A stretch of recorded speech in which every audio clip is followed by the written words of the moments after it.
Alrighty, here we are. Good morning, good evening, and good afternoon, and welcome everybody. Hope you have a lovely day today.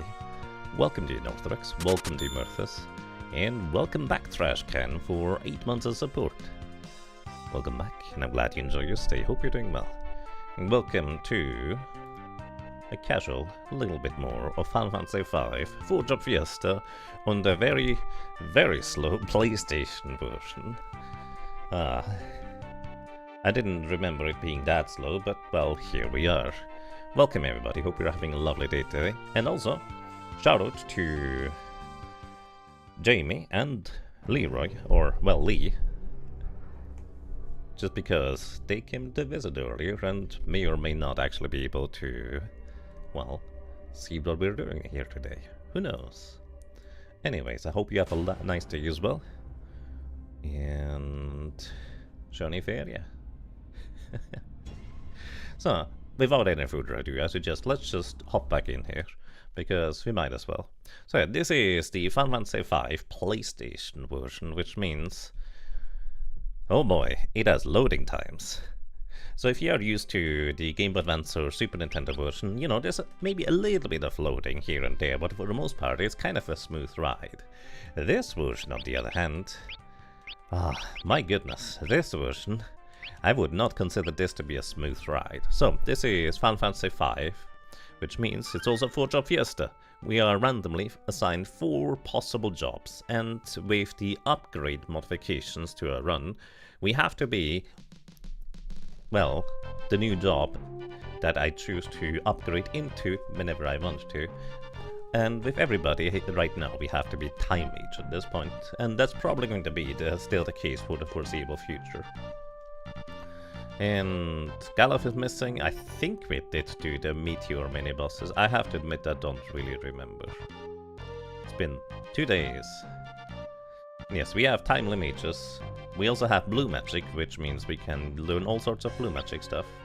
I also did miss the flamethrower ability because I'm a dingus and forgot to equip the learn ability, so whoops. We also don't have missile, but we do have a time mage, so that kind of mostly makes up for it anyways.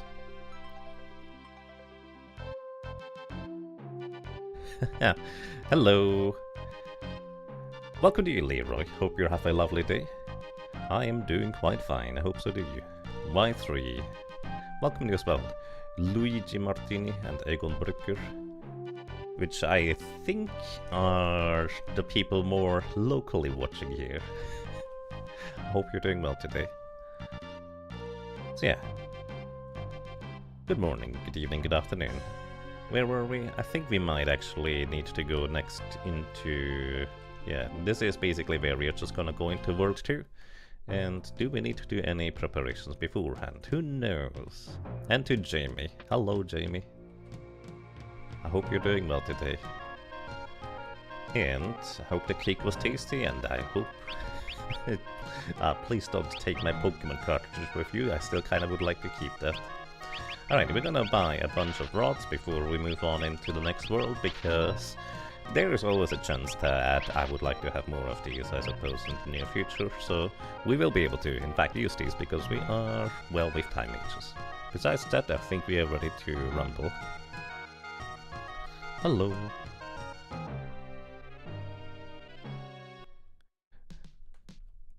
You're Italian, sorry for your terrible English. Well...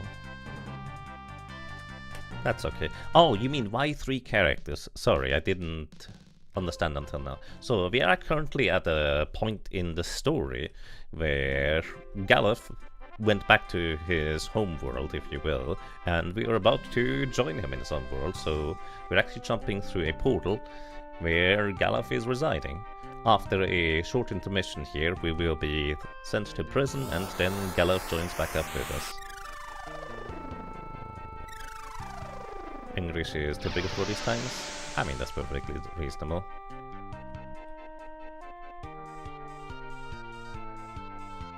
You love Final Fantasy V? Next challenge, solo no job. Yes, that's going to be my next solo challenge, actually. I'm actually not entirely sure when I will be undertaking that adventure, but it will be this year, I did promise that.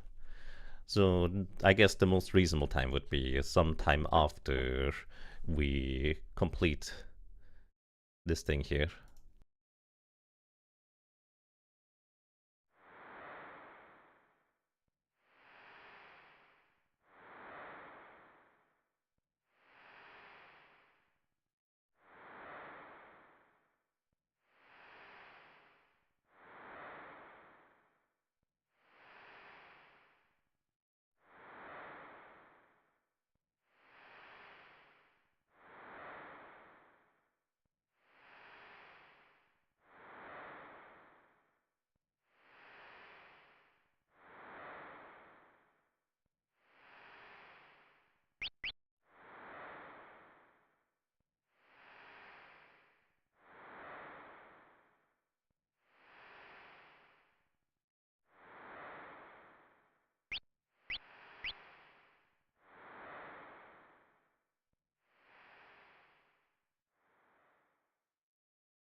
And yes, I'm on mute because currently I have a little guest here visiting.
Greg, your beloved, he'll be here in a second. And yes, the sound effects are because this is the old PlayStation version. You might also notice it's also running quite a bit slower than usual because this is also the PAL version compared to the usual thing. You're muted. Thank you. I am aware because I have a little guest here who really would love to have my Pokemon Red cartridge, but I'm sorry, that's mine.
Alrighty. Let's equip Galuf here. He can equip some various things, I suppose. Man, I'm not used to the names in this version here. They are just so strange. Anyways, moving on.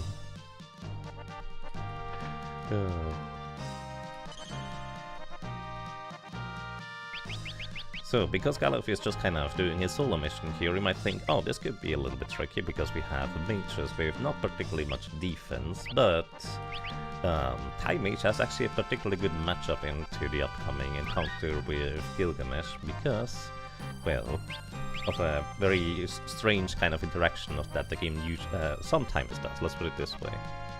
Especially if the enemy is not immune against percentile-based damage, because they're not flagged as heavy in the code, you can just one-shot them. Yeah. Hey Segment, welcome as well. And thank you. You play the Android version. Is it much different than the original version? The Android version of this game is very different compared to the other versions. Like, it is perfectly playable, but at the same time, well, I guess technically PlayStation is more true to the original, but I do not recommend the PlayStation version because it is so slow. And way slower than it should be. I mean, if it's the only version you have access to, it's perfectly playable, I would argue. Also, we don't really find anything here because, well, for one, we don't have a full team assembled, so only Galuf would get experience here, but it's also perfectly, well, much easier. How long do you play this game? Well, I mean, usually a playthrough for me lasts about 15 to 16 hours, but considering how slow this version is gonna run, I would imagine it's gonna be more like 20 to 25. But if you play through the game casually, I think it would take you like 30 to 40 to 50 hours, depending on how thorough you would like to be. Anyways, this Gilgamesh encounter here, he happens to be not flagged as heavy in the code, and even though you only need to deal 1500 damage to him in order to defeat him, he has way more HP than that.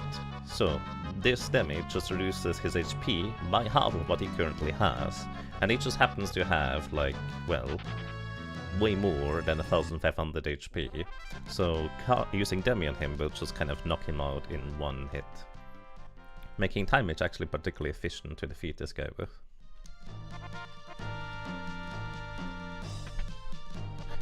Demi the hell out of Gilgamesh indeed. Alrighty, now we have the full team back assembled, and everybody should be Time Mage.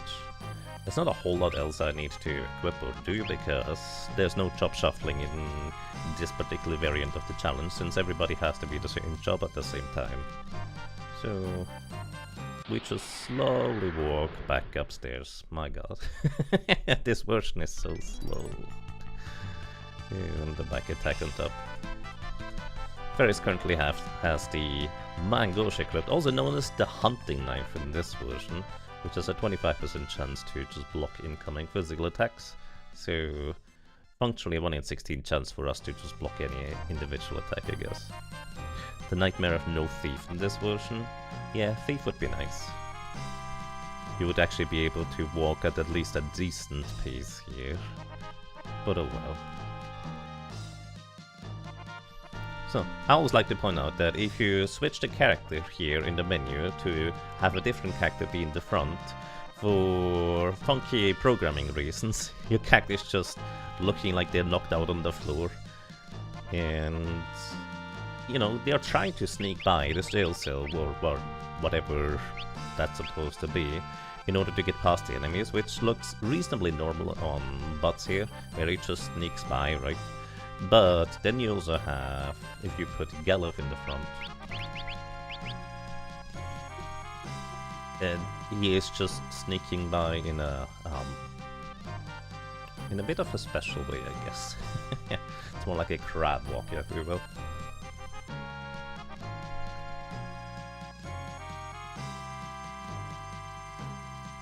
Is this game kind to little kids? So easy, I guess. It's not that difficult in the grand scheme of things if you kind of have an idea on what you're doing, but because of the complexity of the job system, it is also occasionally quite challenging, especially in a select few boss encounters. Like, this is not necessarily an easy game. You can make it relatively easy if you know what you're doing, but that's kind of the catch. If you play this game for the first time, then you probably don't know what you're doing.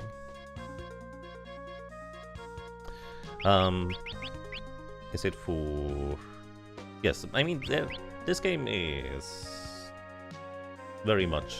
People can watch it, like kids can watch it, that's not a problem. Like, it is... Yeah, it's very family-friendly, if you will.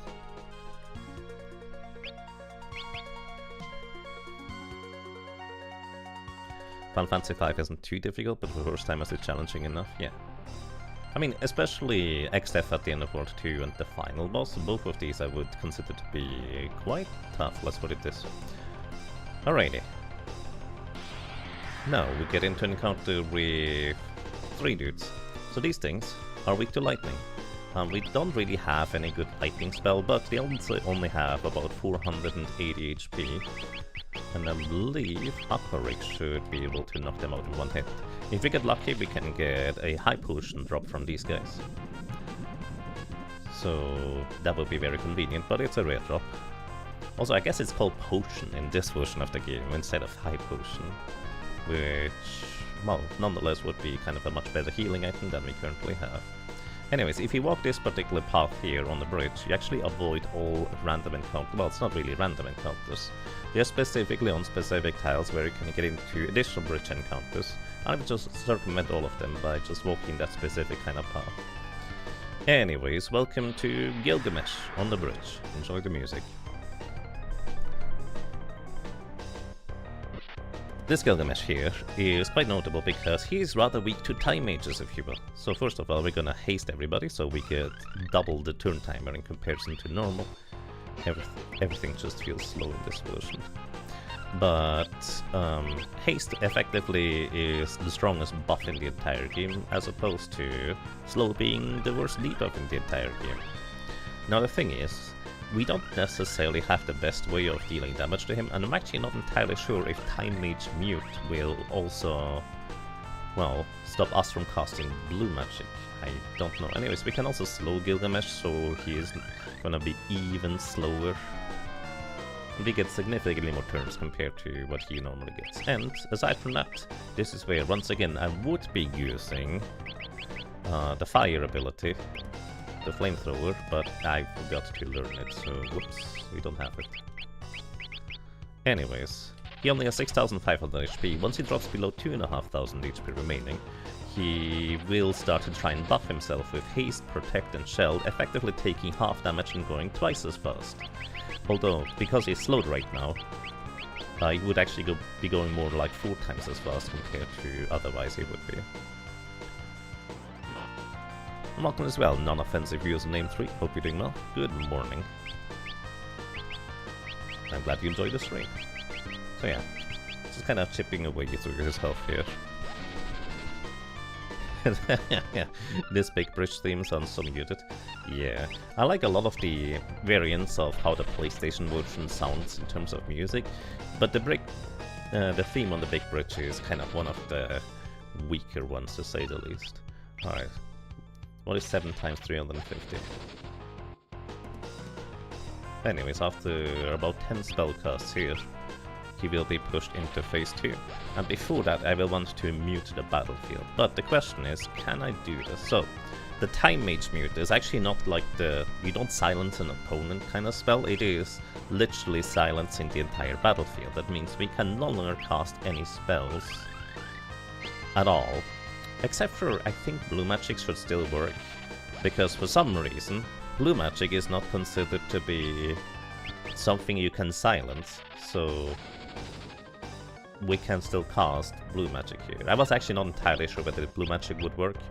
But if we try to select time magic here now, after casting the mute spell, we will actually not be able to cast any more spells here because, well, the battlefield is muted, so to speak. So nobody can hear anything, but, well, the wind is still blowing Gilgamesh's way, so we still push him into the next phase. So here, he would try to haste, protect, and shell himself, but he can't do that because, well, we muted the battlefield. This is notably the only actual application of using mute in boss fights for the entire game. You can use it for random encounters if you choose to do so, but for boss fights specifically, this is the only one where you can actually use the mute ability. I probably should heal Ferris here. So we use the potion, that's actually high potion. And hey, Dizzosect, hard streaking. Welcome back, and I'm glad you enjoy your stay. I think if Butts takes the jump, he's gonna go down, because jump deals naturally full damage even into the back row. Right now for physical attacks, we are taking half damage because everybody's sitting in the back row. You need to go? Alrighty. See you later then. And thank you for dropping by. Take good care.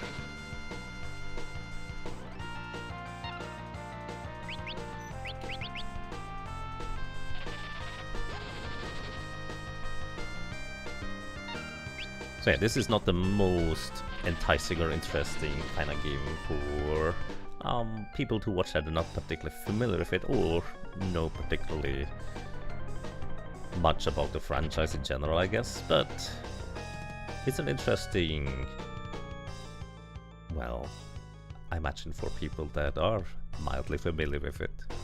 Anyways, that's the boss battle complete, and that was a pretty easy one for us. Once again, if we walk in a particular kind of path, we do not get into any encounters on the bridge, as long as I don't make any mistakes.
Alrighty, welcome to World 2.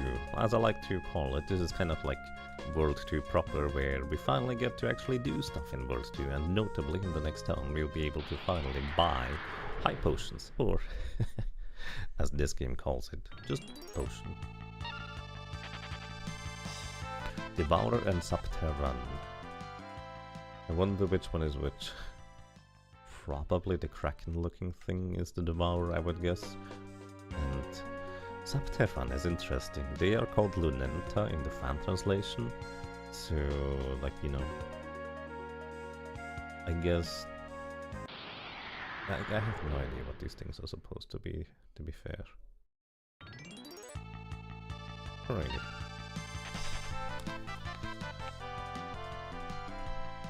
I guess notably these enemies here are, well, the Kraken-looking thing you might think is weak to lightning, because most water creatures are, but it's actually absorbing lightning as healing. Probably because these appear to be more like in the mud, I suppose. And there we have Verminators. What a name.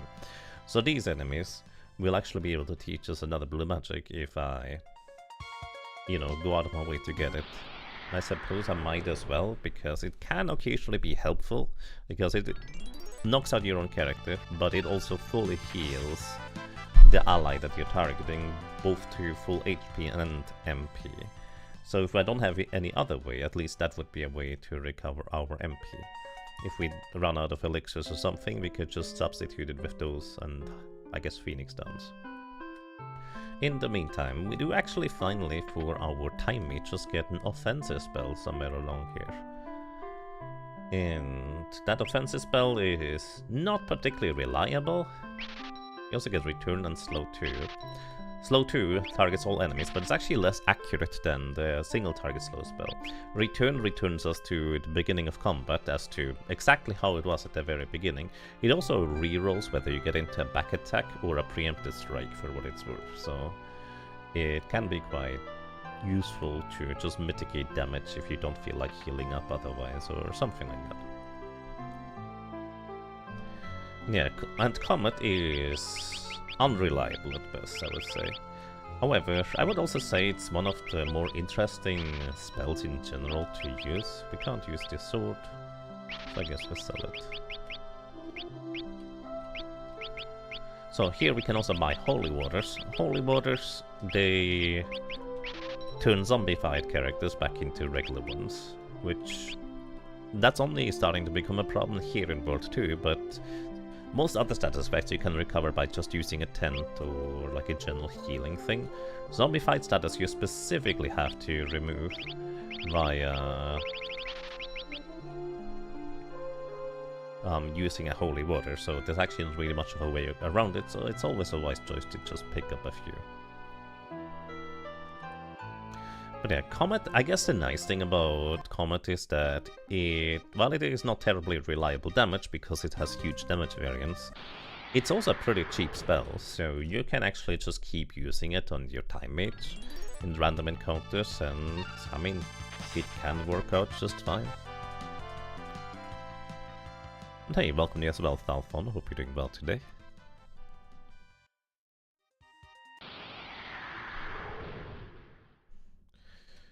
Also, we frequently feels like get into the RNG rhythm where we take 2 steps and then we get into another random encounter more or less immediately. You can usually just tell at which point you are in the RNG set, because you're eventually just going to get into an encounter, then take 2 steps exactly, and then get into another encounter, and then you know there's gonna be a relatively frequent encounter right after for a short while, because, well, the random encounter RNG is just separate from in-battle for the most part. At least I think it is.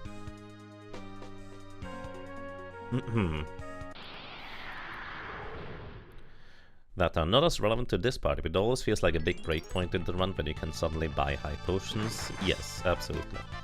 Also, Kuzar Beasts. These things mostly attack physically, and this thing absolutely loves attacking with Revenge Attack, dealing damage equivalent to its missing HP, which is quite dangerous to say the least. Because it also has quite a lot of HP, so we don't really mess with these guys. We just keep going.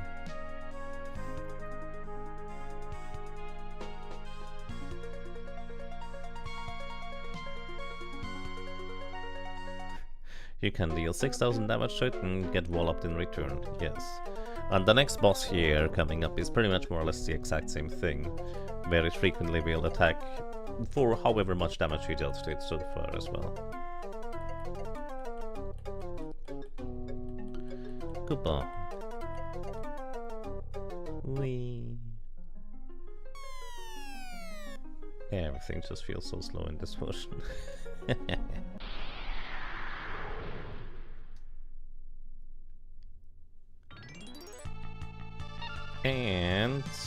Mog Eaters. Well, I guess they are Moogle Eaters. But in this version, they specifically eat Mog from Final Fantasy VI, nothing else. That's also pretty rude if you ask me. So if you revealed all of your upgrade slots but not swapped it, yes. Basically I can switch to the next job whenever I want to upgrade. And in this case I will want to learn all of the time magic stuff before we go all the way upgrade. Like technically we could already swap because a lot of the spells can be replicated by chemists later down the road if we choose to do so.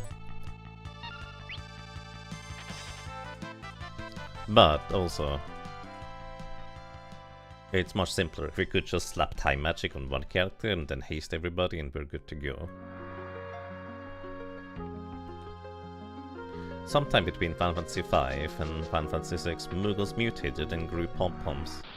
I mean, arguably all of these Final Fantasy games are just mostly connected in name and general themes, right? But other than that, technically, they're all kind of different worlds and universes, if you will.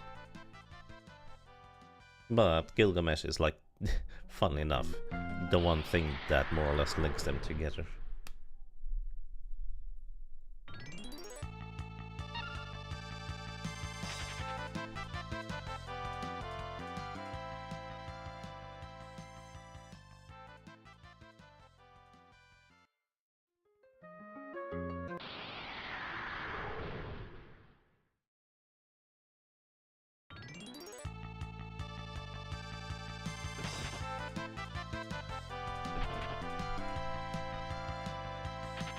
Oh, that's just rude.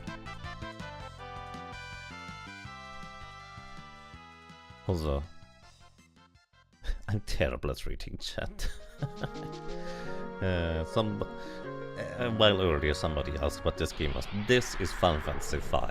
Specifically the PlayStation version, but if you play Final Fantasy V, I recommend either the Pixel Remaster because that's relatively easily accessible, or maybe emulate the Super Nintendo or Game Boy Advance versions. The PlayStation version notoriously has a rather questionable translation, and as you might be able to tell, it's also kind of slow. Admittedly, in part, this is because I am playing the PAL version, so it runs at what seems like 5/6 speed, which I have to admit I didn't remember this part about it at all. And now he has 2 chats to read, yes. Don't worry, that message was only 12 minutes ago, so I was almost in time. And, well, I mean, the person that asked was actually literally sitting behind me for a while. But it's alright. Hey, Richter Shade, welcome. Hope you're doing well today.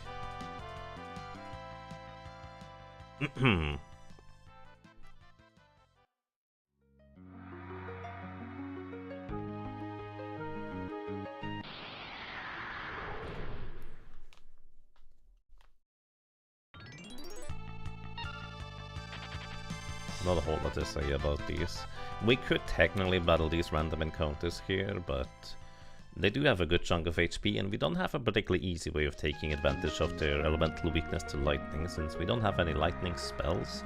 We could technically break lightning rods in order to achieve the same effect, but, well, I can't buy any more lightning rods, thunder rods, or fire rods, or ice rods until later. Anyways, this is the Tyrannosaurus.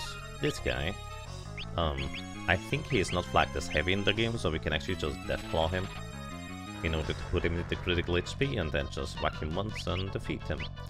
What I actually do want to do is, I think he gives a decent amount of ability points. I actually want to wake up Butts here. I should have done this earlier in the menu, but, you know, opening up the menu is so slow in this version that I don't feel like it. But just using Deathclaw puts him into critical HP, and we defeat him right afterwards.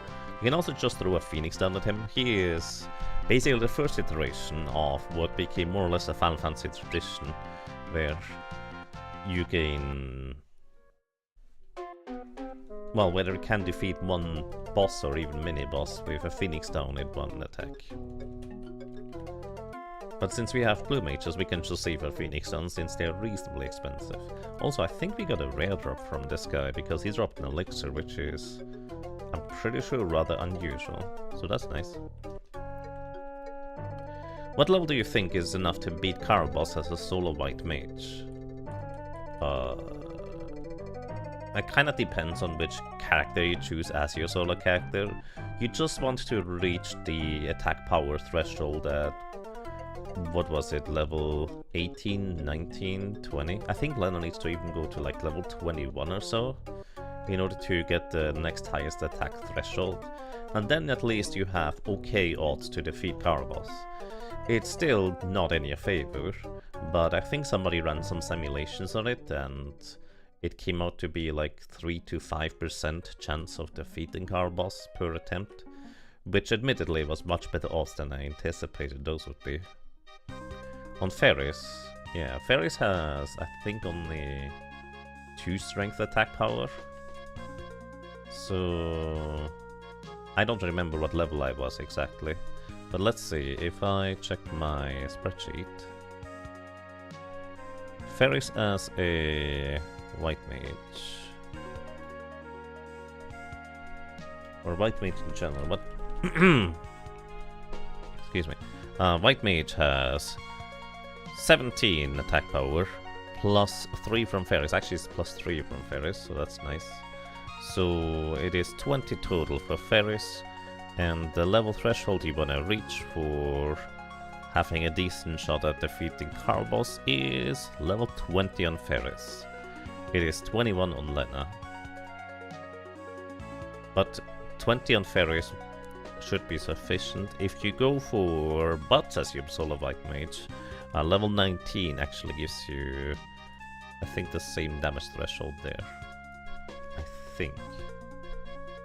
Assuming that Steve's used the attack damage formula with. I think they use functionally the axe formula, which is strength based.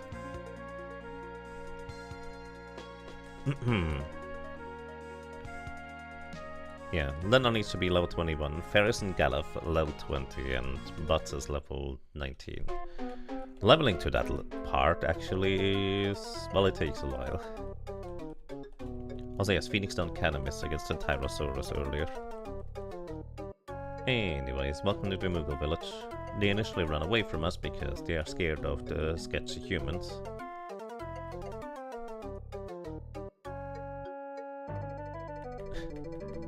I think the timers actually run at this normal speed, even though the entire gameplay otherwise is slowed down to accommodate 50 FPS instead of 60.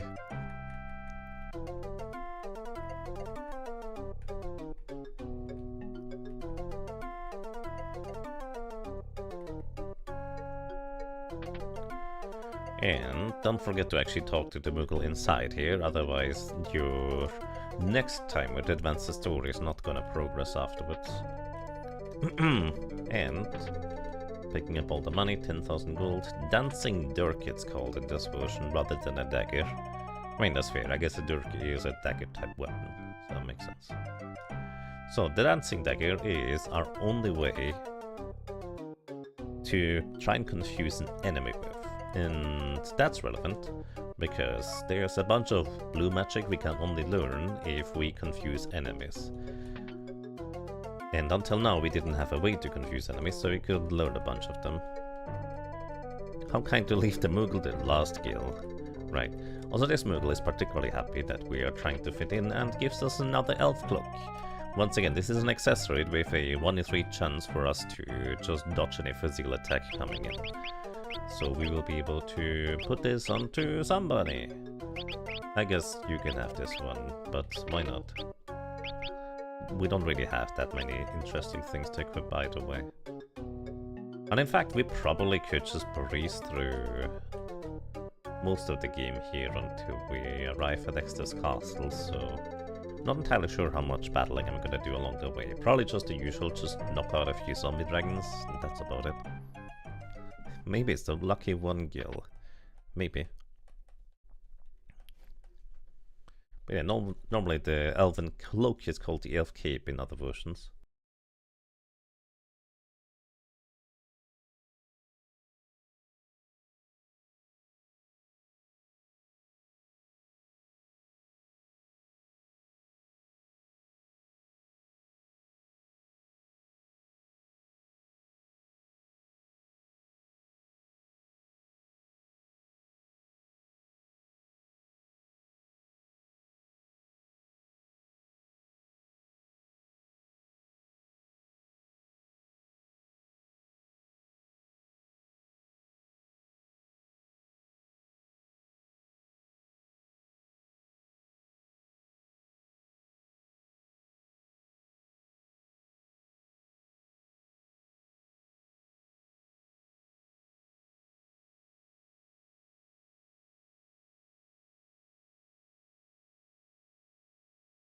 Alrighty, I just received a little gift, and I have a little clip with a little bat now.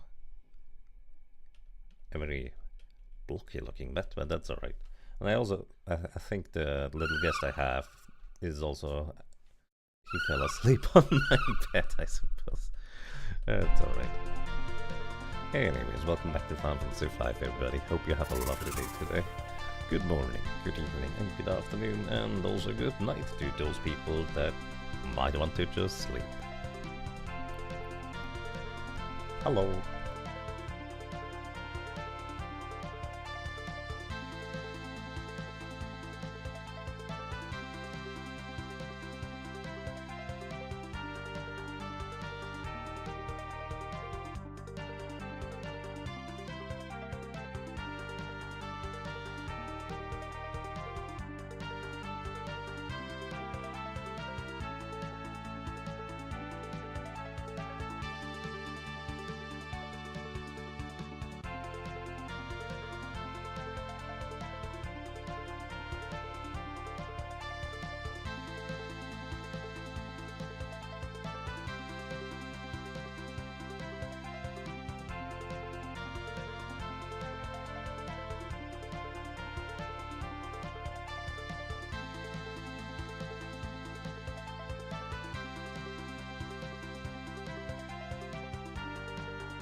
I actually really like how this theme sounds. Like this rendition of the theme for, well, the traveling theme, if you will, is actually quite nice.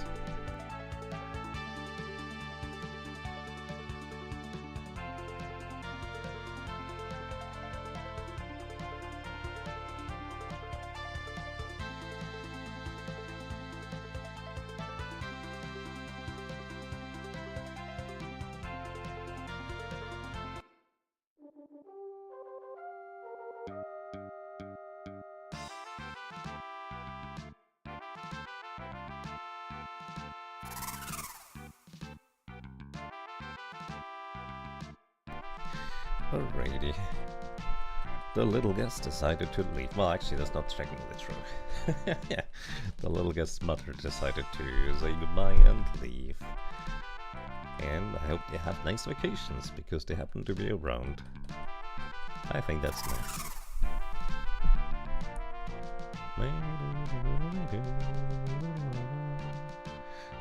This theme here in the castle, I always tend to like a lot as well. I don't remember where you normally hear this music, but it's very elaborate, I would even say, on how this theme just sounds. Oh, you know what? With the time mage, we actually finally are going to be able to use the teleport spell, or exit spell, or whatever it's called in this version, in order to leave dungeons a lot more easily than otherwise. So that's nice.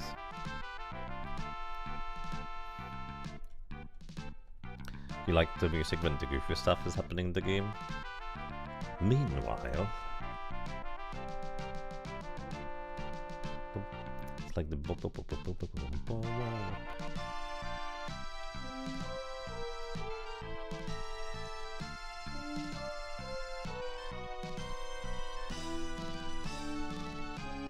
alrighty.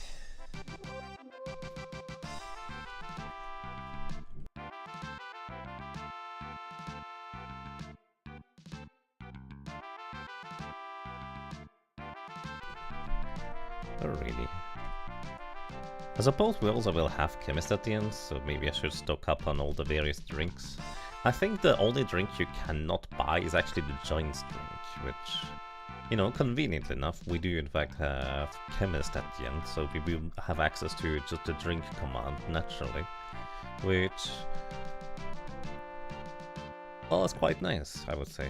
Plus, an underrated aspect of the chemist is that you actually heal for twice the amount with your consumable items. So a high potion actually heals for 1000 HP instead of the usual 500, which is a rather substantial difference. I'm trying to think whether there's a good way of taking down Omega in the late stages of the game. I think all we need to do for Omega is activate Absorbing Fire. Somehow. We need to activate Heavy so we can no longer get hit by Maelstrom, and then just heal every turn while having everybody hasted. Oh, we can actually equip 4 Reflect Rings too. So yeah, Omega is gonna be easy, isn't it? 4 Reflect Rings, you just drink a haste potion for everybody. Then everybody gets Absorb Fire. Yeah, I think Omega is gonna be easy in this team. Death by Mouth. We don't need to Death by Mouth Omega, but we do... Well, we can Death by Mouth some other stuff.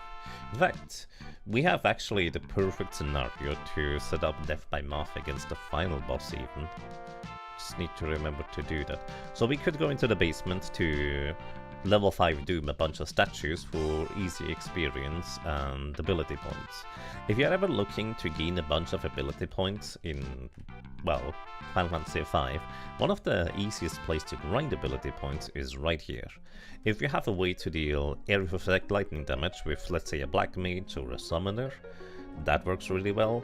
Ninja is even better with the lightning scrolls because that's a much faster animation, and I think it actually might be higher base damage because these statues are weak to lightning.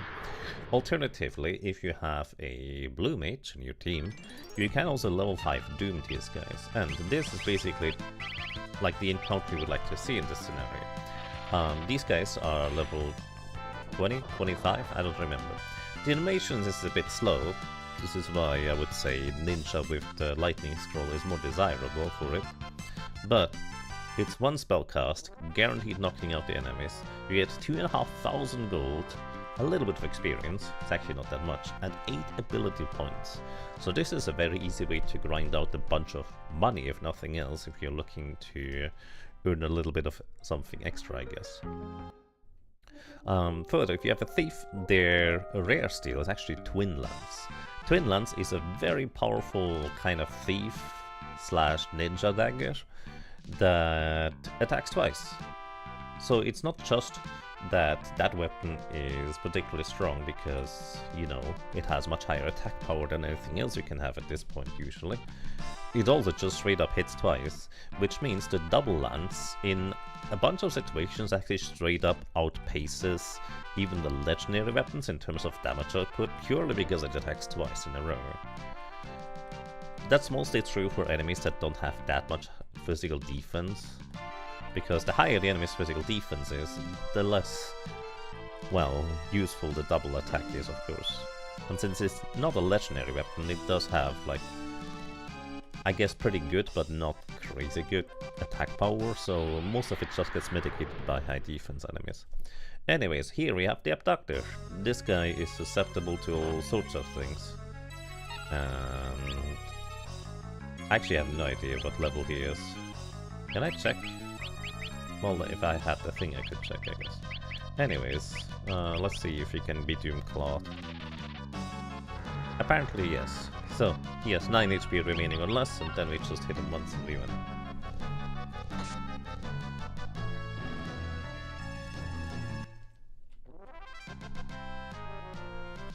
Also, of course, always the yes!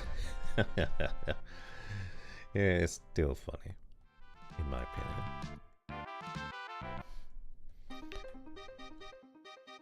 Did I pick up the spell, by the way? Oh, that would be really awkward if I forgot to pick up the time magic spell. Teleport!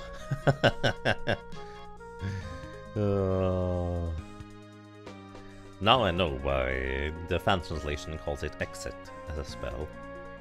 Because I think teleport was probably just literally spelled like that in Japanese and it was clearly supposed to be teleport. But you know, if you have limited characters to work with, then you might just write telepo instead. Also, like so often, I probably should heal Butts up so he doesn't go down in the next attack. I'm just hesitant to do so because opening the menu is so slow. That's literally my only reasoning.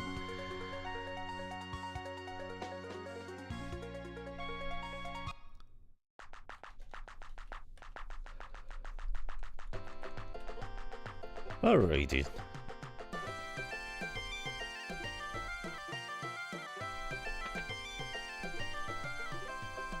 And this high-pitched melody is, of course, the town theme of the area. It's one of those themes that I kind of sort of like, but because it is very aggressively high-pitched, especially at the beginning of the melody, it kind of starts out a little bit tough on the ears, I would almost say, relatively speaking anyways.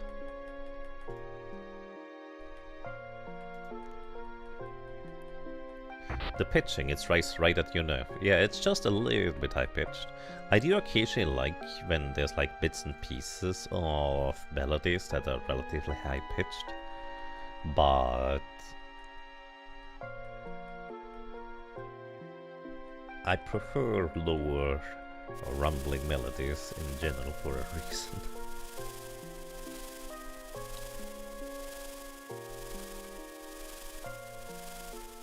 We only learned this year that the quote-unquote free meal at the end apparently removes a sheep from the yard. You thought it was just a once per game Easter egg. It is 3 times per game, and you get, what, 5 or 8 potions? If you do end up getting the free heal there. And it's already a food box item. It is. Anyways, welcome to Cutscene City. Population are characters. But then again, it's kind of nice to just lean back and relax and not worry about too much.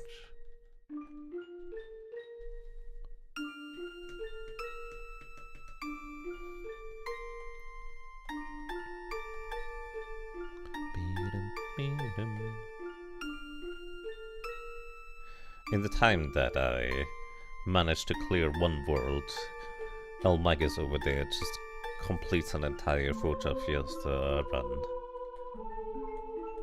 Admittedly, in part this is because he's just way more efficient at the game than me. And I guess the other part is that this is the PlayStation version. We're just... I signed up for this. I signed up for this.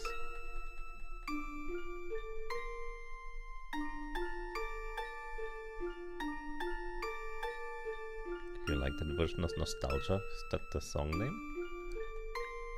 I have to admit I'm not familiar with the names of the songs. Yeah, there's actually quite a few in the PlayStation version that actually sound nice, which is also why I immediately jumped onto the opportunity when Richter Shade mentioned that, hey, DuckStation has probably better sound emulation. Because it did sound really strange when I used it or played it on BizHawk earlier.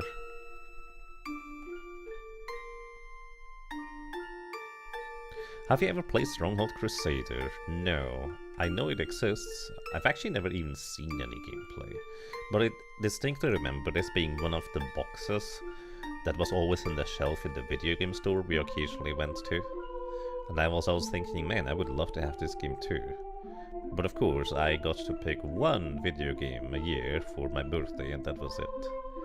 So I usually picked other stuff like Asterix and Obelix and Mickey and Minnie in the circus. Stronghold Crusader, a very meme game, is it? I actually have no idea on how good the game is or what the critical reception was of the game. I remember we timed it out a few years ago when you were doing one of these on PlayStation 1. I figured it was something like 14 seconds total in loading times in and out of each time there's a random encounter. Yes, that sounds about right. Anyways, welcome to Kelp.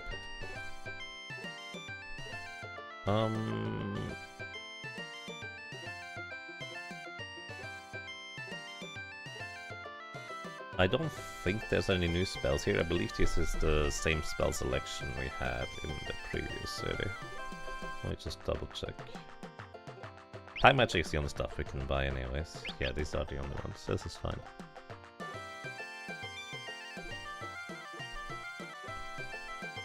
And then we could buy poison rods.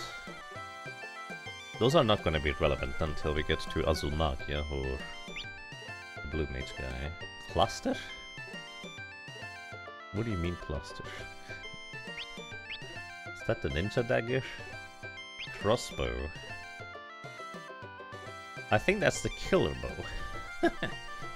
That's a interesting way of omitting the part where this has an 8% chance to kill enemies. Poison rods, if you break them, they cast bio.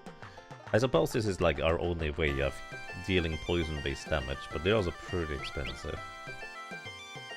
Is Cluster the air knife? No, the air knife is not in this city. Yeah.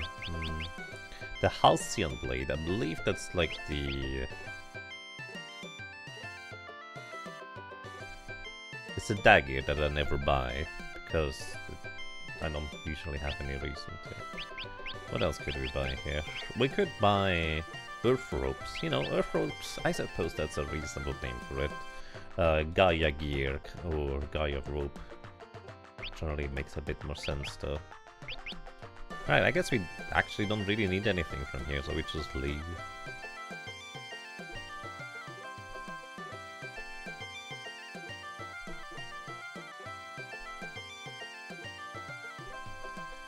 Expo.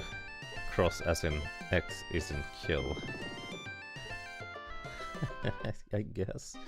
If you X something out or cross something out, it will usually imply that something died, I guess. Alrighty.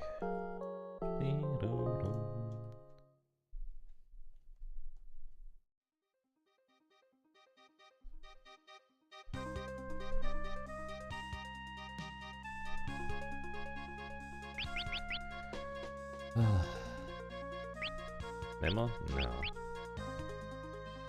I'm still actually not entirely sure what memo save is, to be honest.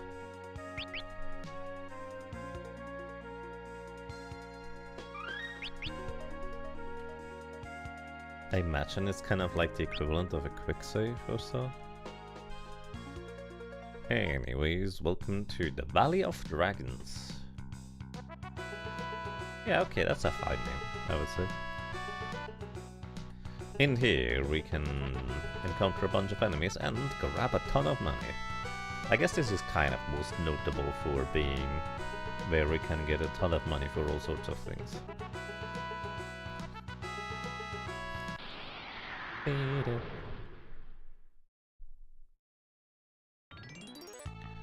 And we have Dragon Zombie. It's pretty normal. Poison Eagle. That's fine. And the Trippy. You know, these are actually mostly regular names, I would argue.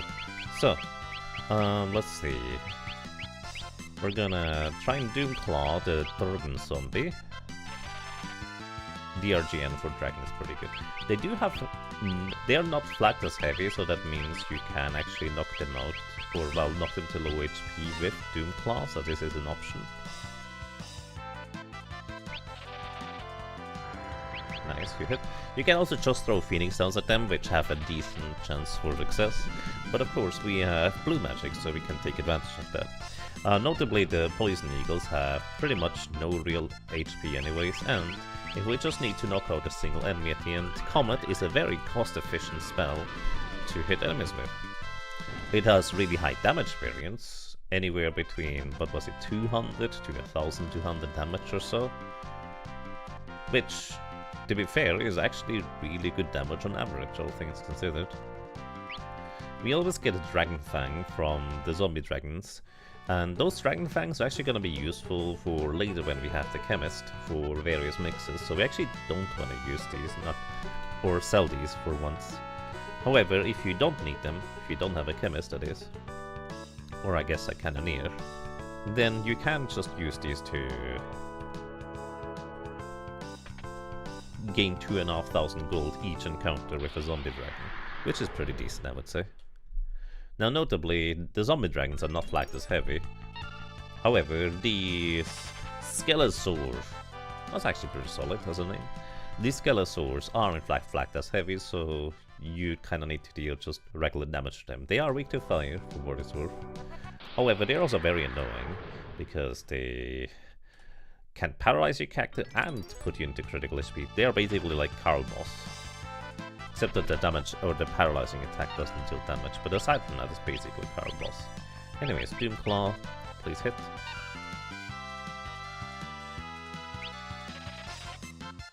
Nice. And then we just arrow 2 all of them. Arrow 2 is much cheaper than Aqua Ray.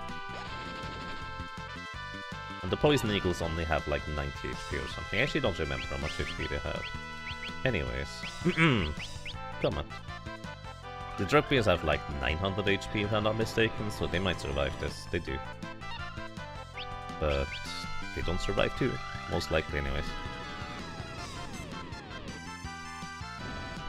Did you grind Blue Mage to learn Learning, or did you just go for the most useful early game skills? I did get Learning, so that means actually, now that you mention it, I do want to go and pick up Magic Hammer. Thank you for reminding me that I should probably actually learn some Blue Magic here. There's some Blue Magic that I'd like to pick up personally. It's... well, let's put it this way. I would argue that this is not traditionally considered a particularly good blue magic, or, well, useful one, I would argue. However, I like...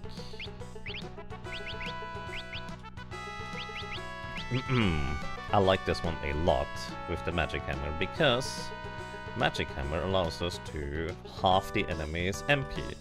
You might think, oh, but the enemy has like 50,000 MP in the late game or some bosses. How useful is it really to half an enemy's MP?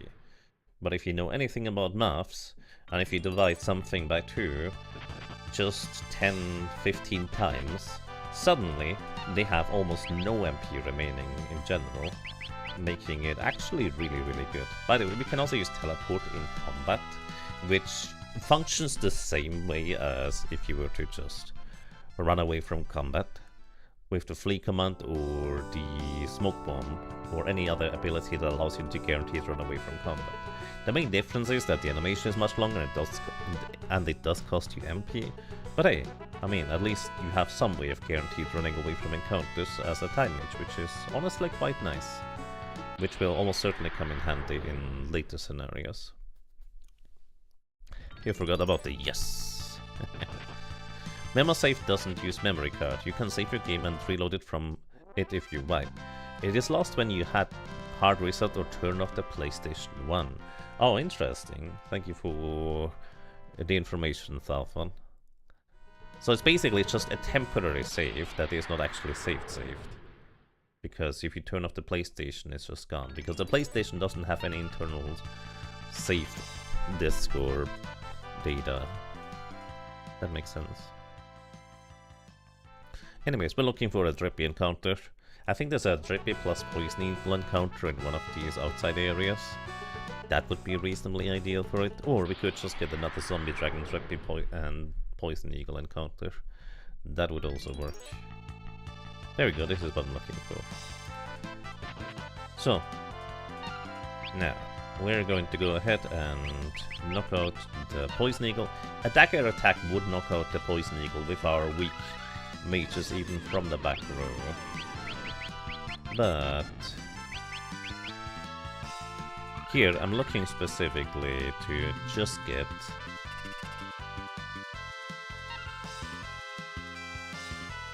Magic Hammer from this Drippy.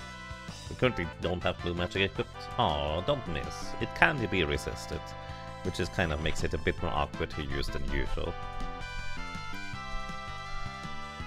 Come on, hit me with the thing, please.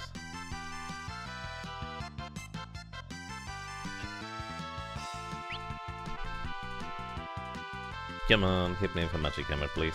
There it is. Alrighty, we learned Magic Hammer after this one. Very nice. And we just need to win the battle in order to actually acquire the ability. That's a high roll on that Comet. By the way, Comet is completely independent of your magic power. Excuse me. So if you, let's say, you have a Mime with low magic power because you didn't attach any magic ability to it and mimic Comet, it would still deal the exact same damage as if your Time Mage would cast it. For better or for worse. You know, means it doesn't scale with magic power, but it also means you don't necessarily lose out of not having it. But I suppose mimicking Comet or Meteor later down the road is not a particularly common occurrence, I would think. It's a thing you can do. Anyways, elf cloak for you, and everybody has the thing again. We might as well just go and heal up everybody while I'm in the menu anyways. Like, this is the kind of experience that I distinctly just try to plan ahead at least a little bit before I open the menu, because it takes an extra few seconds to do anything in this version. But yeah, Magic Hammer. If you just divide the enemy's MP by 2 over and over and over again, you arrive at a very low number after just 15 or 16 spell casts, no matter how high the initial MP of the enemy was. And there are actually a surprising amount of abilities in the later stages of the game that actually use MP, even though you cannot cast them yourself as a player, so you wouldn't know that. But Almagest and Whitehall both do in fact cost MP. We also get a Coronet. The Coronet is a very heavy piece of equipment for a helmet slot that you can use as a Beastmaster in order to dramatically increase your chance to control enemies with. I actually don't know what the chance is, but it's significantly higher than it otherwise would be. Alright, you missed the first step, that's okay, we'll try again.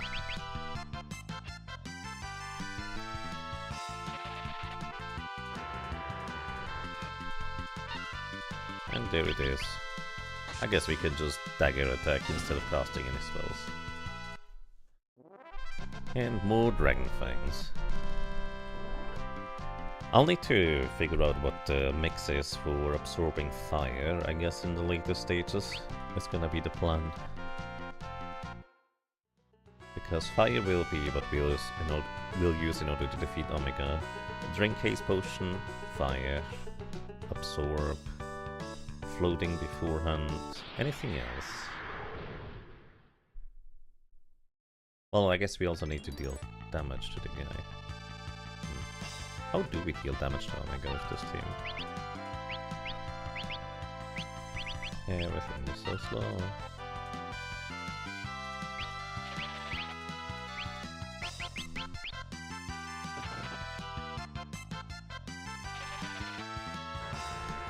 There it goes. No more HP for you. Okay, Rick is fine, we know it. Deals more damage to the Drippy as well.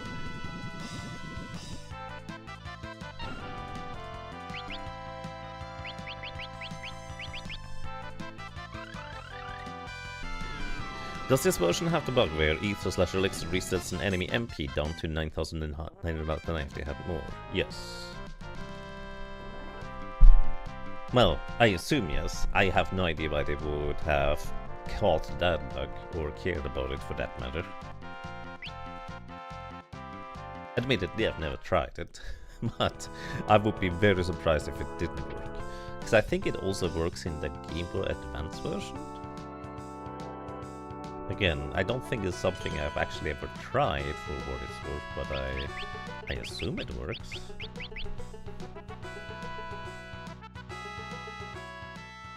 Venom Rods? I guess we could quickly Omega, which isn't that quick to begin with. How long does it take? 3 hours? Because I have to admit I don't remember.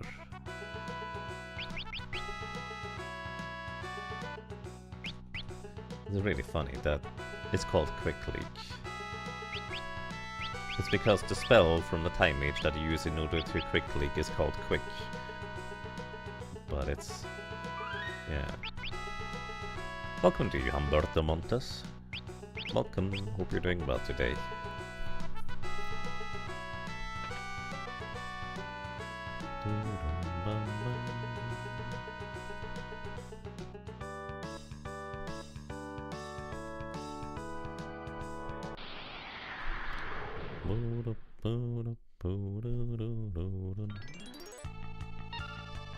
I don't wanna fight these guys. Goodbye.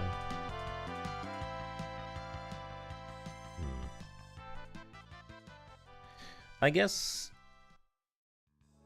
we can split shell, oh my god, to reduce its defenses, so basically any attack I guess can technically deal damage to it. And I suppose Draining Kiss is going to be our method of survival anyways. And Draining Kiss is gonna be our method of dealing damage anyways. Because I believe Draining Kiss never misses. So Maiden's Kiss plus Turtle Shell, was it? Anyways, welcome to... what is his name? The Dragon Grass. You know what? That's a fine name, I would argue. Anyways, the Dragon Grass here, the big flower, only summons the little flowers. It doesn't do anything else. The little flowers are kind of the stars of the show, if you will. However, the big dragon flower, unfortunately for it, is not immune against attacks that reduce its HP by certain percentages, so it just dies. The little flowers have 100 HP each. If they were to hit us, they would inflict a status effect. And they inflict old, poison, blind, paralysis, and confusion status effects. You also cannot dodge the little flowers attacks, they will just hit you. Even if you have elf capes and magos equipped or shields. And they also always deal exactly 100 damage. However, that damage is modified by row, since we were in the back row, so at most we would take 50 damage. And if the little flower was considered to be in the back row, it would actually deal 25 damage to us. But the status effects are really usually the dangerous part about it. Anyways, we have time mages. So what we can do is we can use time magic, teleport, and teleport out of the entire area here. You know, in previous dungeons, there actually usually was a more efficient way to get back out, or you get a cutscene that allows you to get out after you end the dungeon, or there's a teleport at the backside of the Wind Shrine. There's usually some way the developers accounted for you to get out of the dungeon. And here, they just said, you know what? You have the ability to teleport now, so teleport is your way to get out of the dungeon. So they didn't design an easy way to get back to the entrance of the area, so you'd have to just backtrack all the way through again. Except, of course, for us, it's fine, because we do have time mages this time around, but a lot of Job Fiesta teams, they just need to walk back out of all of the dungeons from more or less here on out. Anyways, let's buy a bunch of cottages. These heal the MP back to full, and it's mostly just for convenience. We can also sell the Coronet. The Coronet actually has decent defenses, so it often would get auto-equipped if I don't sell it. And I don't really have much use of it, plus it sells for 37,500 gold, which has a good chunk of change. Let's just buy a bunch of holy waters in the meantime. Also, that reminds me, I actually don't want to sell the ethers because they're used for a bunch of mixes too. So I will probably need to buy a bunch extra later down the road. Anyways, potions. I guess potions are gonna be our way of healing anyways, so let's just stock up on 99 of them. Phoenix Downs? Sure. And I think that's all we need for the foreseeable future in terms of items in general. And it's not like we're using many items to begin with, since, well, we don't really take that much damage if we just knock out the enemies before they can do much.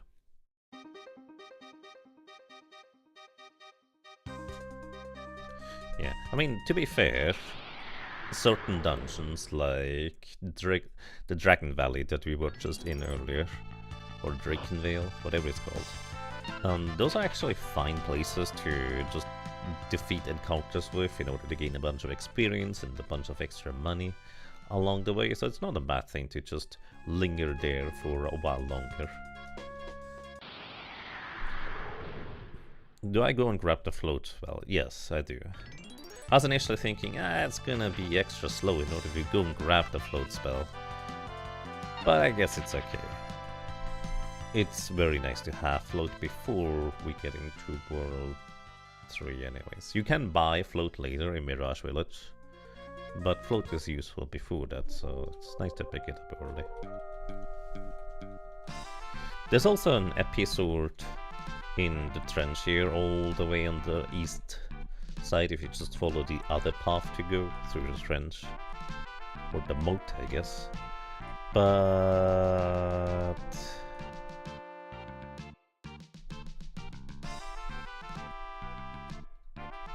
I'm quite hesitant to just go out of my way to pick it up. It's worth, what, 5,000 gold or something like that? I really don't need the money that bad, so we just leave. This team should have a pretty smooth ride to Meatford, and then you can get White Wind. Yes, that's the plan. Like, basically, Blue Mage alone ensures that the entire game is not too bad. Or really good even, depending. I guess the trickiest part we are going to encounter sometime soon. No, actually Blue Mage also solves Atmos, never mind. I was about to say, we don't have particularly great damage against Atmos, but that's not true. We might not have damage output, but we have trickery. So it'll be fine. Should I pick up Time Slip? I think so. I like using Time Slip specifically against Antline, so we'll want to do that. We do have Magic Hammer. Gilgaboat. What does Gilgaboat use?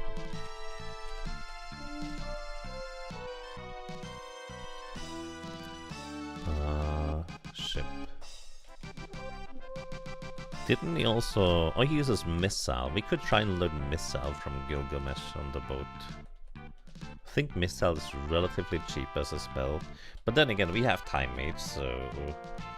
it doesn't have nearly as much value as it usually does. Otamesh isn't heavy? He's not? He is actually. Enkidu isn't. I was mostly thinking about learning some blue magic from him. He has Missile and Deathclaw. We already have Deathclaw, so that's fine.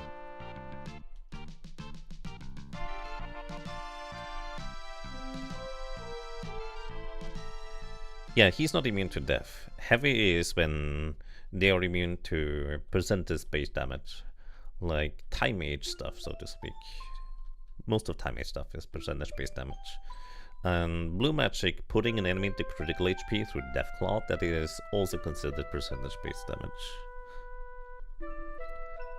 Because, you know, he can be Death Potioned. Right, that's true. We even have a Dark Matter to use for that if we wanted to. X-Def is called X-Def here. X-Def, yes. That sounds about right. Which, to be fair, is a fine way of writing it if you don't know any better. I mean, I say you don't know any better. I would argue that calling it X-Def in a very literal X-Death is just as fair of a translation. It's just not usually the one that people go with nowadays. Because there's both unofficial and official translations. Let's just call him X-Def in a bit of a differently spelled way.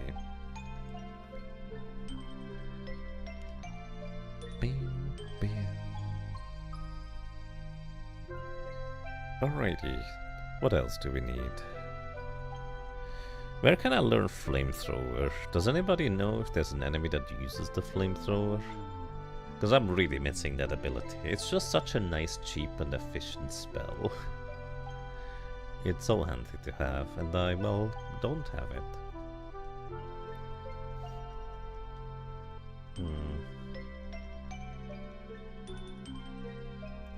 Aside from that, what's actually my plan against X-Def at the end of World 2? Haste already solves a lot of problems. Although, if I want to use Reflect Ring, Haste doesn't work that well. I guess we can just haste and combat him down. As long as we have enough maximum HP to work with, it should be fine. Or actually, Aeroga is probably stronger than Comet on average. At least more reliable. Also, once again, I actually really like the rendition of the flying theme here, or as I like to call it, the traveling theme. I'm sure it has an actual proper name, but I just don't know it. Let's see, Prototype, Flamethrower, Mecha Head, Omega, Omega Mark II, Triton, Great Dragon, also Magia, Claret's Dragon, and Mind Flayer. Mind Flayer? Really? What's a Triton? You think that's all worth 3 throw? What is a Triton? 13,333 HP.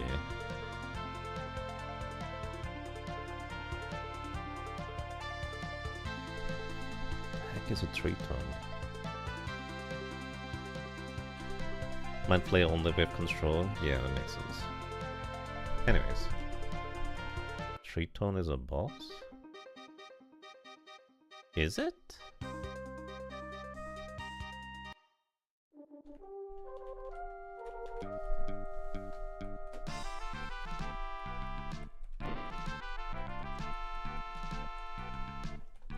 Triton is one of the Great Sea Trench trio. Oh!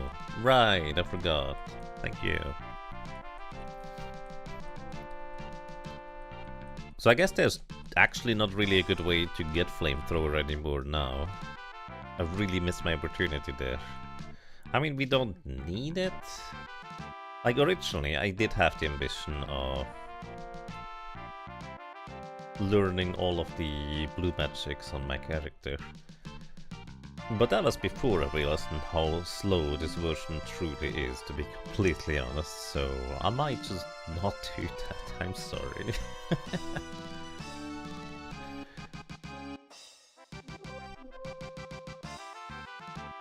Yeah, Pyramid World 3 is probably my best bet for getting Flamethrower if I wanted it still. Also, I always like to check that bot on the right, it never contains anything, it just doesn't. I wonder if they translated this one here properly. Let's see. This book is Forbidden Book, so it should be on the F. I don't remember where F is. O to Q, no. G to H. D to F, so F should go here in this book. Then we have Register of Monsters. O to Q. R to S, there it is. And then the last one is Weird Ronka. Y to Z. W through X. So this should be correct, right? And then this lady here thanks us for putting the books back. And actually opens up a secret passage into the back room. Also, I just caught a fly and I can finally throw that one outside. Hold up.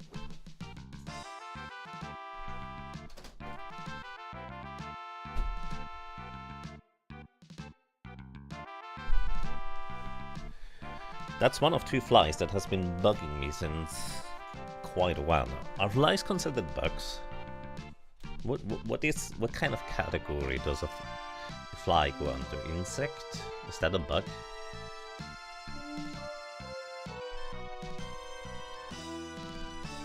Anyways, I think there's a bunch of money in here. Yep, 5,000. You think bug is a very catch-all term, right? Also, can you teleport out of this room here? That would be very convenient. Float! So this is the reason I came here, because this allows us to actually, you know, float. Which means we avoid all earth-based damage, which is very convenient. Anyways, can we time magic teleport out of here? Yes, apparently. Nice, that actually doesn't take nearly as long then. How very convenient. Have I played Animal Crossing before? Yes, I have played Animal Crossing New Horizons. And that's also kind of where I learned that it's not the kind of game that I personally care for much, to be honest.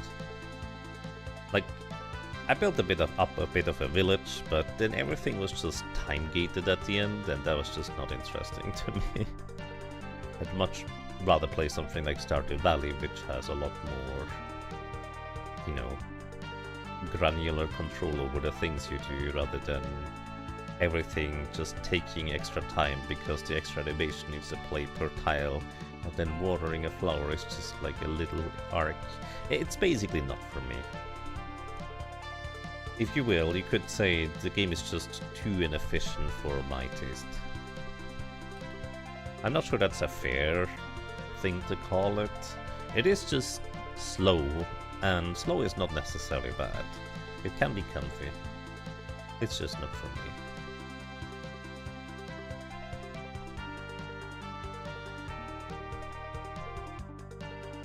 Oh, I need to sink the island. I was wondering where the fleet was. I got distracted because normally sinking the island is the first thing you do as soon as you get to fly around. But I went to go and grab float before, so I forgot about going to the island first. You feel like if Yaga was going to enjoy anything like that, it would be more like Dragon Quest Builders. Dragon Quest Builders looks pretty good. I have to admit I just never really gave it a try.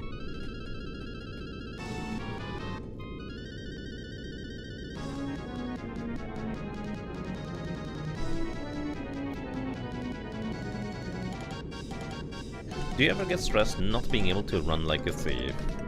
No, actually. Funnily enough. And the reason is actually quite simple. I've done solo challenges, and most of them were not thieves. So I just get used to it. I mean, this version is especially slow because I'll just literally run slower. But beyond that, I'm just like, that's just the walking speed we go at, and I think that's alright. I don't have any trouble with it.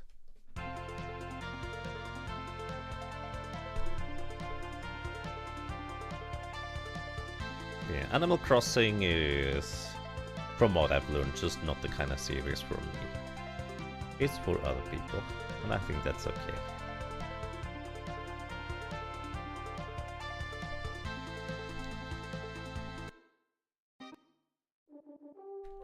A flying dragon? Well, admittedly, in this universe, the big brown great dragon is called the Great Dragon, even though it is in fact not weak to Dragonbane weapons, because it's not considered a dragon by the game. So, I guess flying dragon is a useful distinction. I guess red dragons are also not exactly flying, they're more like dinosaurs. I suppose there's not really a functional difference between dragons and dinosaurs. One just has wings and can fly, the other one doesn't. Commodore dragons are lizards that aren't dragons, so we have that in real life too. Admittedly, there's not a whole lot of real life dragons, but fair.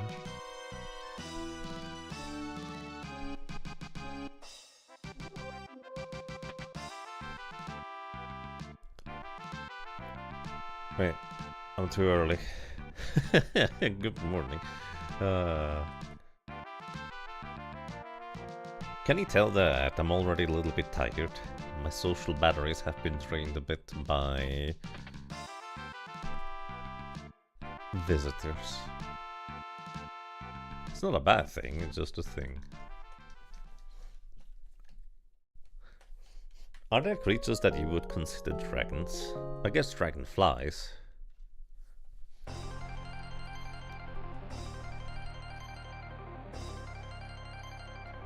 Dragonfly is a pretty awesome name, by the way. It wasn't you that said, no, I would be surprised if it was that early again, but who knows, maybe someday again. And you're welcome.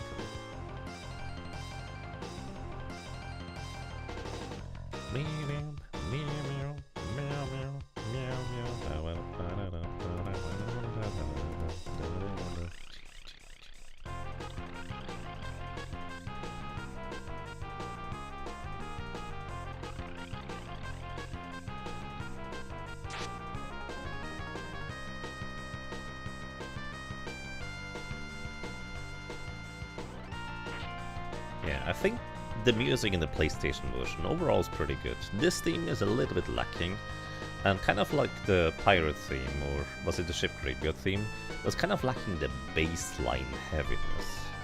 It just doesn't seem to exist. Anyways, we have to defeat this gobbledygook in order to go through. Or it's called gobbledygoo. Sure, why not? Also, I would prefer if this wasn't a back attack, so let me just return to the beginning of the battle and try that one again.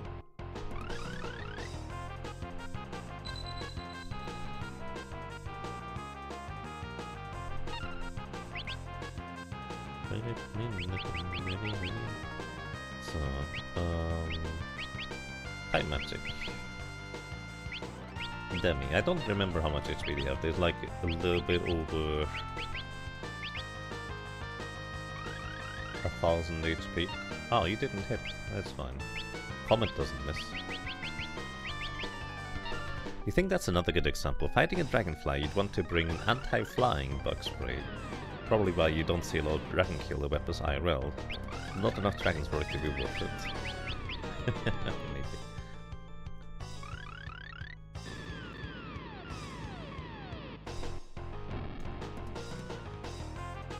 Yes. Time magic level 5. What's the maximum time magic? Level 6, like white magic, I guess? That means we would just need one more level of time mage that we can transform into our next form if we want to. Does Return in Net take you back to tree form? A very anticlimactic spell to cast. I mean, the only time I've ever used Return in the second form was in the Pix remaster, and so we had the background of the second form playing the first form, which was really strange to see. I don't actually know how it normally works, to be completely honest. Anyways, we're gonna haste everybody. Very slowly, because everything is just slow here. Did I hit the side person twice, or...? No, Galaf just hasn't gotten his turn yet. Anyways, welcome to Gilgamesh on the boat. He has 8,888 HP. He is not immune to instant death if you have some way of triggering that, which I don't think we do. Like, technically level 5 Doom is instant death, but it's a different type. So we can't hit him with this. He is also flagged as heavy, so he will be able to go before us.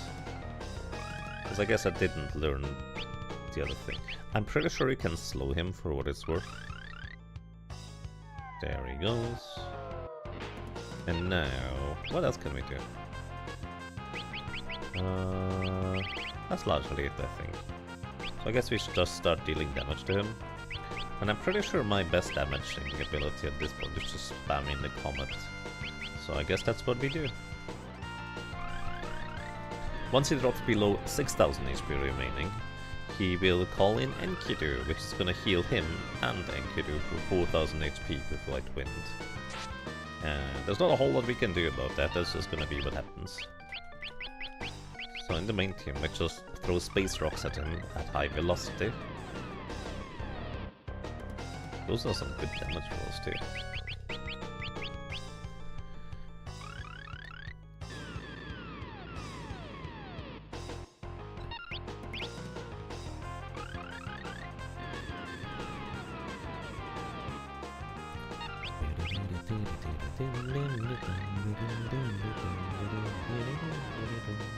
This almost certainly pushes him to the next phase. Normally dealing damage to him at this point is kind of mostly pointless because he usually heals for a lot more damage than you do at this stage in the game. But if we keep rolling high damage comets like this, I guess we can technically outdamage Enkidu's 4000 HP heal before that happens. Also, does Gilgamesh have different dialogue if you defeat him before you defeat Enkidu? Because I have to admit, I don't think I ever tried. Also, it's Enkidu. Enkidu, the rest is yours. Enkidu. Oh, he never summoned him. He didn't get a turn because we were hasted and he was slowed. And we just got really good damage rolls on the comet spell. Okay, sure. That's unusual. Normally it just summons Enkidu, but we just kept getting high rolls on the comets. That's crazy.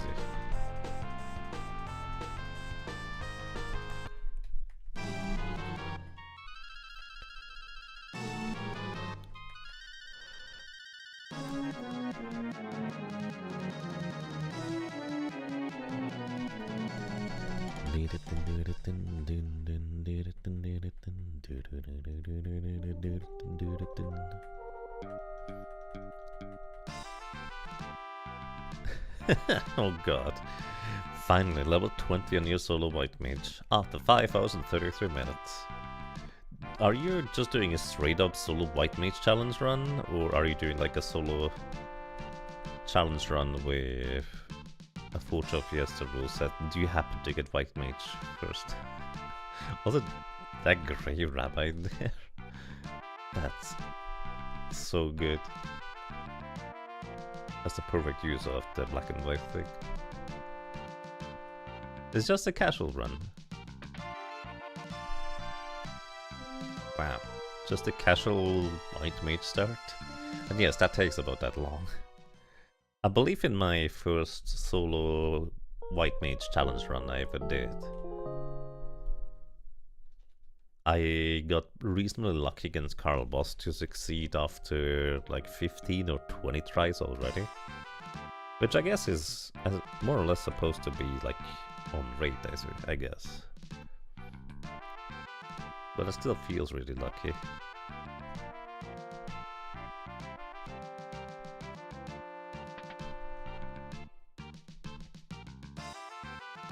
The second time I did the solo white mage stuff, well, the first time I actually did the solo white mage stuff, I actually leveled up a bunch before I transformed into a white mage. I just didn't pick up the crystal because I thought I was being a smarty by not transforming the character into the solo class until, well, I leveled up a bunch because I knew I needed to level a lot.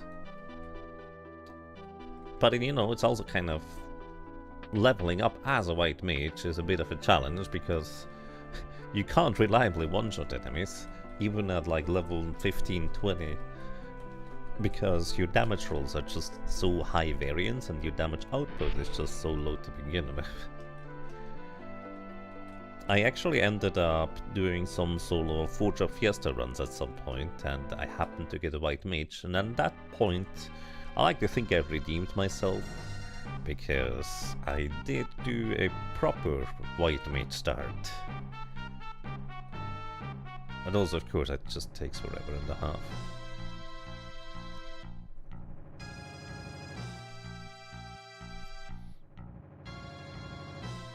Alrighty. Let's climb the tower. Do we want reflex rings? I don't think so, because if I grab reflex rings, I'm not gonna be able to... Well, I mean, we can just try for them. I want to have some at some point anyways, and it's better to have them available and not use them than the other way around.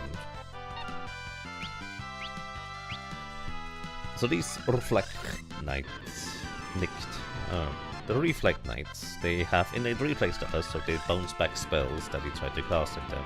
Except Comet just ignores them. They have 1600 HP, I think. And they have a rare drop of a Reflect Ring if you get lucky. I did say I wanted 4 for Omega, yes. But it's also much easier to get them in World 3 by just stealing them in the Phoenix Tower. So I'm not worried about getting them late game.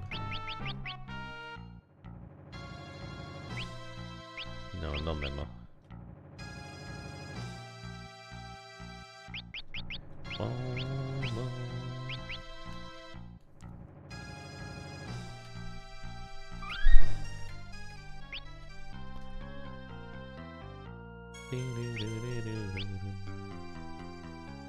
Alrighty, the chest I'm gonna skip in this next room contains a Drain Sword. It's also guarded by a big red dragon, usually, sometimes 2 yellow dragons. And I don't really have a good way of taking care of big red dragons. They have way too much HP. Well, I guess we would be able to take it down. Probably, as long as you survive at least 1 atomic ray. So why is your team full of Time Mage? Well, it's quite simple. This is a Job Fiesta, so I'm only allowed to have specific job classes selected. So in this case, we rolled first Blue Mage, and then we rolled second Time Mage. This is also a variant of the Job Fiesta rule set, where instead of just having specifically one of each one of the jobs in my team, I upgrade from each individual mage to the next level of or character, so to speak. So I can actually no longer turn my characters into blue mages, and once I turn my characters into geomancer and then later chemists, I can never become time mage again. So this is what is called an upgrade run, where I can upgrade to the next job whenever I want. I can still use the abilities from the previous jobs. However, I'm not allowed to turn my characters back into the previous jobs even if I wanted to. Which is a bit of a shame, because being a blue mage at the end game would be great, since we would be able to use shields. But it is what it is, so we just have time mages. Actually, let's see if we can use the memo save to save in front of the chest. Because that should probably work anywhere, right? I suppose I've never tried it. We don't really have a good way of dealing with these. That's actually not true. Aquarig would deal good damage against the entire enemy group, and 3 to 4 Aquarigs would probably knock them out. But actually, I could have knocked out that encounter. But yeah, we have all time mages because that's what this challenge variant demands, if you will. Again, I'm allowed to upgrade them at any moment I want, and I'm just choosing to learn the full white time mage spectrum before we continue. Well, I just realized I do want to apply learn on my characters so we can learn time slip in here. So let me go ahead and do that. Ability. Learning. Learning means that we can learn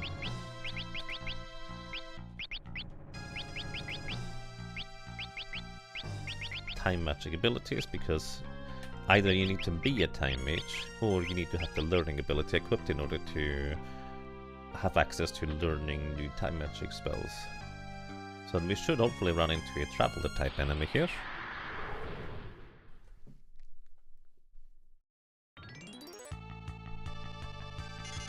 There's a traveler. And we just knock out all of the other enemies along the way.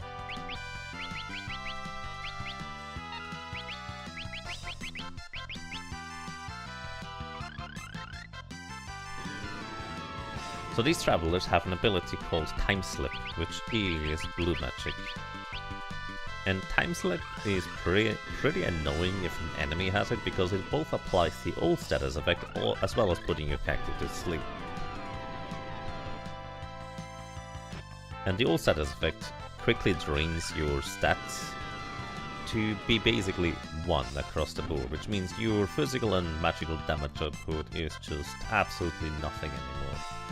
Now, funnily enough, that's kind of one of the few places where Comet just being completely spell damage agnostic is kind of handy, because Comet will still deal the same damage range compared to what it did before. So the old status effect would just affect our speed, specifically time mages. I can probably cast 1 Comet on you, right? Before you go down. Yeah, I could probably cast another one. These have like, what? Almost 2000 HP, or maybe it even is 2000. Anyways, Time Slip, there we go. Butts got hit by Time Slip, so we can just knock out the Traveler and learn it from here. Perfect. No, it's not 2000 apparently. And we gain some levels. Excellent.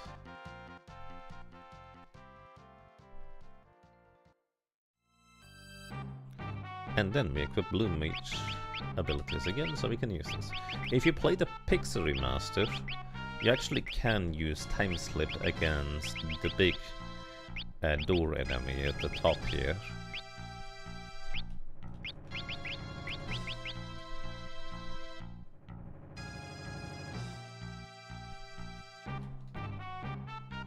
Door, wall, whatever you want to call it. You can use it against the boss coming up.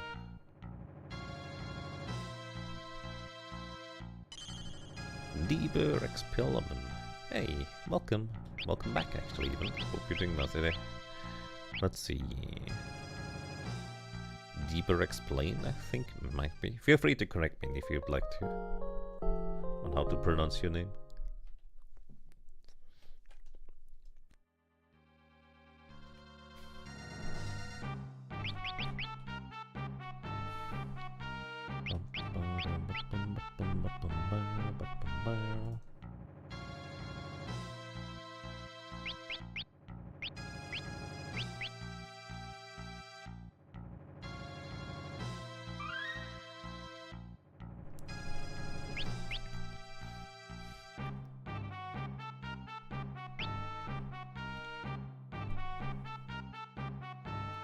Alrighty, we're gonna go back because there is an amazing piece of headgear that we would like to have before we move on.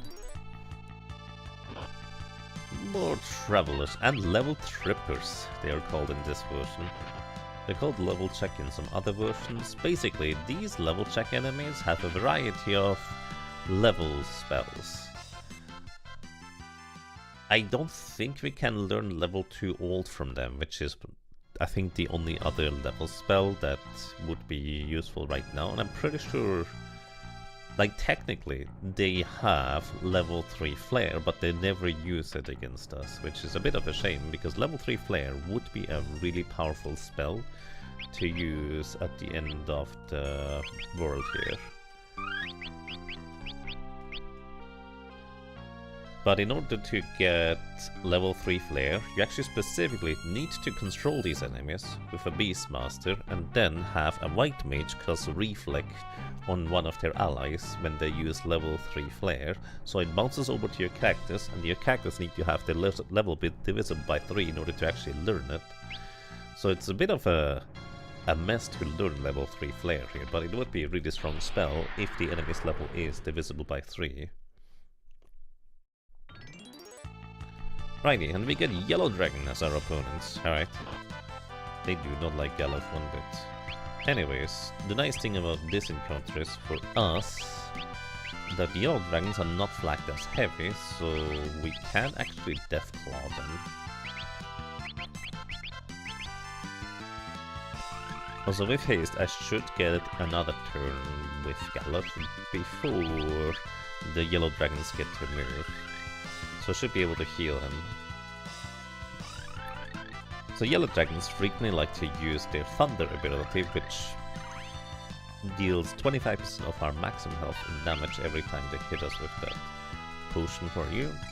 Alrighty, and now we are trying to hit our Deathclaw. They do have a decently high level and resistance, I think. So hitting Deathclaw is not particularly... well, it's reasonably unlikely, I guess, even. But occasionally we do hit anyways, and then we just whack it once because it only has 9 HP remaining at most.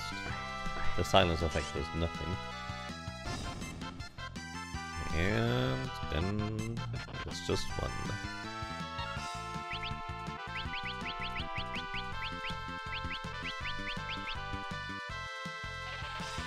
Doomclaw, and there it goes. Sometimes you just get lucky in landing these. The other encounter... oh, absorbing MP we will do. The other encounter we could have had in here would be the Red Dragons, which are in fact flagged as heavy, so we wouldn't be able to do that to them. You've finally beaten it. Goliath mix and a lot of RNG luck with Beast Killer Stunning Grand Cross was involved. Oh, nice. Yeah, actually, it's a good point. The Beast Killer whip has a decent chance of stunning Grand Cross, disabling it from doing anything. Nice, and congratulations. Pretty awesome. Goliath mix helps a lot to double your HP. Yeah, we don't need anything from here. Magneto. I would guess that is literally how it is spelled in Japanese. It says Magneto. Probably.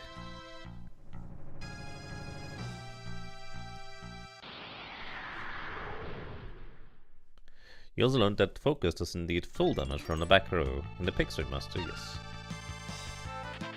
Which is why very nice, honestly.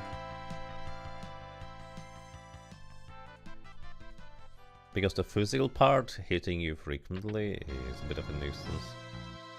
Spots was cranking out like 8,000 per hit, so 16,000 per turn. Oh, because he... nice. That's a lot of damage. Alrighty. And we're about to come up on another boss, actually.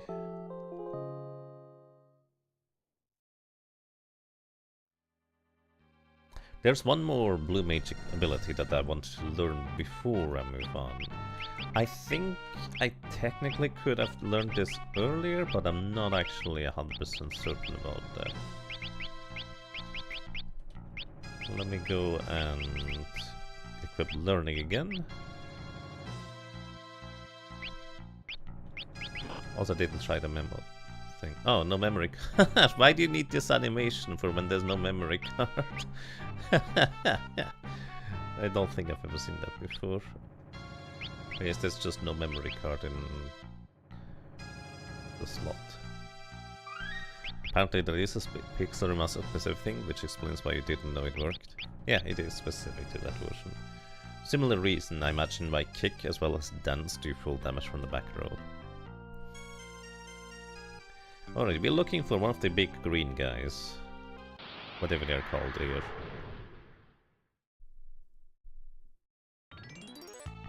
Ultra Geigus. Guard off. Perfect. That is exactly what I wanted him to do.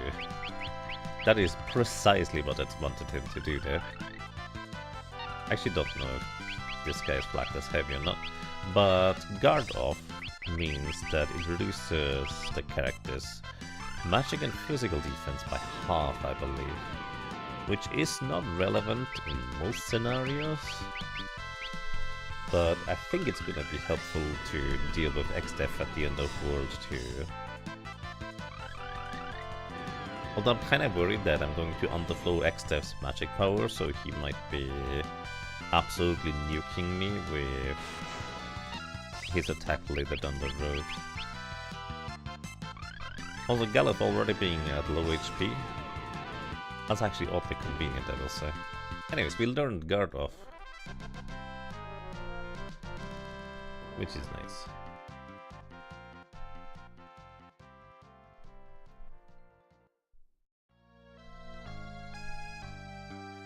Then everybody gets blue magic again.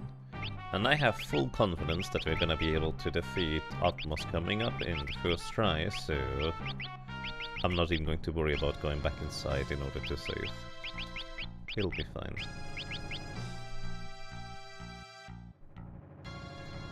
Alrighty.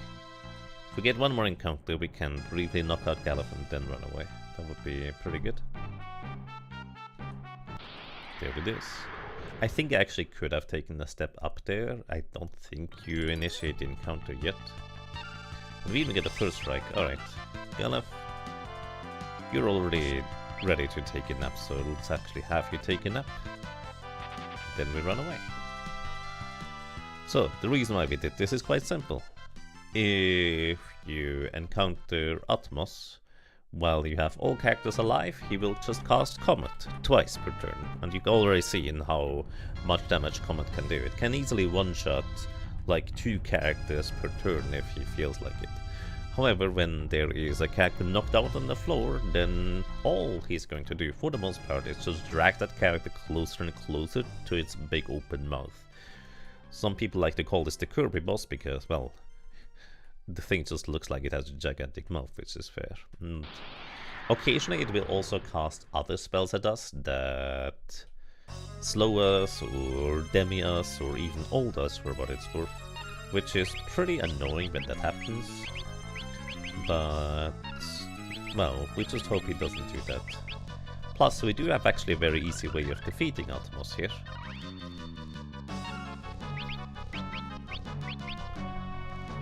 Thanks to our blue magic arsenal. So again, if you use the Pixie Master, you can actually use Time Slip on him. He is susceptible to sleep. However, he is not susceptible to the old status effect. And in this version, an enemy needs to be both susceptible to sleep and old in order for Time Slip to work. Which, well, it doesn't work against this boss here, but you can use it in the other version. However, what we can do is we can use Black Shock or Dark Shock. This reduces the enemy's level by half. He is currently level 41. And he has a decent amount of magic evasion, and, well, he's higher level than us, so he just has naturally more chance to resist. But if we do hit it, it reduces his level, well, by half. Half of 41 is 20 and a half. The game doesn't do any decimals, so all decimals are just straight up truncated. So he is going to be level 20 after we hit this ability here. Whenever we hit the ability here. There we go. Now he is level 20. And, as I have mentioned before, because enemies that even are immune to instant death still get hit by level 5 Doom and get knocked out. So this is what people like to call death by math.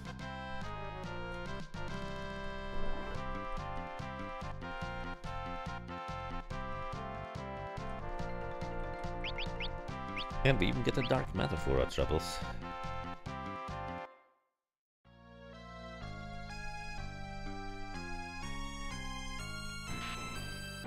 Alrighty.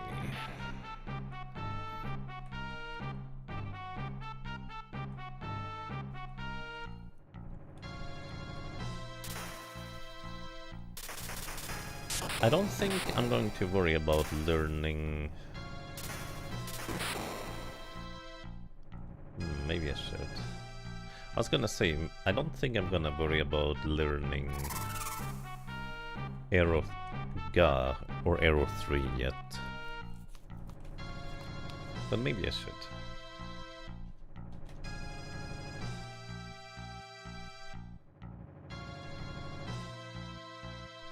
Whee!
Oh, by the way, Atmos would have about 20,000 HP, so Comet would defeat him relatively easily. But we might need to knock out a different character that isn't Galuf, and then revive Galuf before he gets absorbed into its big mouth. But Comet is pretty decent damage at this stage in the game. Not 100% reliable, but mostly reliable. And I think that's good enough. So, we could theoretically go out of our way and pick up air knives as well as... Oh, we have Galuf. Double Galuf. This doesn't always happen. I just don't know what the conditions exactly are. I guess you just have to Galuf in the lead when... Oh, before entering this cutscene.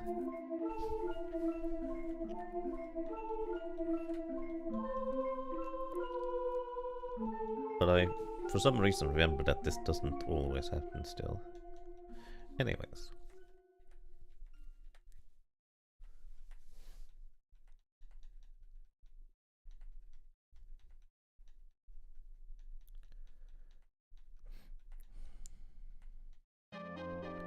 Welcome to the submarines time.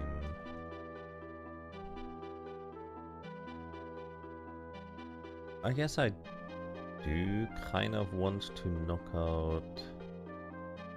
Oh, we have an easy way of knocking out Metamorphose, I just realized. It's fine.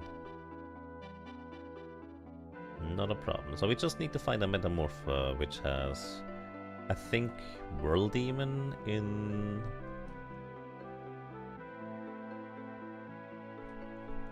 its arrangement. What else does it have? Metamorph...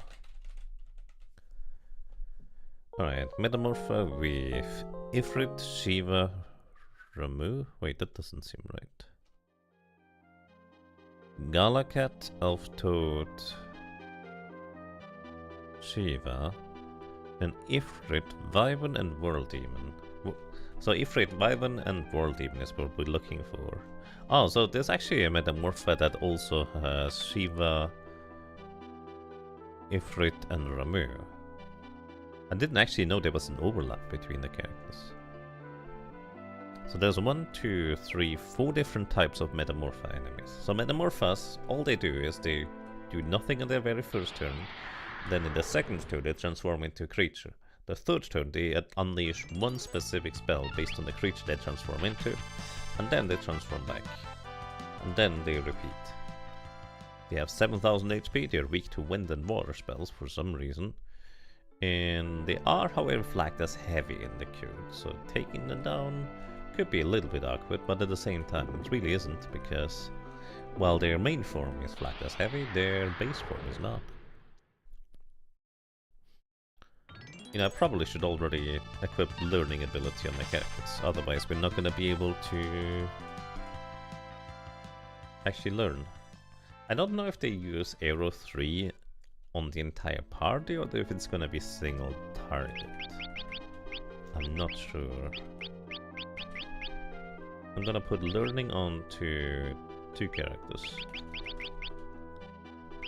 And let's hope that one of the 2 is gonna get hit. Gil Shrine, at least it's not Gil Cave.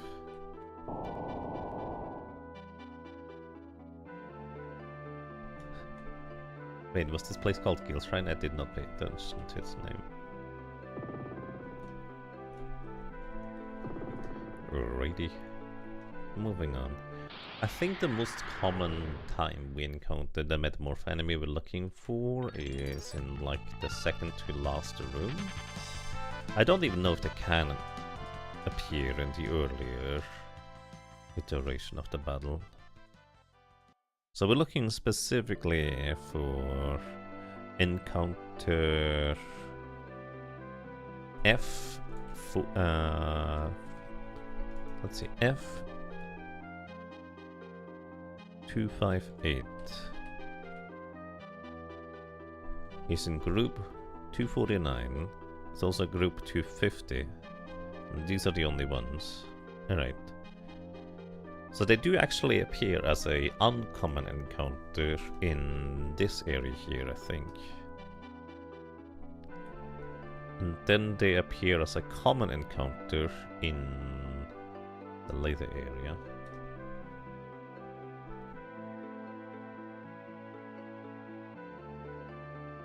I believe they cannot appear in this room. I could be wrong though.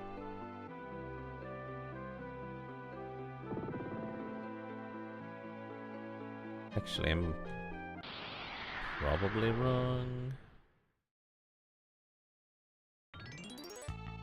Remove crew dust summit dragon. Let's just see what it transforms into. Actually, no, I think this is... I don't think he can transform into what we're looking for here. Let's see, what do you have? Morph! And it's an elf toad. We definitely don't need the elf toad. But, well, Elf Toad Shiva Galakat is the encounter set that can appear in both areas. The ones that can have the world demons and the ones that cannot. Anyways, it's not the encounter specifically that we're looking for.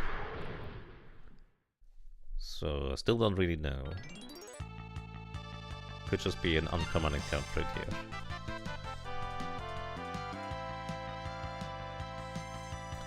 Morph. Galacat again. This is the same encounter we had before. It's Elf Toad, Galacat, and Shiva. I don't even know what the Galacat does, to be honest. Or Gaia. Elf Toad just turns one character into a frog, giving it a frog song, Blue Magic, if you didn't already have it.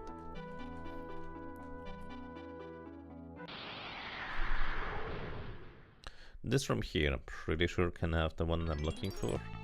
So, Metamorph. Let's see.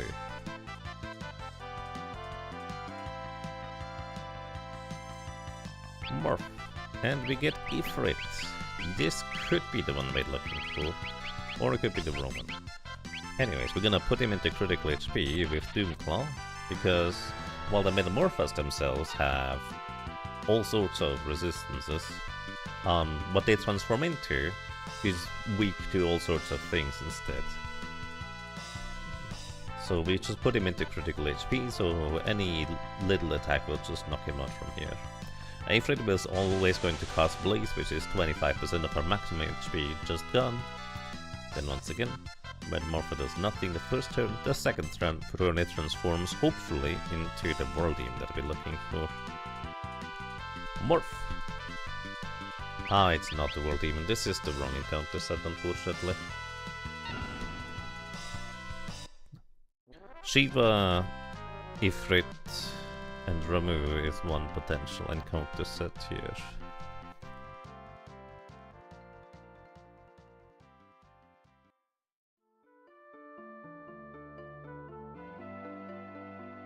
In fact, actually, if I read this correctly, this means this room in particular, in fact, does not have the potential to contain the Metamorpha enemy that I'm looking for. So this room literally cannot have a World Demon, I think.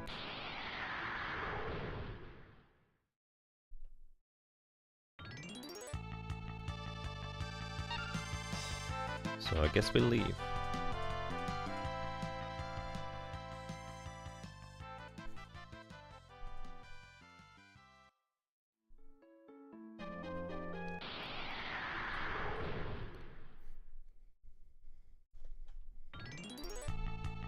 Metamorphos do have a rare drop chance for a Staff of Light, which we can use as a time mage.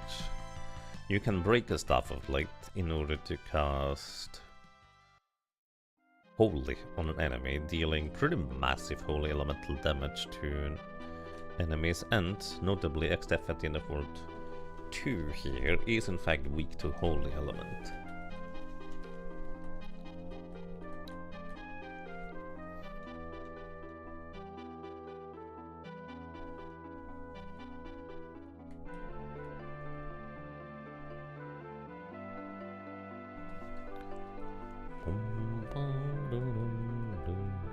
So I either can teleport out of here, or I can backtrack to the previous room in order to get to the World Demons. Or we could also just ignore this part here and just get Aeroga from the Crystal encounter. And I mean, I guess it's not like I need it beforehand, it would just be kind of convenient to have. So I think we're just gonna get Aeroga from the Crystal encounter. Although the awkward part there is that that means one character is not gonna have blue magic access. I think that's acceptable.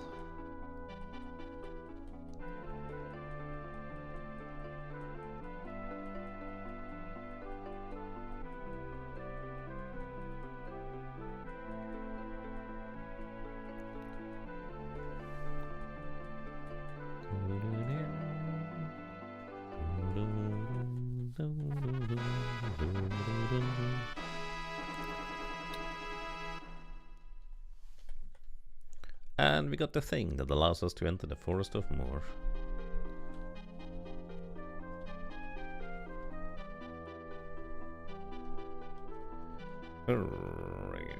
Magic, time mage, doesn't matter who, time magic, teleport out of here.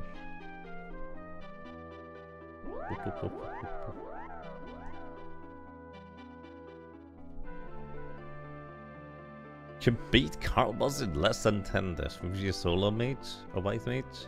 That's really nice. Congratulations. That is below the expected amount of deaths, and I will argue a great accomplishment.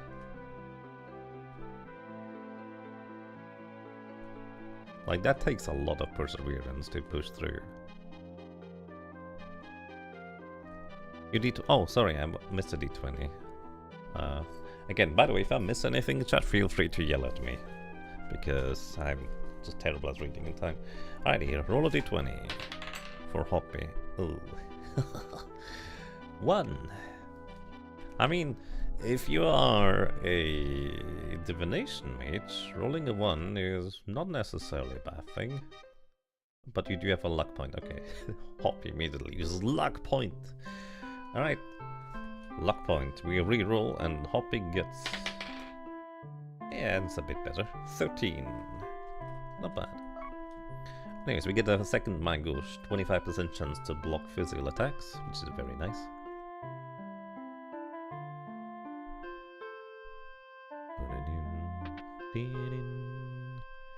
Then we can buy new time magic here. So, we have Haste 2, or Haste Ga, hastes all of our allies at the same time. We could technically get Old as a status effect, but... truth be told, I have no idea where you would even use that.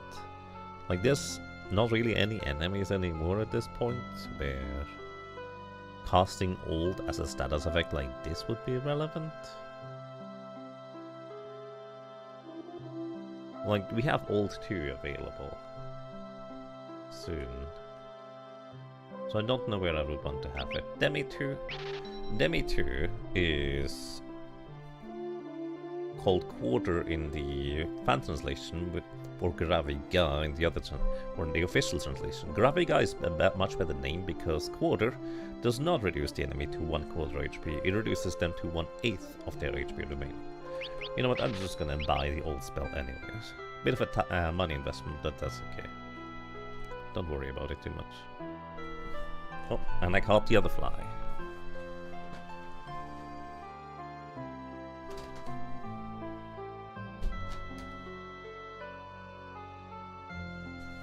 Alrighty, sorry. I caught both flies that were just whirling in my room for way too long. Okay. For operations, we want to have air lancets for everybody, or as this game calls them, we would like to buy... oh, it's actually called air lancets. Okay. Nice. And these air lancets increase our wind damage that we deal by 50%. You know how we have Aero 2 for decent wind damage? Well, that is now 50% stronger. And very soon we have an even stronger wind spell beyond that, which allows our characters to dish out pretty substantially good damage with that. So that's very nice. Alright, we could have various equipment pieces. I think it would be nice to buy luminous ropes for everybody. Well, let's see if we can afford that. We need 16,000 gold.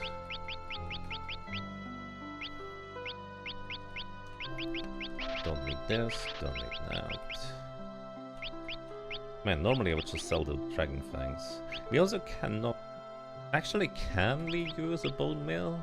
Can a chemist use bone mills? I don't remember. I'm just gonna keep it for now. Hair ornament. That's the gold hairpin, as it's normally called. Reducing MP cost by half, which is amazing. We do not sell that one, we keep that one. We don't have use for shurikens though. So no, I can't really afford 4 of them, so let's just go for 3, I guess. There's also a new helmet we could equip here, but that's less interesting. Anyways, everybody gets an upgrade, including equipping the air lancet. Which, to be fair, we could equip the mango from a hunting knife instead. Which I think right now, at least, would be better either way. Then Ferris, you're the fastest character, you also get the gold hairpin. That means your MP cost is gonna be halved. And that's everything we need. Let's move on. Old is meh, not really useful.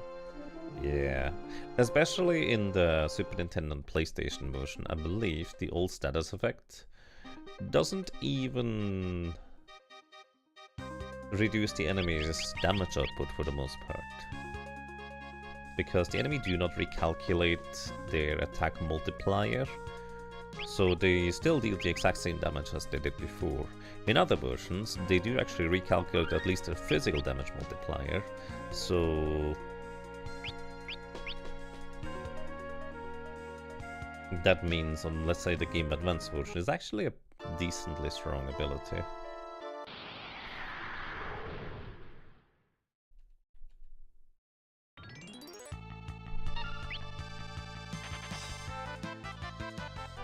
Slow gaming. Welcome back to you, Jesper. You see, I have gotten my mileage out of Blue Mage. Not gonna lie, you're surprised to give up swords so quickly. I mean, swords, the main use it would have would be a slumber sword or sleep blade, which would allow us to put enemies to sleep, which is otherwise slightly difficult to come by with this team. But it's also really not necessary. Blue Mage just has that many abilities in its arsenal either way. Which reminds me, I do need to go ahead and make sure we equip learning on one character, which I guess is probably going to be Butts in this case. I was initially gonna just put it onto Galef, but I kind of want to keep Galef's ability to cast blue magic for the encounter afterwards. Anyways, defensive weapon for you.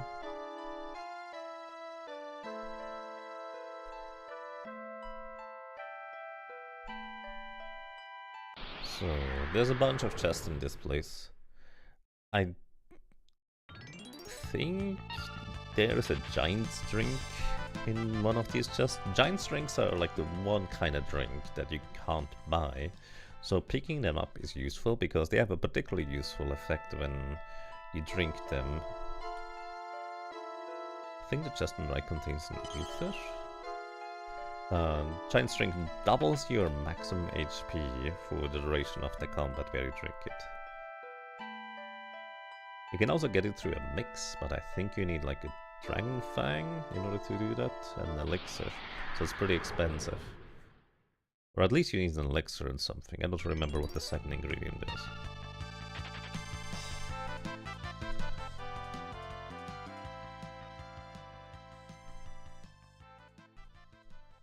And yeah, I'm functionally kind of rushing through the game as fast as you can rush through the game in the PlayStation version. Because Time Mage plus Blue Mage really just allows us to do that without too much trouble, which is kind of fascinating.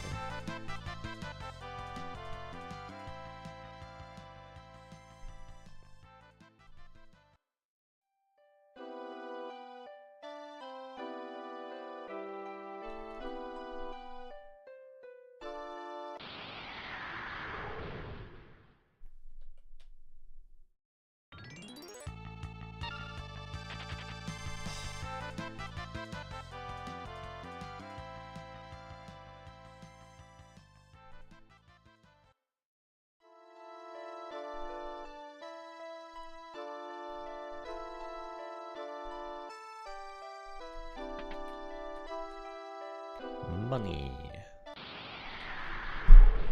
I guess if I really needed money, we could just go back to the statues too.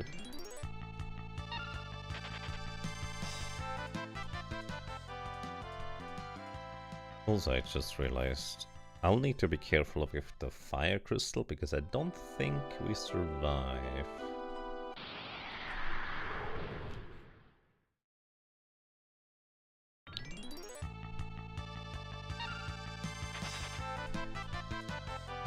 A Fire 3 spellcast with our current HP thresholds.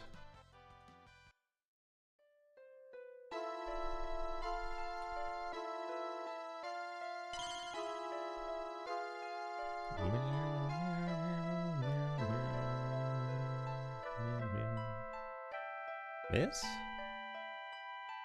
Oh, right. That makes sense. Cottage. I guess it's useful. Since Blue Mage is pretty MP hungry.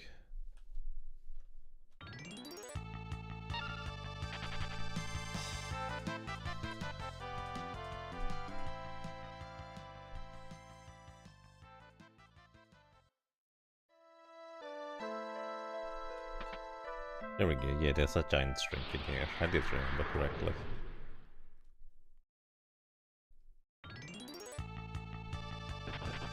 Why is this guy called a succubus? Why are you called succubus? There's at least a second enemy in the game that makes me think that they accidentally swapped a bunch of names of enemies around. Why am I called Yaga? I chose that name.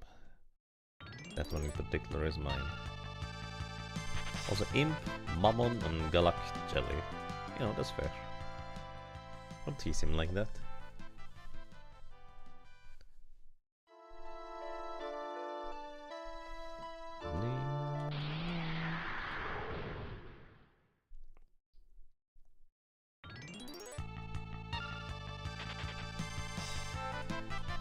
So he chose to be called Succubus.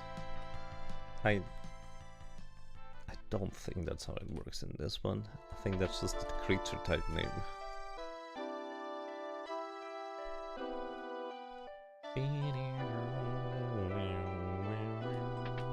Mace.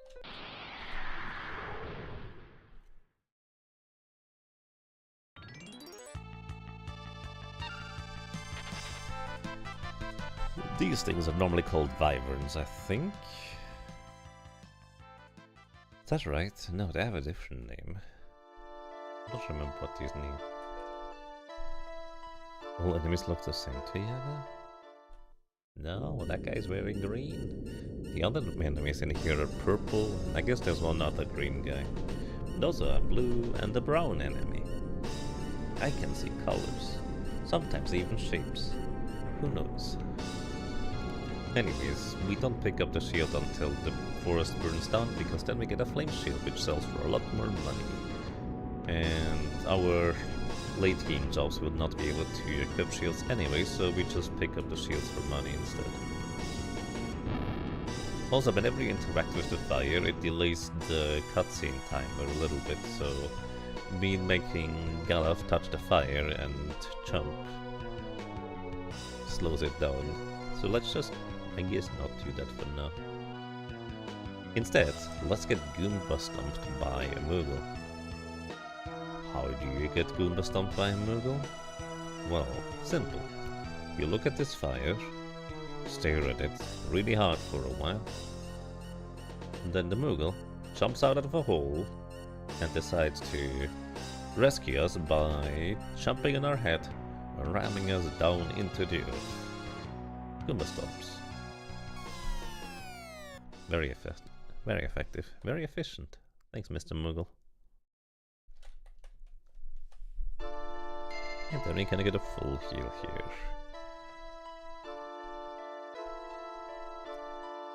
This Moogle here is technically going to walk away after a certain amount of time passes. Sometimes he chooses to try and go up and left, which means he doesn't move. Or left and right, I guess. That was actually pretty friendly. This Moogle, for some reason, frequently gets stuck in the exit there, which makes it a bit awkward to deal with. Anyways. Let's go outside and save, because the upcoming encounter is a bit of a trickier one for a lot of solo characters. If you have a blue mage, for the most part it is reasonably doable, although it is still going to be subject to random chance anyways. Because the enemies are going to be relatively high level with, I think it was 20% magic evasion. So no matter what level I am, the enemies always have at least a 20% chance to resist my spells. And Deathclaw, or well, Doomclaw in this version, is not the most reliable of spells to hit enemies with to begin with, so it might just take a bit until we hit.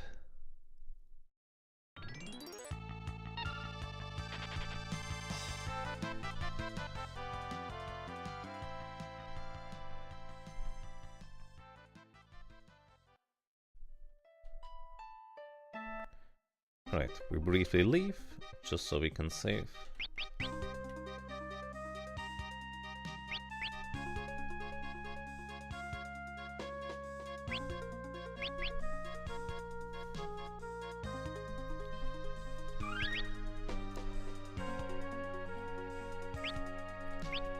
And that's all we need to do. Galaf has all the tools he needs in order to accomplish his solo character victory at the end. If I had a reflect ring, I'd actually potentially equip it on Galaf. Maybe. Depends.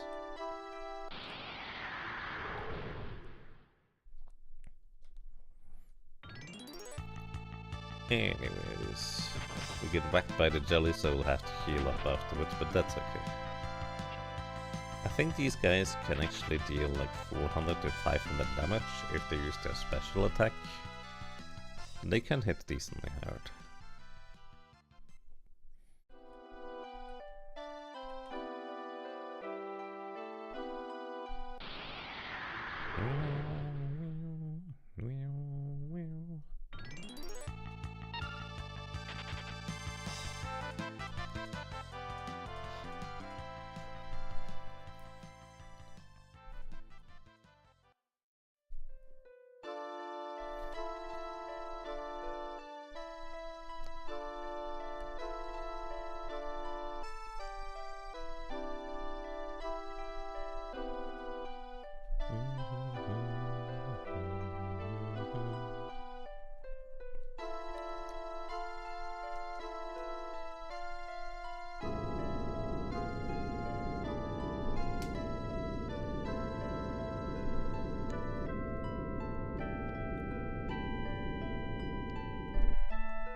Alright, heal up, potion there, and that's as good as it gets for us. Also, we cannot memory save, in case you're curious, because it's grayed out apparently. Anyways, this enemy here, or encounter, is rather challenging. It's going to be against what is commonly called the Sealed Guardians. Each one of these crystals has 7,777 HP. However, they are not immune to percentage-based damage because they're not flagged as heavy in the code. So this means Doomclaw as well as time magic abilities both work. However, once these things drop below 3000 HP remaining, they will frequently start casting all sorts of rather dangerous and, well, multi-target damaging spell against our entire group. They are susceptible to blind, however Flash doesn't have the highest chance of landing. But it does try to hit all enemies, so it's worth trying a few times. Oh. Right, Leonard has the wrong thing equipped too. Anyways, I guess we have two characters that cannot cast. We have three characters that can't cast time magic spells. Oh no, Galaf still has, I guess. Anyways, I guess you're gonna try and slow the enemies. Wait, Galaf also can't cast... Why did I put a slow... Oh, because I was trying to learn it earlier. We can work with it. Gonna be a bit awkward. Alright, let's cast Regeneration. And haste on everybody with haste 2. Slow 2 once again. Less chance to hit than slow 1. But because it targets all enemies, on average, hitting at least one enemy is going to be more likely than the alternative. Right, we hit at least one enemy, one of them is blinded, which means there is 75% their attacks, and I think that's pretty good. Then, at this point, I guess we just cast regeneration on everybody. Regeneration in this game is not particularly good. But over the course of what may be a pretty long battle at this point, it might heal us a decent bit, I suppose.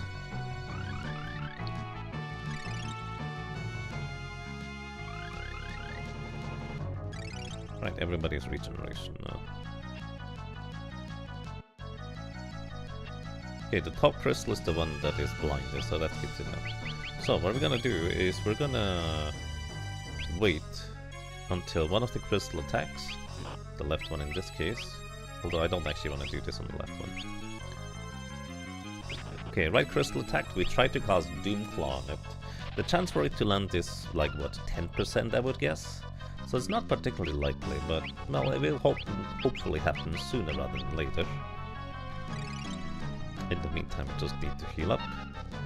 And what we also can do is we can cast Float on everybody. That way we are now floating above the ground, and the reason why that's relevant is because one of the crystals is in fact considered to be an earth-based enemy. So we can actually knock that guy out just normally, and it's not going to be able to touch us anyways. Alright. Doomclaw again. Try to put this guy away. Did not work. Well, you just try to cast slow too, slowing down the enemies here. And you know what? You as well. Right, the top crystal is blinded and slowed. Very nice. And the bottom right and right ones as well. Perfect. So this is going to dramatically reduce the damage that we're going to take from these crystals' physical attacks, which is nice.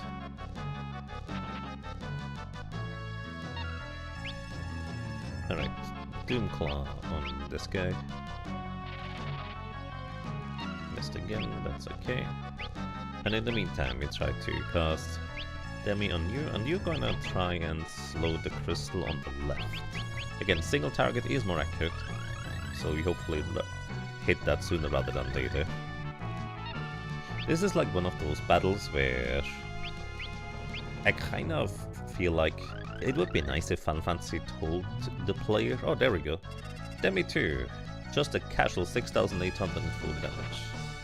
Which means this thing has way less than 3,000 HP remaining, but thanks to, or by virtue of it being grounded, we're just floating over the damage it does. Besides that, we can just comet and comet in order to defeat it.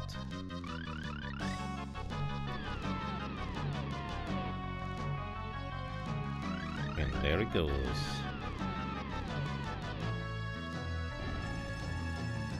Very nice. Okay, you just slow the guy on the left, or try to anyways.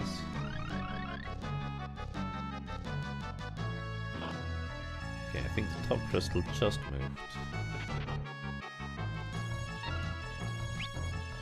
So we can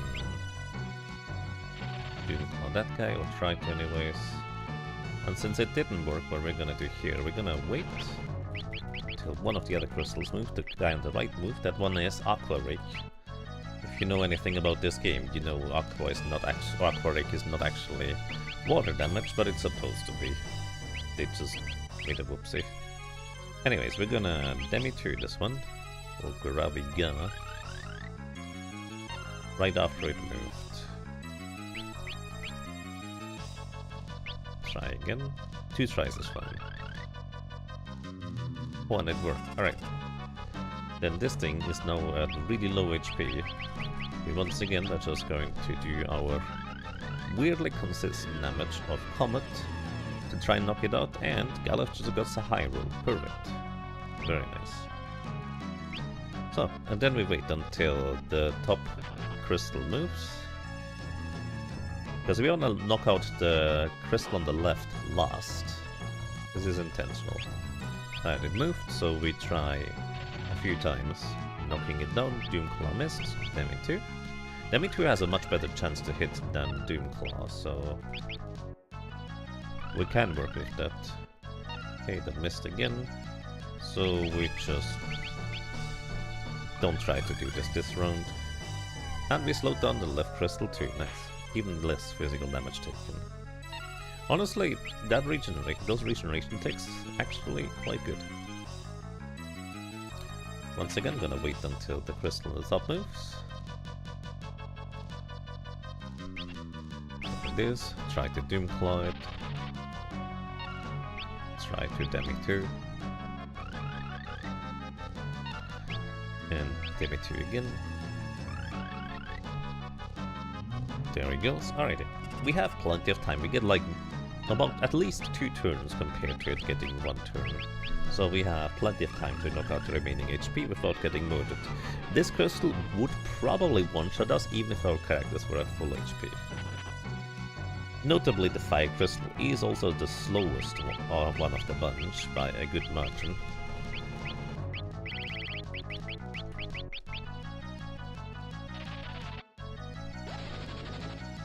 Oh, that was not doing as much damage as I hoped it would be. That's okay.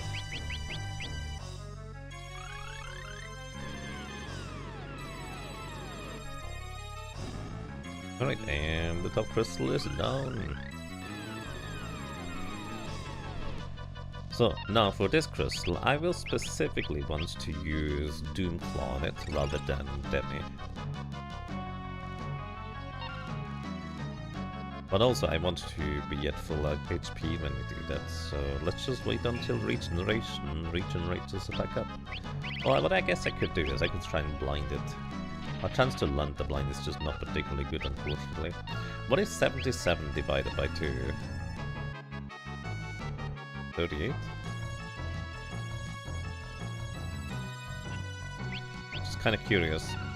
I could use Dark Shock on it, but I mean, the Dark Shock is about the same chance to land anyways. Right, everybody full HP? Full enough anyways. Because I'm trying to get this into critical HP. Oh, we hit. Nice. And then we're looking to learn Aeroga from this thing. So I'm intentionally gonna get hit here. But it should only deal about 400 damage to everybody. A bit more than that. But that's good enough, because now it's gonna go down. And this is where we learned Aeroga. I accidentally had the learning ability on 3 characters instead of just 1. But we have learned Aeroga now. Or Aero 3, I guess. 77 divided by 2, you said. 38.5. Yes, correct. It's always rounded down in this case, but 38 was the number. I was thinking of maybe if I Dark Shock the crystal and then Alt 2, or level 2 Alt it, then that would work better. But also just now realized I don't actually have level 2 Alt, because we're gonna pick it up soon, but don't have it quite yet.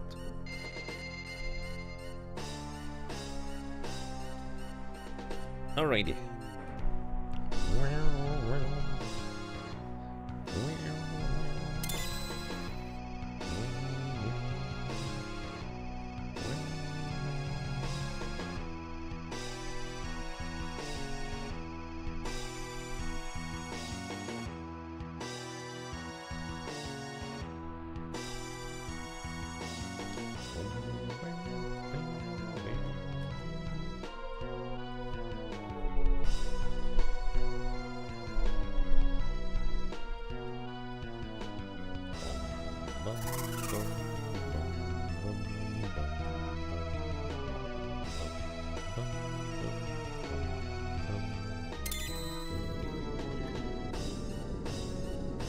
Alrighty, so what do I want to do? I want to pick up Transfusion, whatever it's called in this version, so I will need to go and confuse one of those watery enemies in front of Extev's castle to receive it.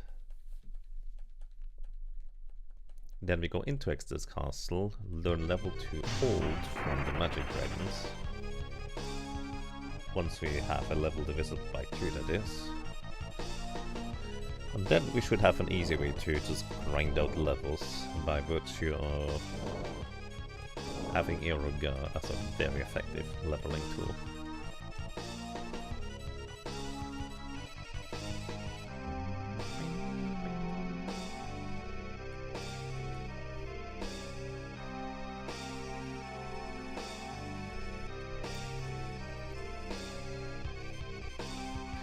Out of curiosity, what would be the worst Job class combat trying to beat this game? For the standard for Job Fiesta, I think our conclusion was from Wind Crystal you get Monk, from Water Crystal you get Berserker, I guess. Then arguably Geomancer and Dragoon. I think those are like what we came up with having the least amount of synergy and, well, useful shared, or well, covering each other's weaknesses type of deal. Anyways, we cannot lose this battle. Oh, also Galuf doesn't have blue magic, so I can't even use arrow against this guy. This is X-Death. We need to deal about 7000 damage in order to advance the dialogue.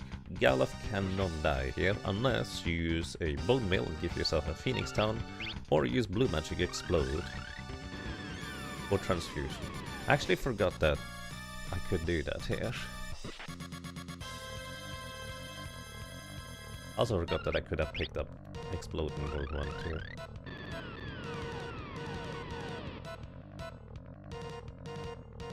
You think Dragoon is only bad because he's supposed to be a tank that is never around to tank, and it's not especially strong. Yeah, and it just doesn't have particularly good synergies with anything, for the most part. Like, there's one weird synergy with Dancer, where the Man-Eater Dagger counts as a spear, dealing double damage when you jump. It's kind of... it's fine, but it's not even that terribly useful. Dragoon is extremely average in a game with a whole bunch of outrageously strong jobs. You know what, actually that's a good way of phrasing it, I would argue. Because it's not necessarily that Dragoon is inherently bad, like it's a good tank.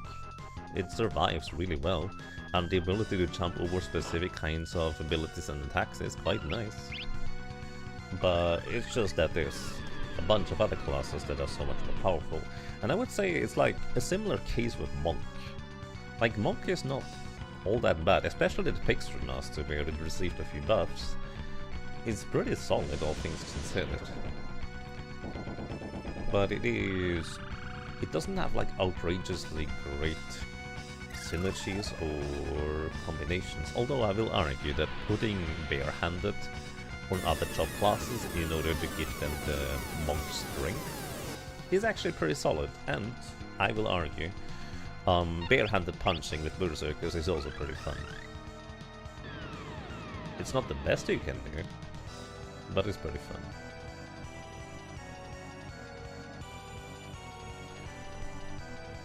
Natural Meteor Run. Bart's Berserker, Lena, Blue Mage. Blue Mage? Oh, Natural Meteor Run. Bart's Berserker, Lena, Blue Mage, Fairies, Bard, Gallows/Trial, White Mage. Advice? Advice is that get familiar with Blue Mage. Blue Mage is extremely powerful and can do so many handy and useful things for you if you know where to pick up the good spells. So if you go out of your way to go and actually pick up these good spells, it can basically cover you for any utility and offensive needs you need for the rest of the game. Bard is great if you also go out of your way to go and actually pick up the spells, or like the Bard songs, because those are also pretty decently strong if you do go and pick them up. And especially late game, Bard and White Mage are amazing as support classes. Bard can power up your team if you just use the speed song or agility song or whatever it's called, as well as the other songs to power up your magic power, your levels, your everything basically. Bard can just boost. If you just have enough time to set up with your characters, the Bard makes you way overpowered. And White Mage's key is fantastic as for keeping you alive overall. It's just kind of Bard and White Mage are both a little bit on the not particularly good side when it comes to the early stages of the game. Like, they're fine, they still work for what they're designed to do, but they don't shine until the late game. But Blue Mage can easily carry you through everything there, if you are willing to go out of your way to pick up the spells.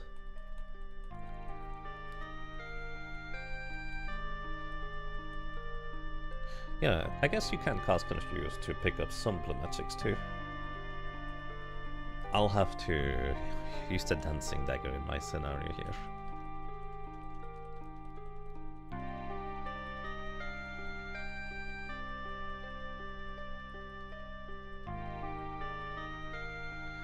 And yes, Bard can stop a bunch of enemies with the stop song. It's actually really good. And if you plan on battling various random encounters, the other song that confuses enemies is also actually really nice. Like Bard is good for random encounters and the select few mandatory ones too for stop song. Like it's not overwhelmingly powerful, but it's fine, it's solid. Plus it's also decently fast. So even if the Bard is just throwing around potions, it's pretty good.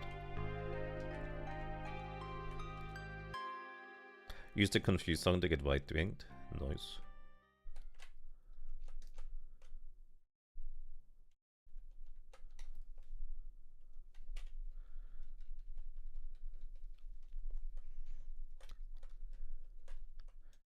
I think the one that you might have missed potentially for your Blue Mage is Deathclaw. Deathclaw is an ability you can pick up after the Karnak Castle explodes.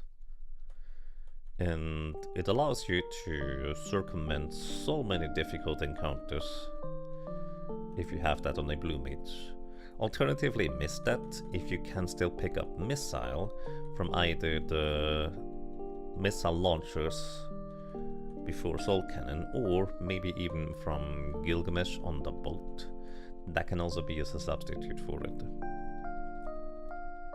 You did get Deathclaw, Missing Transfusion, and Arrow 3. Yeah, this part of the game tears you up. Yeah, I think that's very understandable. I do frequently like to mention that while Final Fantasy V is not particularly well known for its story and lore, it does have its moments, and this is certainly one of them. Because the game just very explicitly tell you that Galuf is just straight up dead. I think serves it well. With how, you know, funky and whimsical the game is occasionally, where it's always possible for the characters to just come back to life anyways, because it's a fantasy game. The game's just straight up telling you that no Galuf is gone. That's something. I have played some other like fantasy leaning games where it actually took me a while to realize that the characters were actually dead, because, you know, it's more of a friendly game, let's put it this way, at least like happy-go-lucky it seems at times. But in reality, the character was actually dead, and because I didn't take it serious until later, it was like, oh, I kind of missed out on, I guess, some dramatic moments there, in a way. Anyways, we should have a bit more money now to buy the last Luminous Robe, and hopefully 4 Poet Capsets in this version. Let's see if we can sell stuff for it. Probably not. You know, oh no, the Poet Robes are the old ones, I can sell these ones. I was about to say, I actually forgot to equip these things, but no, it's fine. It's Mace we can sell, Flame Shield we can sell, Flame Saber we can sell. I don't think Ash is useful. No. The only time Ash is useful is if you have a Cannoneer. Okay. Also, it's kind of typical of me. I grab all of these things and I just don't equip them. Oops. Wait, all 3 Poet's Caps is correct because I have a gold hairpin. Ah, it's fine, too late. Alrighty. Cryle. Time Mage. Everybody's Time Mage still. You get the Dunce Cap too, like everybody. Dun dun duns. Actually, you know what? You get the ability to learn. anything else. You still have learning, you still have learning. And one character with blue magic. Good enough. Then you get the luminous robe. And the poet cap. Luminous robe. Luminous robe and poet cap. Right. Wait, is that correct? Did I get a random drop for a luminous robe, or why do you have one more? At least I think I have one more. Am I crazy? No, those were the poet robes I had. Ignore me.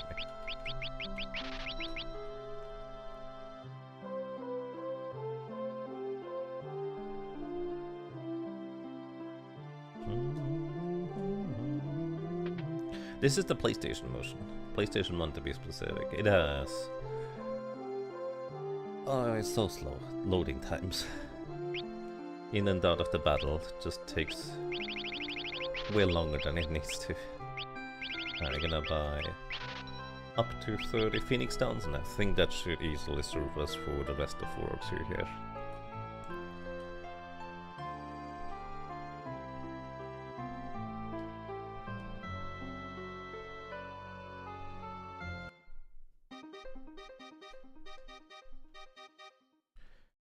You have Final Fantasy 5 on PSP. It's a big bug in PSP. Wait, is that a straight up PSP version of Final Fantasy 5?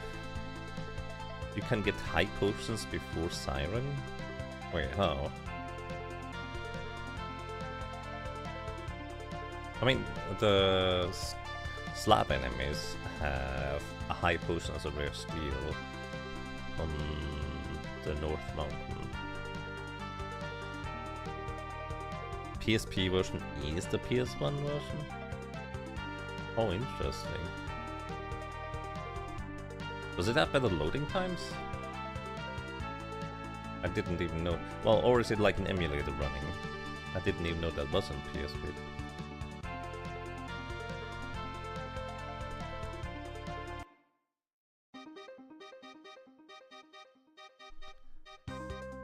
Alrighty. We're also nearing our Time Mage event horizon.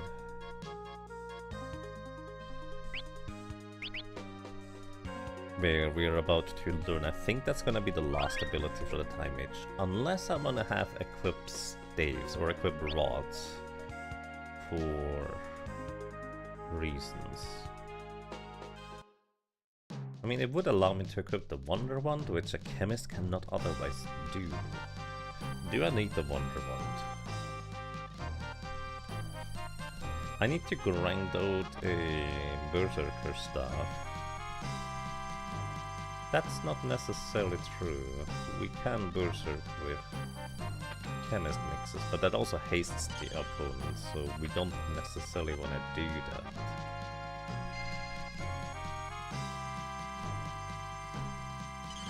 It's only built a native PS1 emulator directly into the PSP's firmware. Interesting. The loading times glitch on your PSP. Some areas will not work sometimes, and the entire area is this weird area of entire glitch. That sounds bizarre.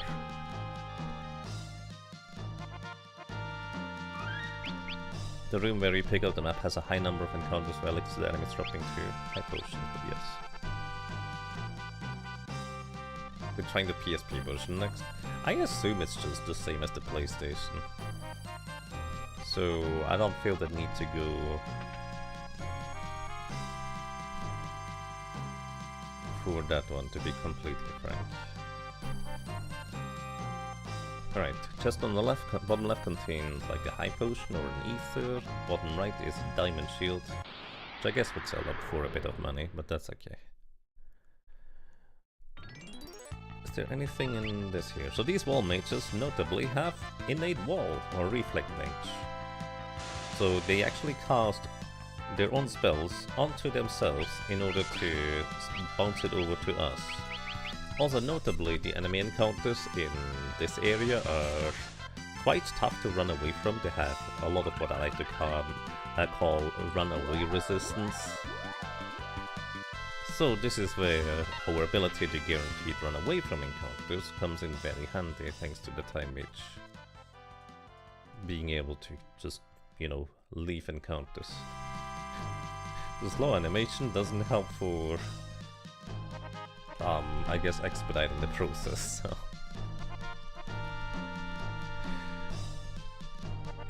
PSP had a really awful translation with Princess Salsa. Well, it would be that one if it's the PlayStation version, yes. I mean, admittedly, some names are good too. Like, I genuinely think Reina is a great name for what usually is called Lena.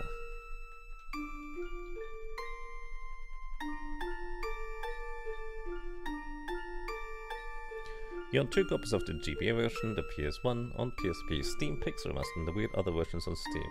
So you have literally every single one. Nice.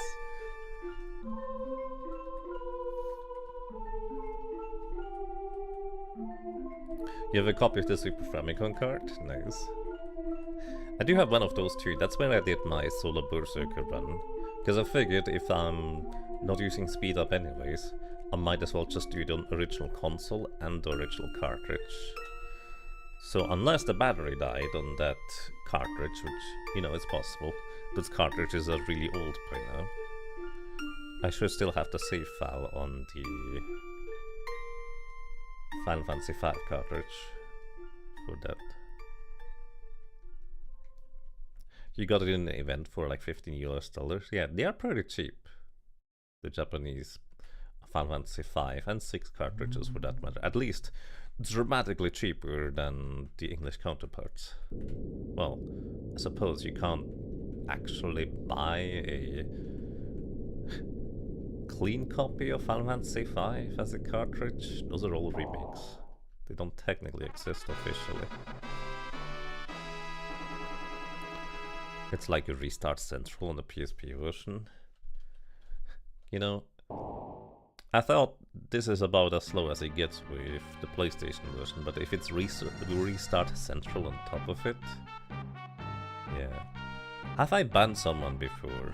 Well, not on YouTube, but there have been bans before on the Twitch side of things, because I've been mostly streaming there.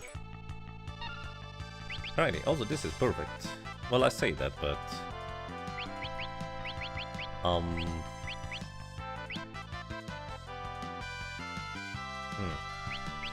how to put it? I would like to learn Eroga from here. And alternatively, I would also like to learn...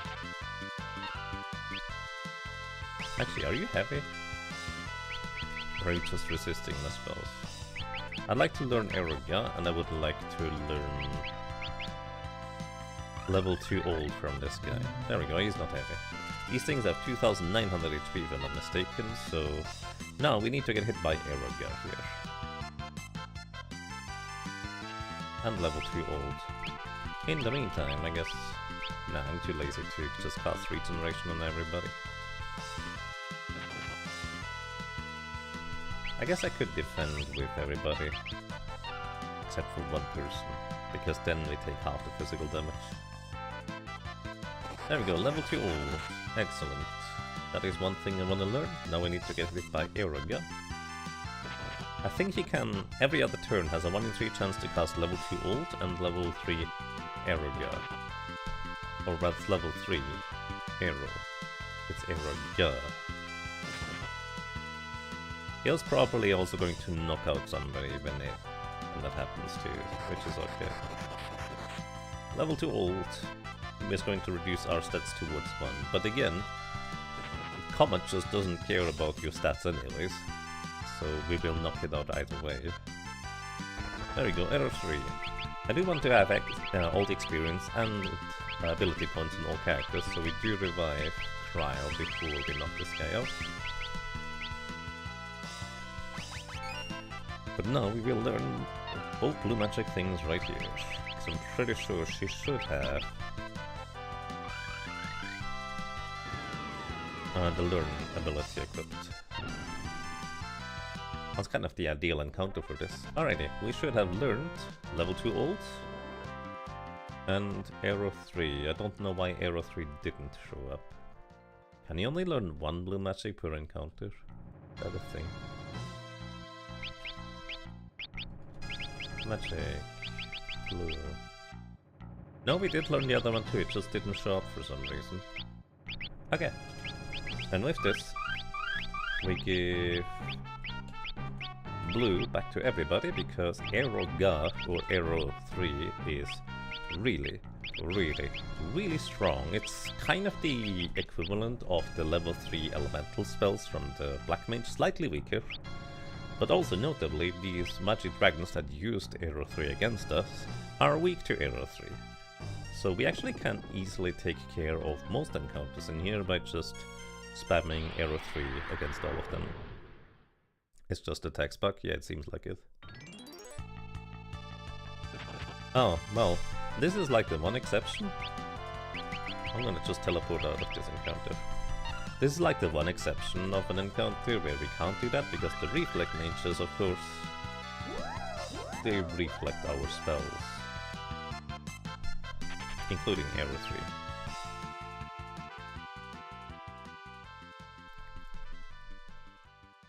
Also, sorry, Humberto, I just realized that I answered your question rather late.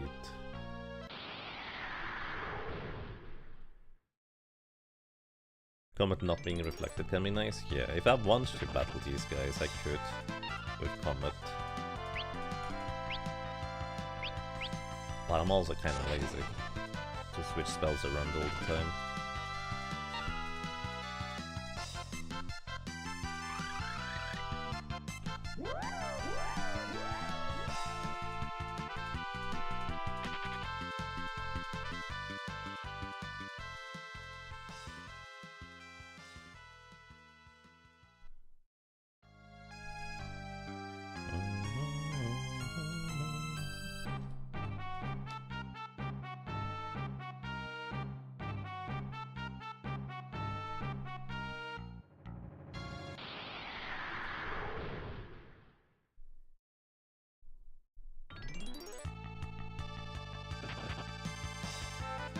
Alrighty. We should also be able to knock out this encounter pretty easily. So. Oh, right. Maybe this is where we learn Right Wind. I forgot about that part.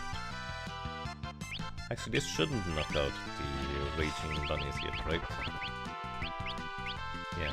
If we use a soft and a golem type enemy, that will just instantly kill them. Oh, wait, no. Is it? Do the Hellraiser rabbits use White Wind on us if we confuse them? I think they do, right? So what I want to do here is I want to use the Dancing Dirk. Dark returns. And hope for not sword sense, we're looking for Tempting Tango. I'll use Arise on exactly the one target that he shouldn't. It's by the way random who he targets with Arise. You might think, oh, but that was the only enemy that was dead. Surely he would always use this on the Atomic Golem. But no, it's random who this enemy targets. Also, it's called a Rage. What a name for these guys. So we don't actually have a way to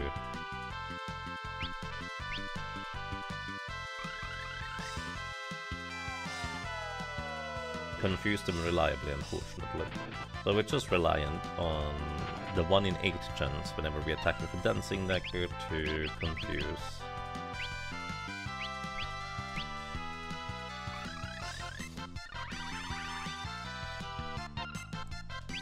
You like that the golem is a damned golem? I didn't actually notice that. I keep forgetting to check out the names. Anyways, come on, confusion. We need Tempting Tango from here. So this could take a bit, so we're gonna regeneration our characters, because he might as well.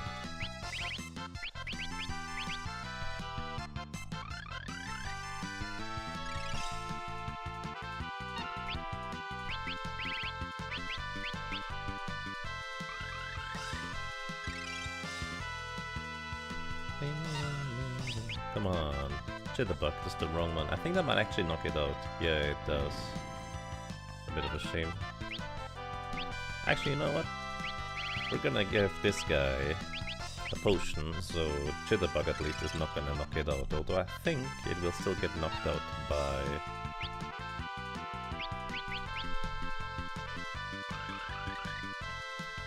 a Sword Sense right now.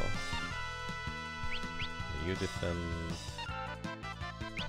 Come on, Tempting Tango. There we go, Temp Tango it's called in this version. Now, we need this guy to cast White Wind on us. Wait a minute, I don't have learn ability on anybody, so he's not gonna help me, is it? On the bright side, we confirm that these guys do in fact cast White Wind. Anyways, we need to do this again, because I don't have the learn ability.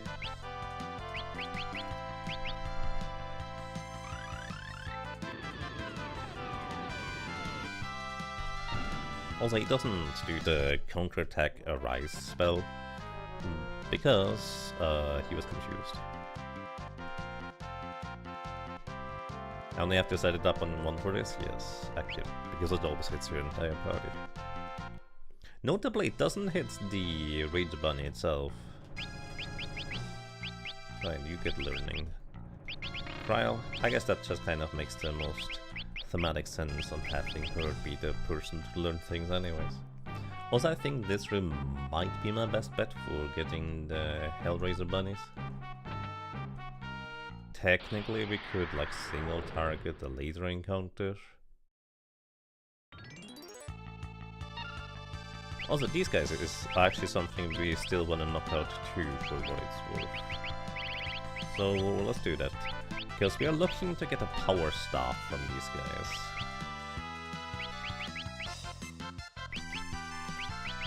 Haste.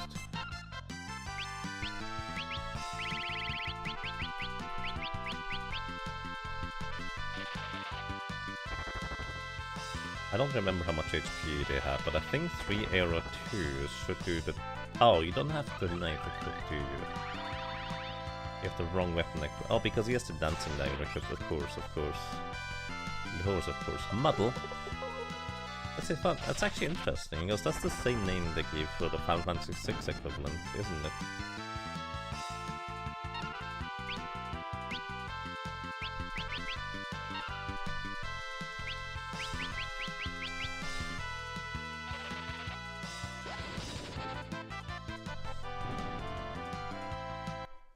So we're looking for a rare drop from these guys for a power staff, which allows us to berserk an enemy, which is a rather powerful status effect that we could apply if, you know, we get the rare drop.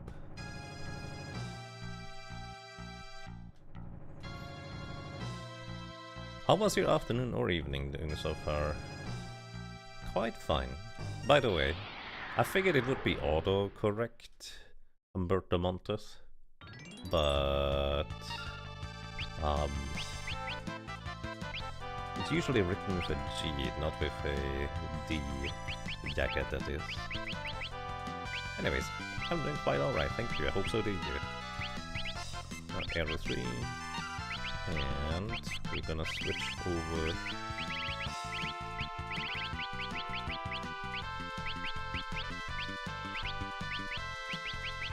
Arrow 3.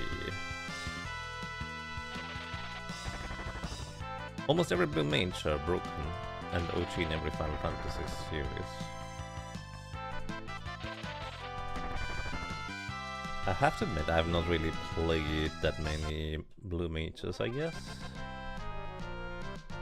But because they have such funky and strange interactions in a lot of cases, they tend to be my favorite type of class to have in these games. Hey, we get the power stuff, how nice. So I don't have to worry about Berserk anymore. What other things would the Wonder Rod be useful for? Mostly trying to contemplate whether I wanna upgrade my jobs to chemist sooner or later.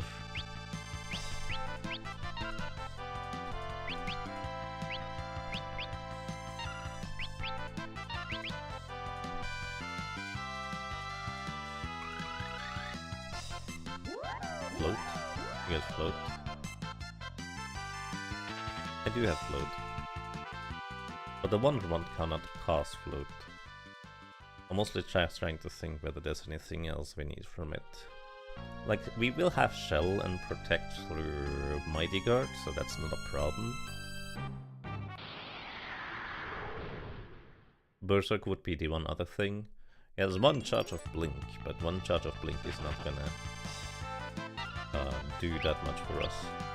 Anyways, we're gonna give Ferris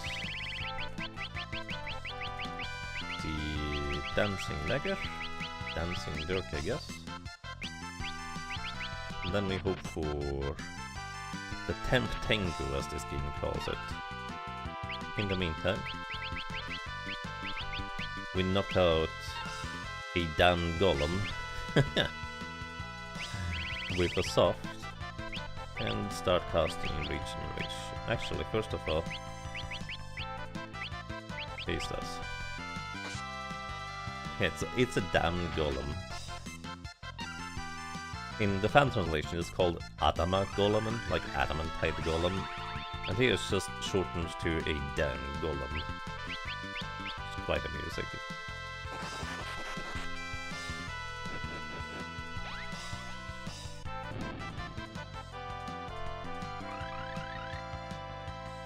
Alright.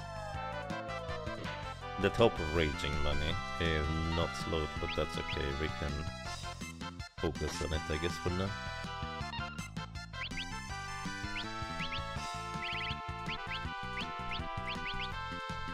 Because this might take a bit until we get the Temp Tengu going. Just gonna cast Regeneration as well on everybody.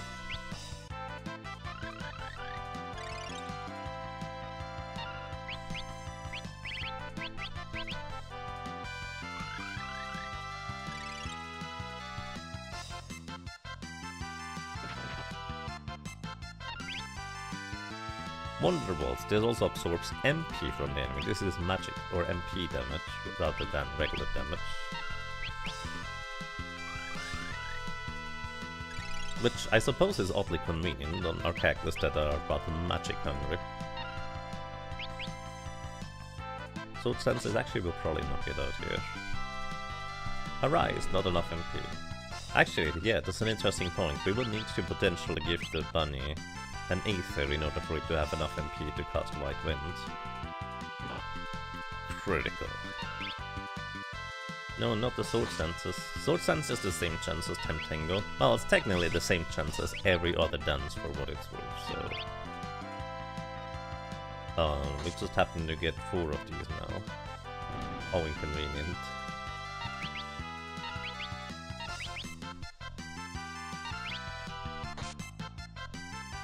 Considering casting Return in order to reset the battle here if we get another Sword Stance.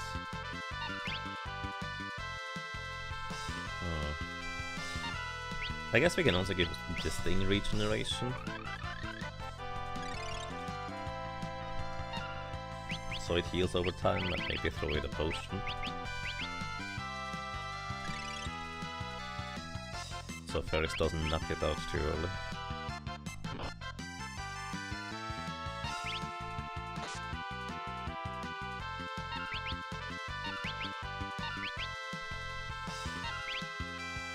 My goodness, 5 Sword Stances before anything goes. Admittedly, I prefer Sword Stances usually. Just in this instance here, we would like to have the Tamer instead, please.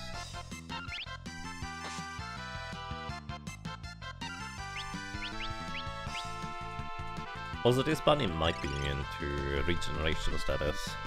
For some reason, a lot of enemies, or even most of them, are actually immune to regeneration. I don't know why they program it that way, but that's just how it is. Hey, Jack Glama. Hail to you, champion.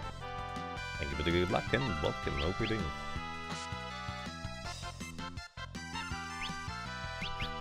Jagger, we'll never see a Sword Sense again after this fight. I mean, that's perfectly fine for me. It's not like I plan on physically attacking anyways.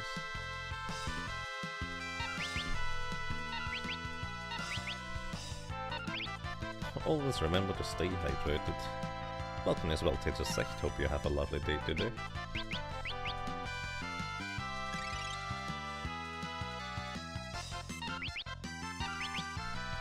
Come on, man. 1 in 8.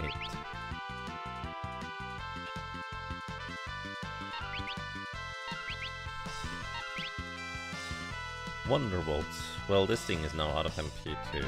You know what? It's time for us. No, I don't want to cast a reset. I really don't.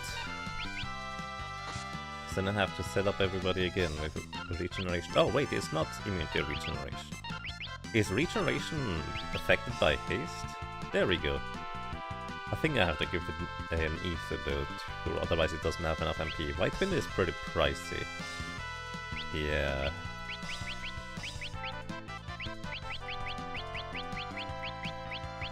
There is an ether.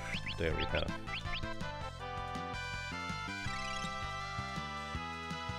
Right, come on, buddy. Give another White Wind, please.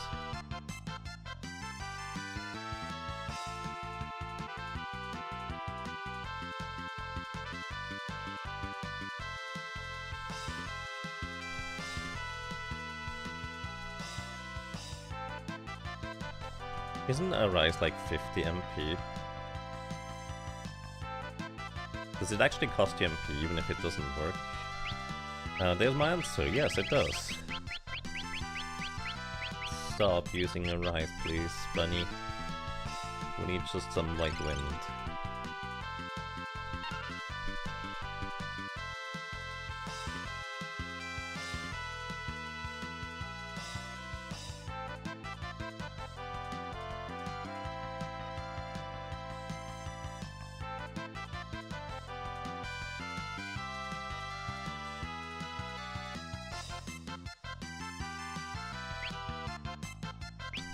I'm pretty sure I have to use another ether now.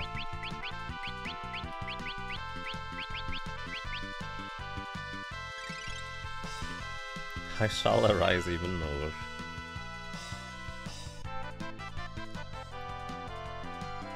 There we go, White Wind. Thank you. Let's not forget to equip the Air Lancet again on Ferris. So we deal 50% more wind damage. And that's it. Alrighty.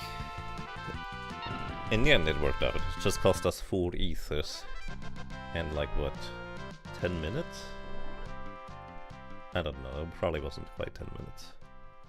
But it felt like 10 minutes.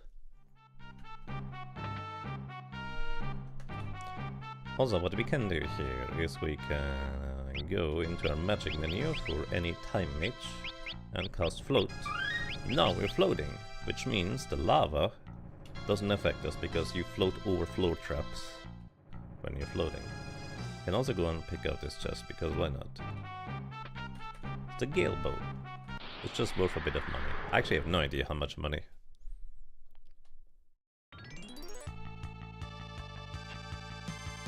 Hypnot and Black Warlock. Hypnot is a weird name.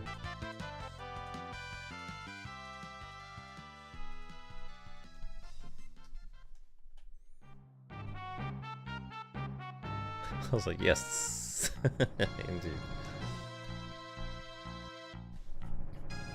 Oh wait, before I forget about it. Ability, was it you? Yeah, you get blue magic back.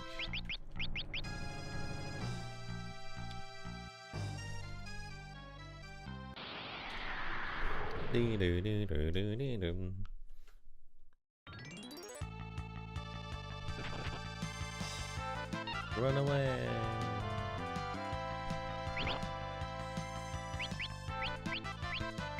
You know what, I guess we could just knock these guys out too.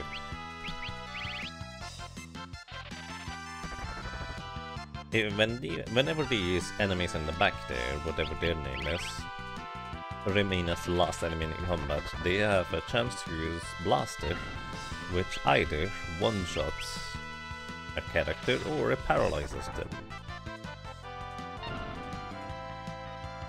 Usually it's just hope for the paralysis part, because we do not have immunity to instant death.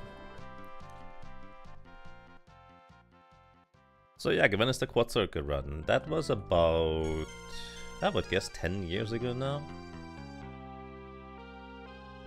I did a quad circle run on like my second year of Job Fiesta, if I'm not mistaken, and I did it on the PlayStation version. Just because I can. Anyways, we're gonna go through this room before we come back to pick up the chest for money, because this room is pretty dangerous in terms of what encounter it can contain. Because this is like the pre-room to the dragon room. There's frequently dragons in these. And these dragons are scary. Also, motor drive enemies. That's actually just straight up the name to my knowledge, so... It's another weird name on the PlayStation version, but the other versions call them the same, so who knows?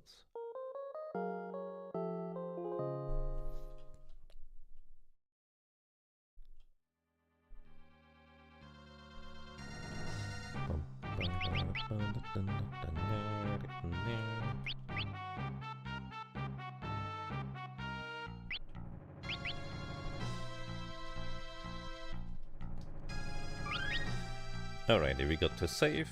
We have now all of the light magic I wanted, except for transfusion. I forgot to pick up transfusion outside. I'm not walking back, I'm sorry. It would just be convenient to have another way of refilling MP if I absolutely needed it, but for the most part we should have enough elixirs anyways. Imp. These enemies here are mostly just annoying rather than dangerous, that you encounter when you stop the bridge at one of the pillars instead of when you stop them in front of a chest. Admittedly, a large portion of the annoyance is because they don't give any experience. Just a little bit of money and ability points. And there's an infinite amount of them, as long as you keep making mistakes. Hey look, an abductor.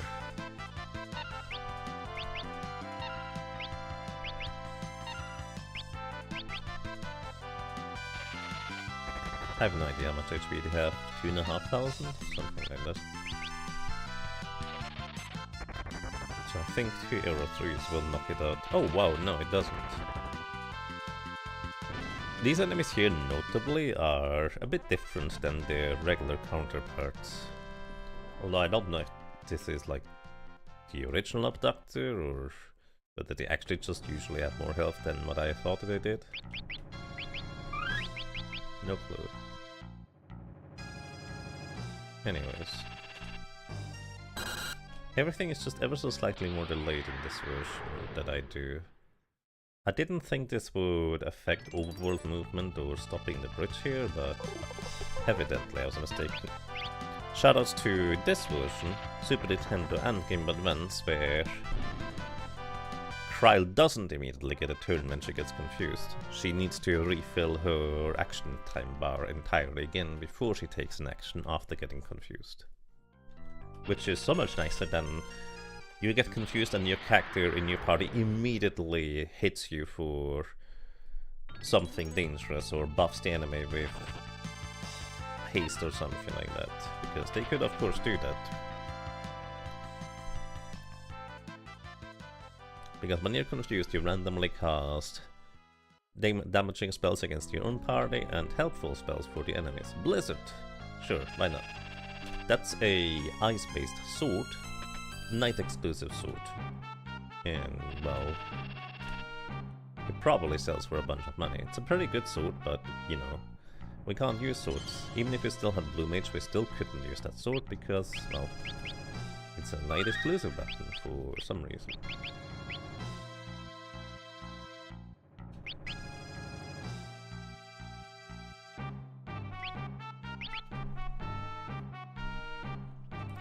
Alrighty, and we're about to enter into what I generally would call the dragon room. These dragons here notoriously being rather dangerous.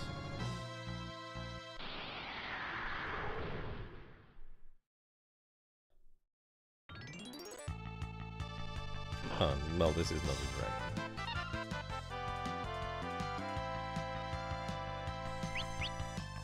Well, they also don't let me run away, so we just cast teleport.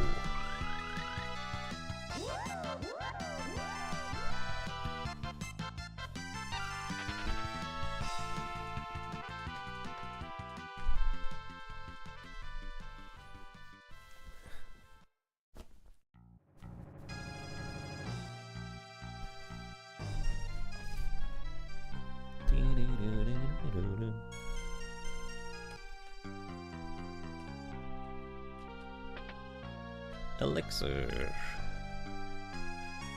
If you have a guaranteed way to escape an encounter, like through teleportability, smoke screen, escape, or even hide with a bard, this room isn't too bad. However, it still can deal massive damage to your entire party if they feel like it. This is one of the encounters that is normally rather tough to run away from. Wonder why Ferris went down there. Did she not have full HP or something? Or is there just a little bit of extra damage variance going on, where we can actually take that much damage? Who knows? I don't plan fighting anything in here, so I'm just gonna heal up and continue. If you have a flame ring to nullify ice damage and heal from fire, it's really good in here.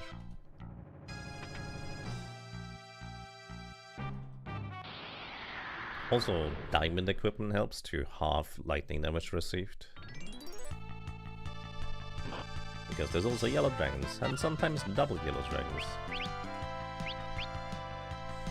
Admittedly, yellow dragons might actually be a fine encounter for us to battle, due to them being not flagged as heavy, so they do go down relatively easily compared to other encounters.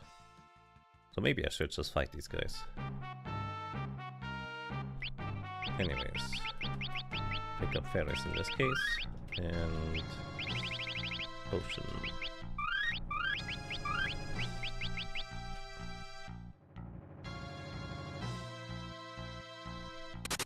Ooh, with that said, however, thank you. Thank you so much for 77 months of support. Welcome back. I'm glad you enjoy your stay. Thank you kindly. Last stream before you fly over to your side of the woods for a vacation. Oh, nice. I hope you have fantastic vacations. Safe travels to you. And once again, thank you kindly. I really appreciate it. And good evening to you as well, Matt the Geek.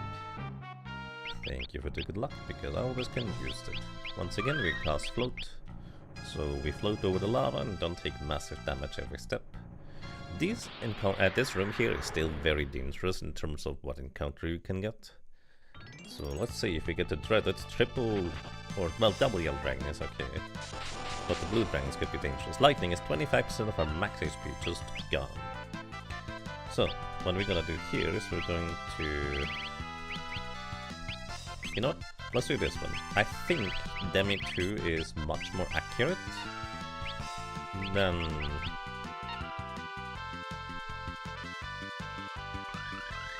Deathclaw. Still not accurate enough, maybe. Come on, guys.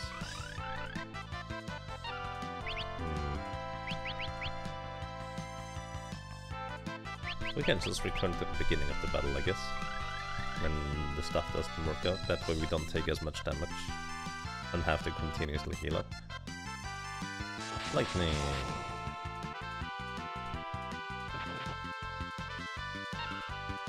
And we try again. Demi 2. Time. Demi 2.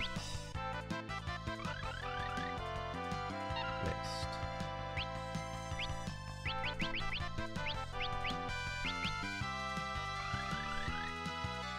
There we go, one is hit.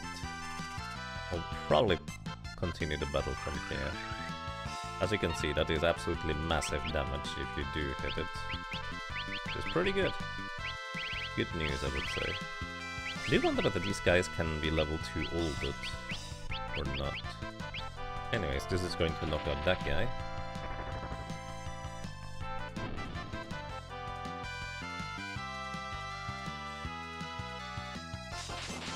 Lightning!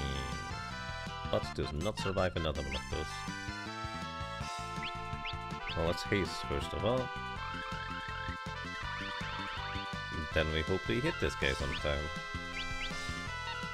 Yeah, me too.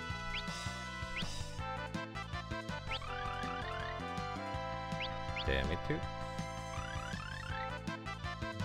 There he goes.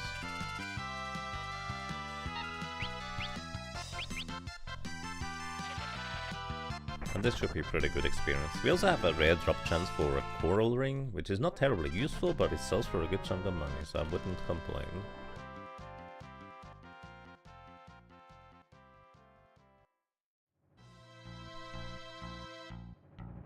Also, welcome to you guys, Grunt. Hope you're doing well today.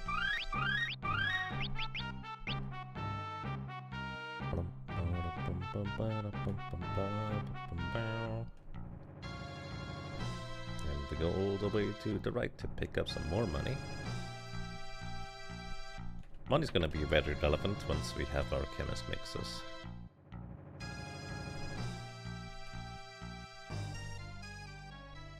Kind of trying to think. We could potentially defeat XDev here if I went to farm a bunch of light staves. Oh hey, look at this. This looks like it's one blue dragon, but psych, it's actually 3 blue dragons at once. Let me actually real quick check something. Because blue dragon, what level are you? They are level 38, so I was actually wondering if I level 2 ult these guys and then immediately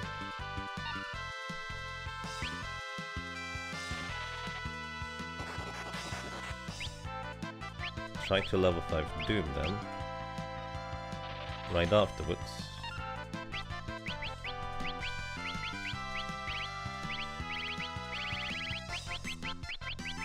Whether we would hit them.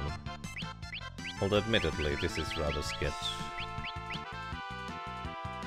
I should... No, we teleport out of here. I was gonna be fancy and try to get...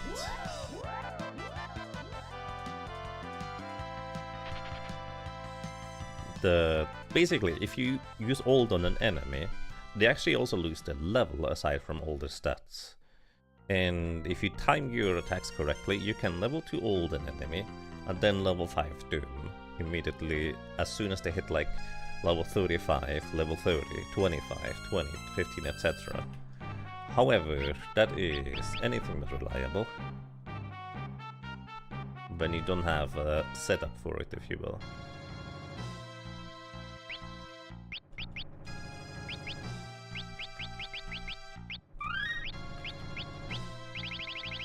So I was just kind of hoping I would randomly get it, but I think bots always needed to teleport out of that battle. Because again, those are 3 blue dragons. Very dangerous. And this is the room where we're actually gonna be grinding for a while. Mostly so we survive.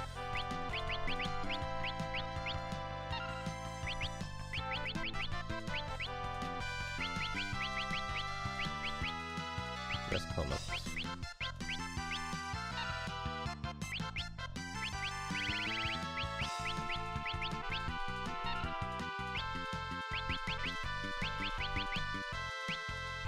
So mostly so we survive zombie breath against XDev. Because right now our maximum HP is just straight up too low to reliably survive zombie breaths. And I don't think we intrinsically have enough damage to push enemy or XDev into phase 2 before he could get to the zombie breath phase. We could if we had like 3 or 4 light staves to break. Although admittedly that's a lot more damage with Arrow 3 than I was thinking, so maybe we could defeat him. I mean, we could just give it a try and see if it goes wrong. But besides that, this would be basically the room for us to grind levels in. Also this weird orb on the left side, that's Carbuncle. Carbuncle is a summon.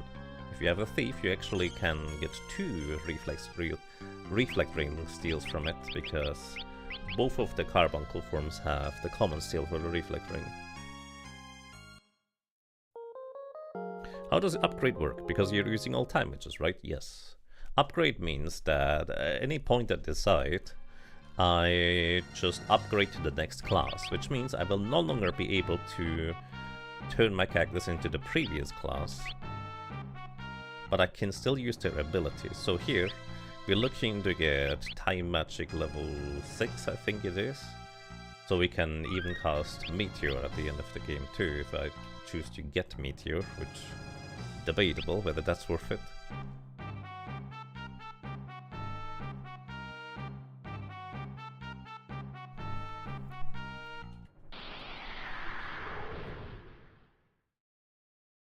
But yeah, at some point when I decide, we could just upgrade in short. You know what? You defend Cryo because you don't have the half MP cost. Oh, no, you're confused. How inconvenient.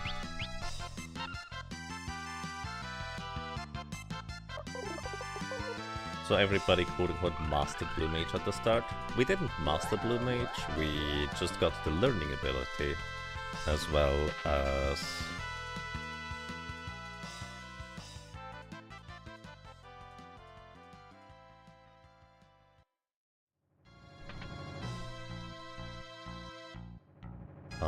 the Blue Mage ability to equip Blue Magic. And that's all the parts of Blue Mage, really. All the important ones, anyways. Alrighty, anyways, this is Gilgamesh. Unfortunately, he's flagged as heavy in the code because he actually has like 50,000 HP. However, he does go into his secondary dialogue after like 13,000, 14,000 damage.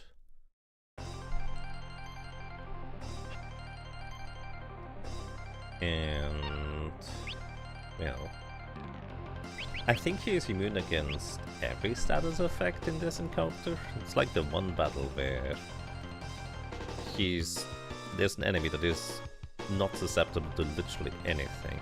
I think. I could be wrong about this one. You know what, I'm just gonna check. I am wrong. He actually can be slowed. So we have the one status effect he can be affected by.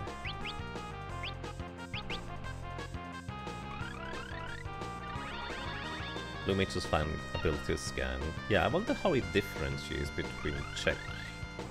Because that seems kind of strange. Slow.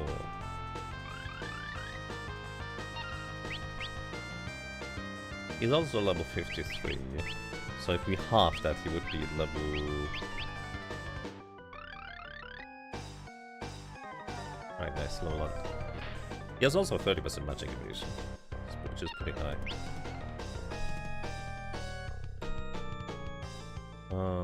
Level 53, 26, 13.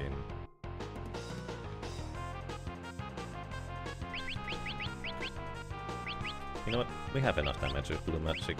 I was thinking of doing some level shenanigans, but it's just really not necessary. We can quite simply go ahead and Arrow 3 until we win.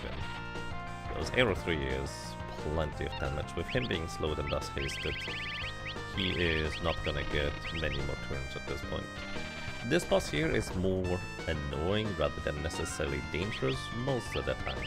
He does occasionally have or give a bunch of solo character challenges trouble because of his wide range of abilities, including ones that just reduce your damage output by a tremendous amount by halving your current level. You know, kind of like Dark Shock. Except his ability is called Discord instead, which has, I think, a much higher chance to hit. You can still resist it, but usually it hits.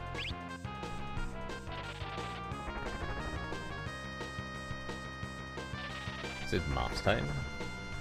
I'm not gonna Death by Math X-Death, in case you're curious. You can actually level 2 old X-Death, and then consequently Death by Math him by just casting level 5 Doom, just as X-Death happens to cross the threshold of multiples of level 5. So you can instantly kill him. But I tend to not do that, but it's absolutely something you can do. Because level 5 Doom just bypasses instant death immunity for some reason.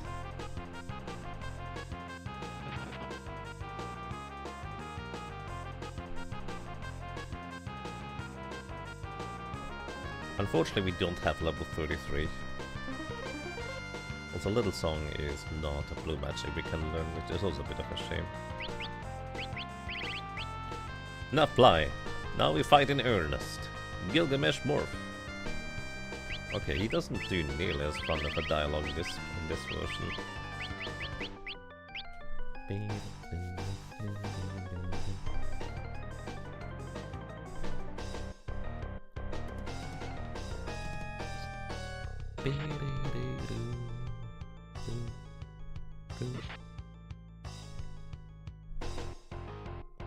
Yo!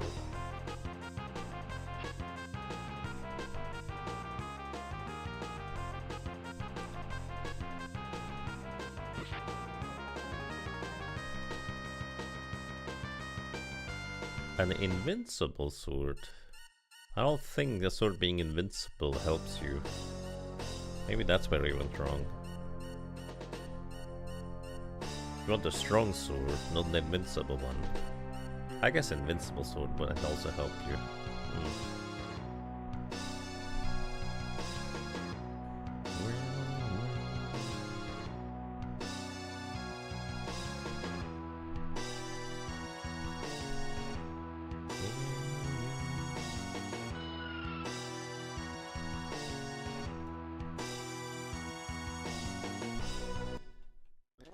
Yes! And we defeated Gilgamesh. And we get the... what's it called in this version? The Excalibur. With a U. And a P. Yeah, that's a good way of doing that. We're gonna go back and use a tent anyway, so no reason to do anything. Let's just give XDeath one try. We might have enough power to just overpower XDeath before we get to Zombie Breath. And even if we do get to Zombie Breath, we might survive it anyways. There's always a chance, but it's just low rolls. But considering on how much damage it did to me when I did the Job Fiesta opening race, where it just high rolled everybody. I usually prefer having a bit more maximum HP in my characters. But also, this version is a little bit, you know, slow to grind. Yeah. And thanks to having Chemist, we just would need to grind for materials later on. Maybe not even. Maybe we already have all the materials we need anyways. Anyways, Tents gets rid of all of the negative status effects. Including Float, which is, I suppose, not technically a negative status effect. But I would also argue it would be rather awkward to try and find a restful sleep when you're floating. I don't know how astronauts do it. But, Time Magic, Float. Everybody's floating now because that is actually going to be relevant. Mostly in case XDeath does not cast Gravity 100, which is a 1 in 3 chance for him to, you know, not cast Gravity 100. And then he might cast Quake afterwards. Admittedly, it might be better for our health if he does cast Gravity 100 and I just undo it by casting Float on everybody, but it'll be fine.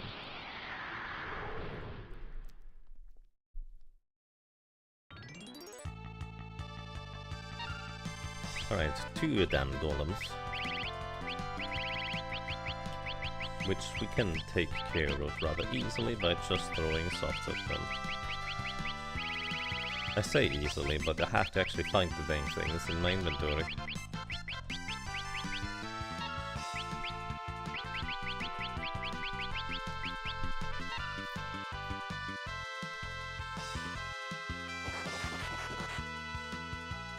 Dark Returns. Which version does say that it became too soft to live?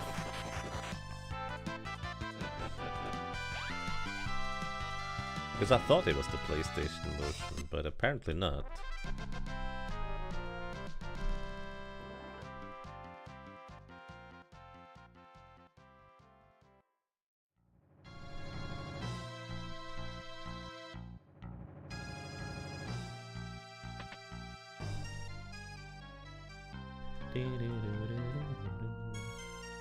Alrighty, do we want to change up anything? Well, there's not really a whole lot to change up. Everybody just needs to have Blue Mage as a secondary ability, and I guess then we are just good to go. We could technically equip the Magos turn 1 just to have a chance to block physical attacks, but then we switch over to the Air Lancet anyway, so... Well, let's see how this is gonna go for us. Welcome to the boss that has 32,768 HP, I think. Or 767, who knows, one or the other. He's level 66, so we actually will be able to level 2 ult him, but I'm not sure that's a good idea. Because in the Super Nintendo version, if you use level 2 ult on him, for some reason, he underflow his magic power stat, and just straight up murders us. Anyways, by the way, he is technically susceptible to slow, but there's two problems about trying to use slow on him. For one, he has an 85% magic evasion, so only 15% of our spellcasts at maximum are going to be successfully hitting him. But more importantly, if you do cast slow on him successfully, he actually just retaliates by casting haste on himself, so making that significantly worse. So let's not do that. So we just cast haste on ourselves, and then we just try to immediately start dealing damage, I guess. Because that's going to be as good as it's gonna be. Or I could level 2 ult him. I just don't know if it's a good idea. I guess it's gonna slow him down. I'm just worried that in phase 2, if his magic power does in fact end up underflowing, he's just going to one-shot everybody with the spells. Admittedly, he might do that anyways, so slowing him down might be my only reasonable way of surviving. Anyways, I could try to land guard off on him, because he actually does have rather substantial magic and physical defenses, but again, the chance for us to land anything is not particularly good. Anyways, turn 1 he used Doom on somebody, which I just realized I guess I can't learn now because we don't have to learn ability. It's okay. Reverse polarity pulls us from the front row into the back row, and vice versa depending on where our polarity lies, I guess. So we're gonna take a turn to move everybody back into the back row. Turn 3, I think he mostly physically attacks. Oh, or uses Demi. There's also a bit of a wheel of a lag spike whenever Demi goes up. I think this is because he needs to load the sound bit to cast Demi as a sound effect. Anyways, once he drops below 16,000 HP remaining, which would be after 11 spellcasts, I think, right here, he will go into his phase 2, where he gets double turns, double physical attacks or double magic, or a mix of both. Usually it's one magic attack and one physical attack, because it's just like split even in the middle which ones you're gonna get. Okay, we're gonna briefly wait here until Lena goes down, because she's gonna die to the Doom counter, so we revive her. And then we'll have... Oh, I was actually gonna cast White Wind, but... It's okay. Also, he didn't cast Gravity 100, although I think that turn is coming up now. Vacuum Wave, this would absolutely defeat us. Oh! It did underflow his magic power. Okay, that's 4,000 damage right there. Well, on the bright side, he is slow.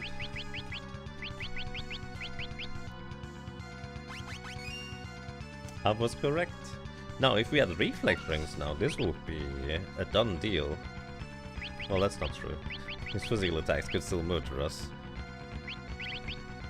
Anyways, haste everybody again. But also, we did not need to worry about zombie breath, so I suppose that's a plus, since we had that much damage anyways. We don't need to worry about reapplying float, because he's not gonna cast Quake here either.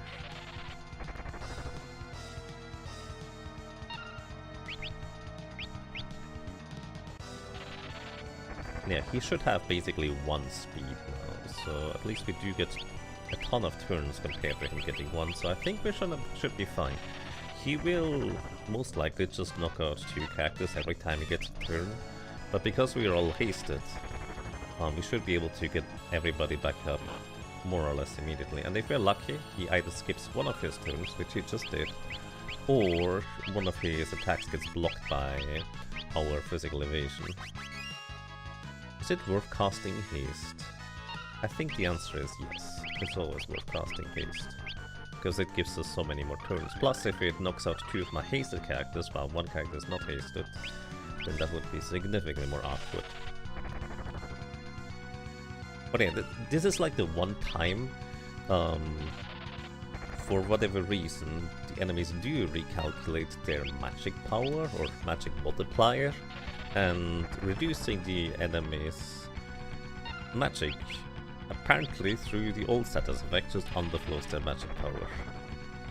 I don't know why that happens. Oh, we win already. Well, that was way easier than I thought it was gonna be. The power of Time Mage plus Blue Mage is staggering. Yes, the main reason why I casted level 2 ult to begin with is just to slow him down. His physical attacks were always still gonna deal the same damage, which I think on the Game Advance version, his physical attacks actually would be pitiful amounts of damage, since it also affects his attack power there. How did I think? Indeed, that was extremely easy.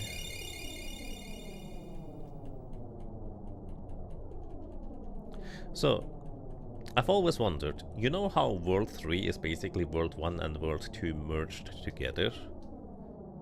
But it's not a perfect merger, is it? Because some places, like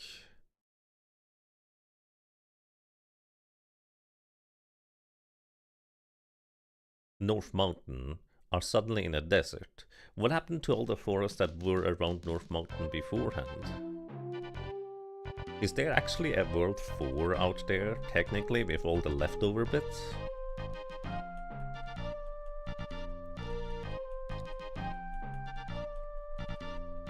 You've gotten a party vibe after making mold and eating a shaker for massive party damage? Yes, I have done that as well.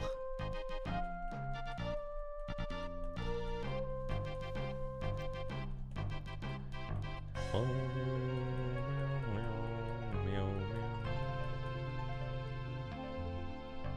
Also, I'm going to take a slightly extended break here. Once we enter the party. Unequip you, and that's all we need. We don't even need to unequip her, realistically. She doesn't have any unique equipment stuff.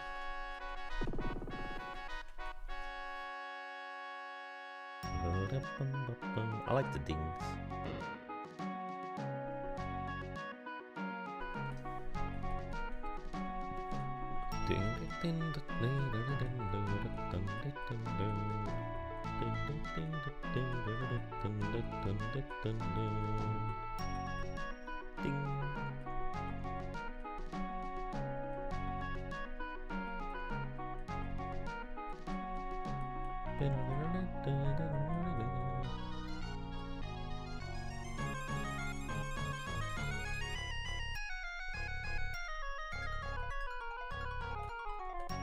Shoutouts to the old mobile version of the game, where Lena and Ferris just stand on top of the throne, you know, instead of sitting on the throne, which they ostensibly do without a sit animation, but, you know, as good as it gets.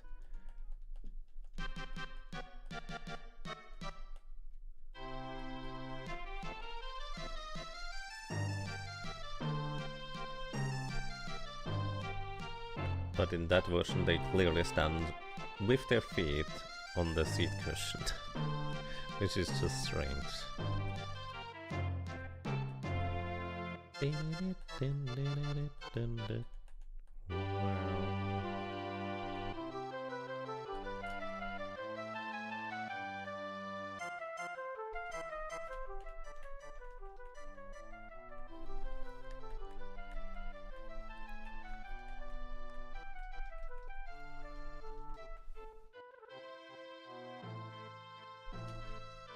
Also, have you ever noticed that usually when the party gathers up, they all walk into Butts in order to combine into one character?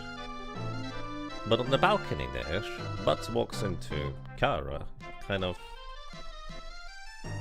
I guess, giving her the lead of sorts? I actually don't know whether that's supposed to symbolize anything. Anyways, let's go and get the Chocobo theme going, and then I'm gonna take a break. I need some food.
I like this version of the Chocobo theme. It's pretty good.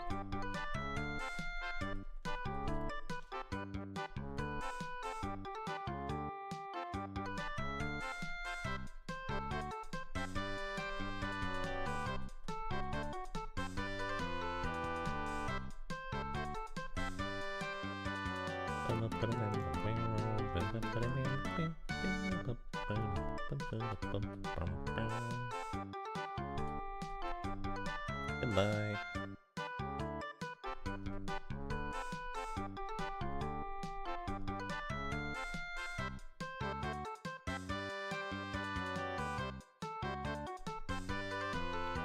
Now that we're both there, we can go to Ziza's castle in Carmen and get arbitrarily blocked by NPCs cottages in boxes.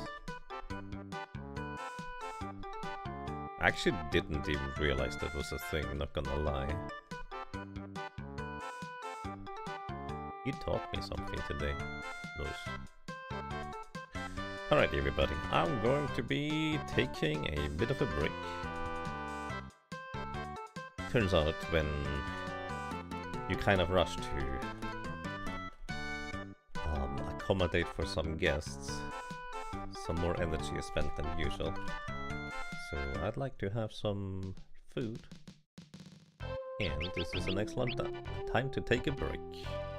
So thank you so much for watching, thank you so much for listening and for lurking. If you watch this VOD later, make sure to fast forward through this part, or, I don't know, maybe you just vibe to the music as well. That also seems pretty reasonable. And I'm gonna be back in 10-15 minutes, let's say 15. Thank you so much for watching, and we'll be back. Work.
Alrighty, I am back. Good morning, good evening, and good afternoon. And welcome back to you as well. Let's continue, shall we? Welcome back to Final Fantasy V for Job Fiesta on the very, very, very slow PlayStation version. Which is kind of nicely juxtaposed by us having two of the most overpowering kind of job classes that you could have in combination with Time Mage and Blue Mage, allowing us a very easy ride until now at the very least. And I kind of feel like that easy ride is not going to go away anytime soon, to be completely honest.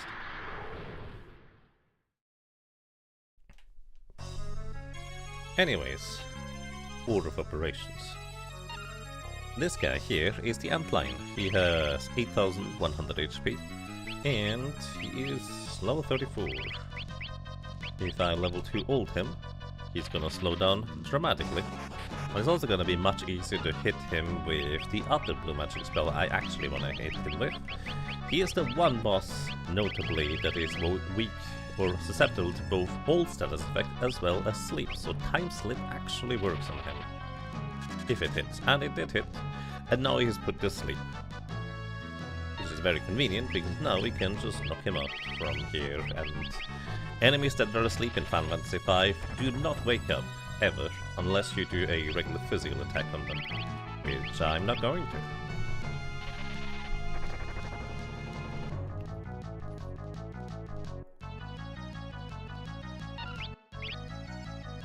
At least the Final Fantasy V Chocobo music is better than the original Final Fantasy II Chocobo music. Final Fantasy II Chocobo music in the OG didn't have a drop, it just keeps repeating the first stanza. That sounds a little bit annoying. But I feel like I should play Final Fantasy II sometime.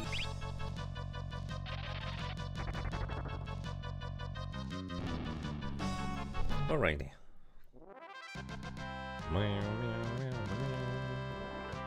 Blue Mage once again solves this in a very easy way. Well, actually, you know what? The next boss is also susceptible to time slip. I just never thought of it that way. Because that's not usually what you worry much about.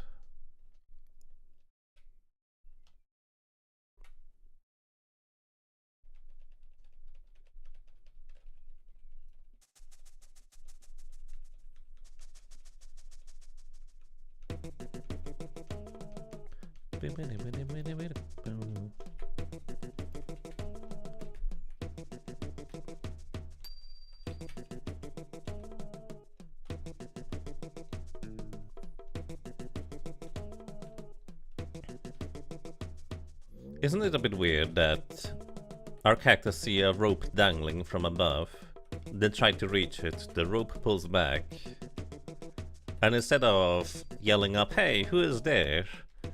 Is this rope for me, or why are you dropping a rope down here?" They just keep trying to grab it and keep failing.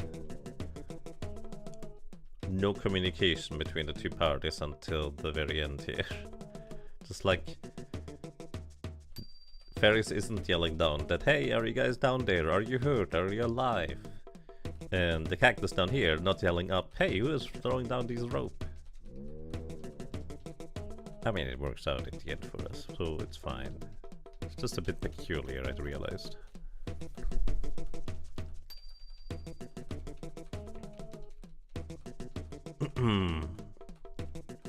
So we could go and pick up chicken knife if we wanted to.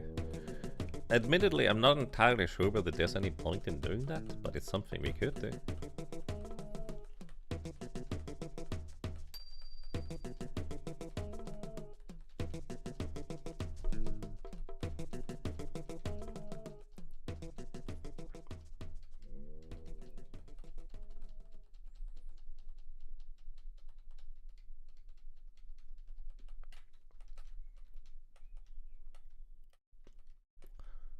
The Final Fantasy II Chocobo music in the Pixel remaster is quite good.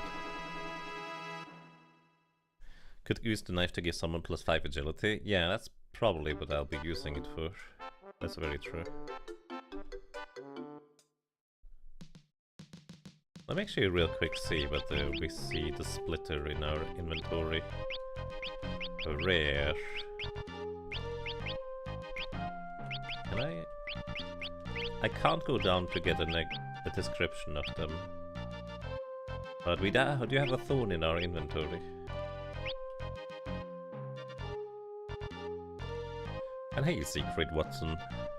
How goes the upgrade? Quite well. We have Time Mage and Blue Mage, which realistically we don't have to upgrade for the rest of the game, but I'm going to get Chemist. If nothing else, it's going to enable us to defeat Omega. But we still haven't actually learned enough time magic stuff yet to get all of the spells. Am I gonna do anything with Geomancer on the way, or not really worth it? I mean, I'm just going to go ahead and pick up Gaia or Terrain as an ability. I don't know if I'll ever use it, but I think why not have it? So we will be briefly some pajama mages. Alrighty. Turtle.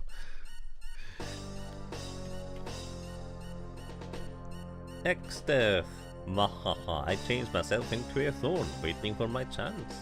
My real goal is to obtain the power of the void for myself. What? Why do you think I melded the two worlds together? Waha! Haha.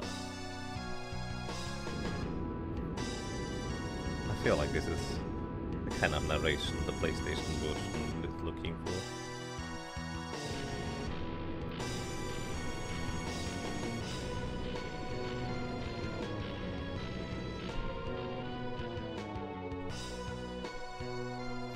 The end zone is trying to appear in this world, releasing the power of the void. Precisely what I've been waiting for. Now, the matchless power of the void will be mine. Not a chance, X-Death. Actually, what's the dialogue with the turtle friend?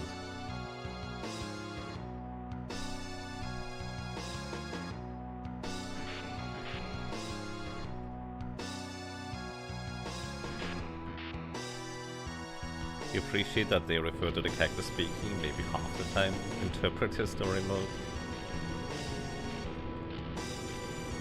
At this point, Geo's really only worth it if you want to do the volcano dungeon, maybe that is me. I mean, we have float.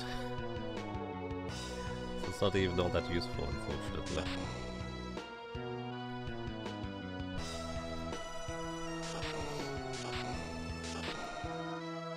That's not fair, he took a triple turn. Bonk. The Ninja Turtle strikes. You know, I feel like we should replace Reina with Sage Guido in our party now. That would be ideal. Can you imagine all of the fancy outfits a turtle would wear for combat? Not bad for a reptile. I didn't live 700 years for nothing. Oh, it didn't do the pizza reference. That's a shame. You wish there was a mod for that? That would be amazing.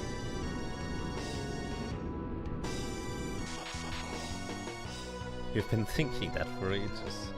That would be a lot of sprite work, but I think it would be absolutely marvelous.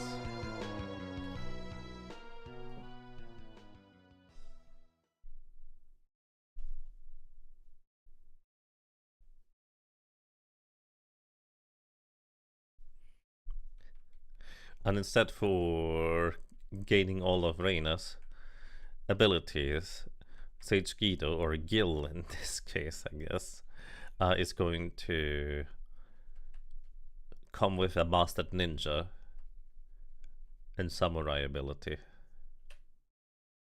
Clearly that's how that would go.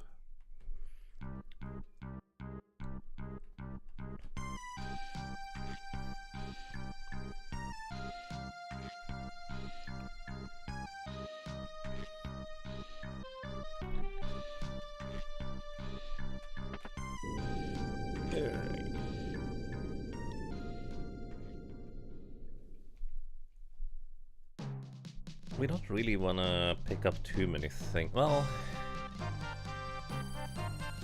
I guess the dark matters would be nice since we will have some use for it. How many dark matters do we want? 5? 1 for Twintania, 4 for Necrophobes barriers.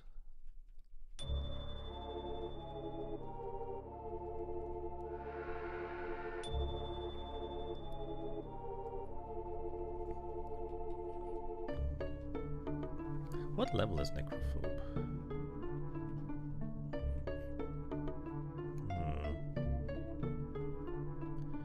He's level 66.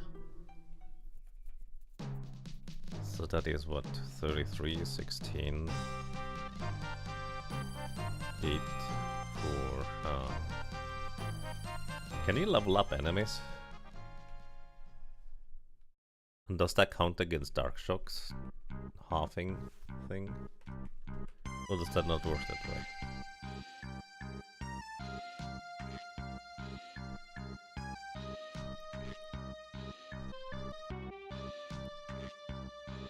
Oh yeah, we can level 5 Doom Twintani. That's a very good point I forgot about. That's much easier.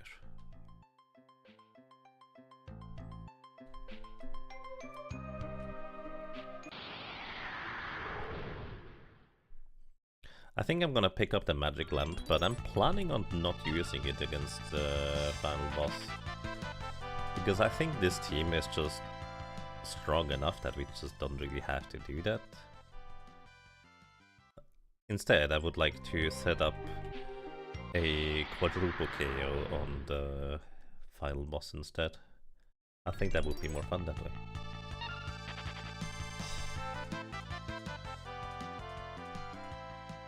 Then again, we also have Blue Mage, so if we just leave over the Grand Cross part and just spam Mind Blast the entire time, that's also an easy way to just win. Just knock out all of the other parts instead.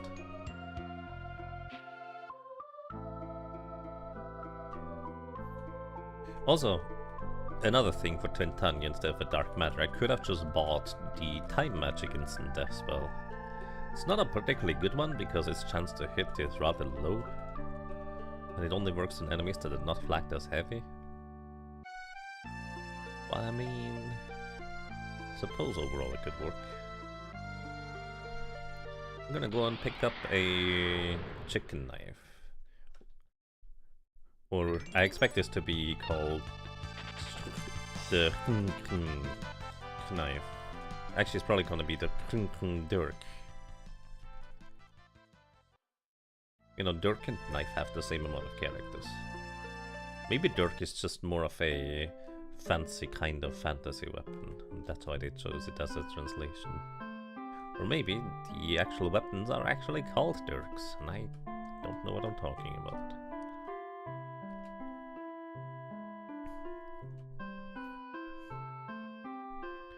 The Rooster Sword. Well, let's see what it is called.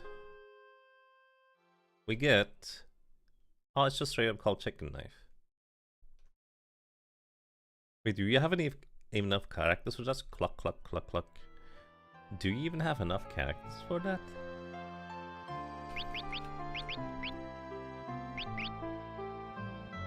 Chicken Knife. You do? Right, I guess for some reason the weapon names can be much longer.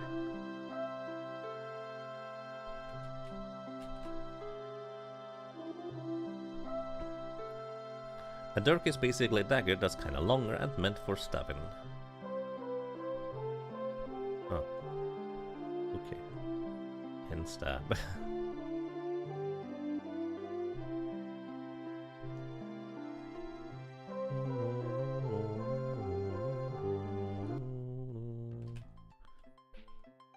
I was thinking, wait, where did I park my submarine that is not in the pond here? And then I remembered, oh yeah, we're in World 3. Never mind. So what I should do for random encounters is first of all equip the chicken knife on Ferris, actually on Kryl, since Kryl should on average be faster than Ferris. At least if I give her an elf cape. And then attack once with Kryl. If it doesn't work, we cast teleport with Ferris. I think that's how I'll just go through the pyramid. I kinda don't want to fight things, or at least not too many things, because Lena doesn't gain any ability points.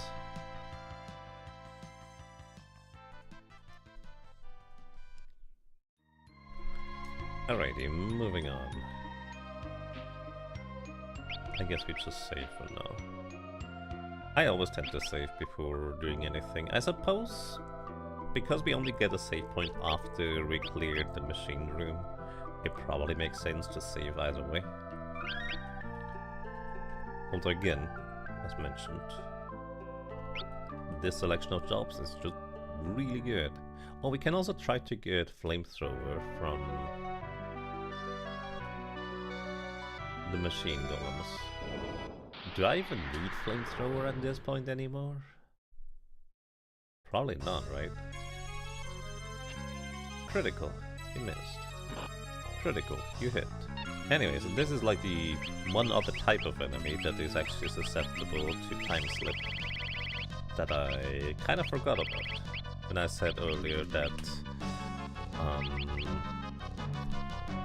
words. To do this, the antline is the only thing susceptible to time slip. These guys are also susceptible to it, because they can be both altered and put to sleep. And it's actually kind of convenient on these guys, because when you knock out one of them, the other one will revive the guy that you knocked out, usually, given the opportunity. But he can't really do that when he's asleep. So we just knock out the guy that we didn't put to sleep.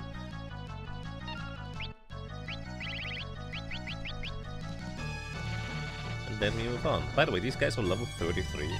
So if you decided to Goblin Punch X-Step after Dark Shock, which is level 33, you could also Goblin Punch these guys.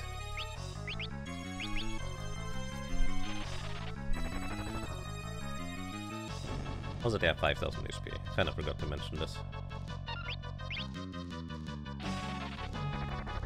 And I guess 3 times Hero 3 is just about enough damage to knock them out with good enough rolls. Yeah. Nice. Time Magic level 6. I'm pretty sure this allows us to cast all Time Magic spells. The next level of Time Mage would be Equip Rods, which is a bit of a strange ability, because why would you ever put Equip Rods on any character? Because it doesn't even transfer the magic power from the Time Mage over to the character you equip it on.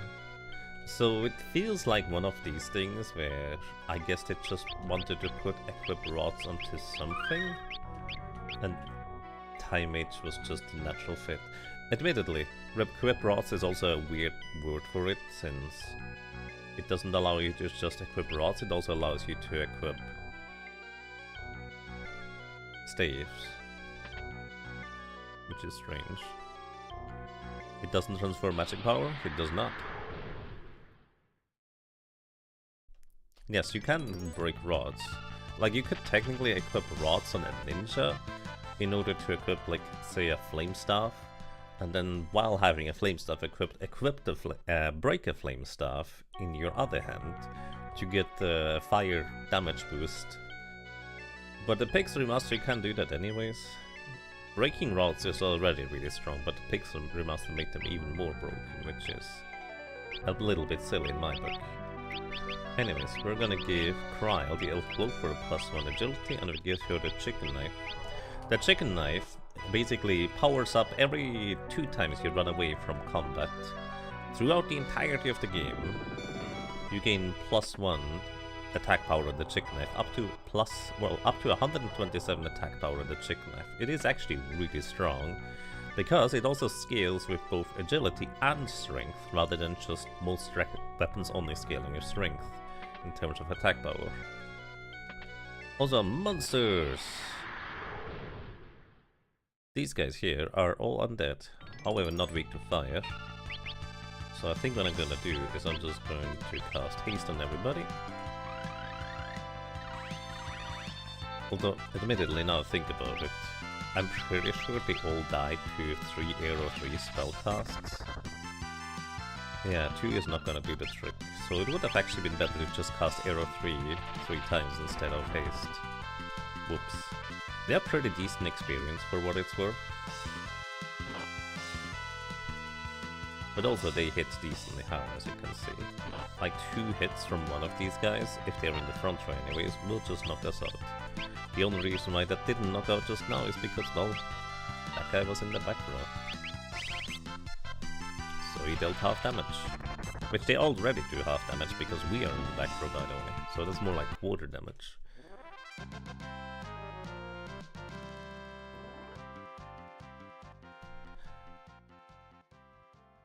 Alrighty, how many dark matters do we have? I think we should have 2, right?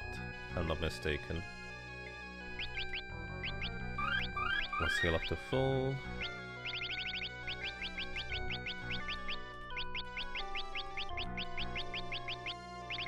Oh, right, I can't check for items I can use. Dark matter. There we go, we have 2, yes. One from Soul Cannon and one from somewhere else along the way.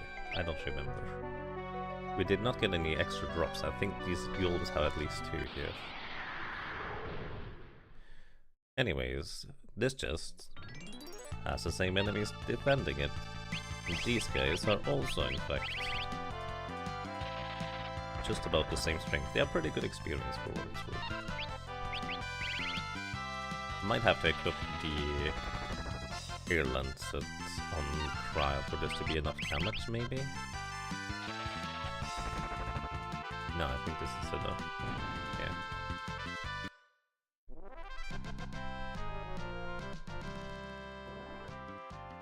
Opening these dark matter chests is so rare in for Job Fiesta.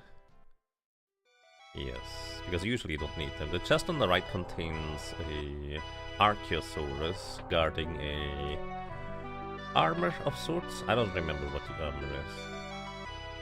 I think it's the white mage robe, which we don't need any. I guess it would be a bit of money, but it's fine. So, unless you play the old Steam version, if you don't look at these guys, they're actually not gonna engage you in combat. You only engage in combat if you look at them, but the other way around, they don't do anything. But sneaking by them is still, well, unlikely in this scenario. However, these things are also not flagged as heavy in the code. I could try to get flamethrower from them, but at this point I think it's too late for flamethrower to be relevant.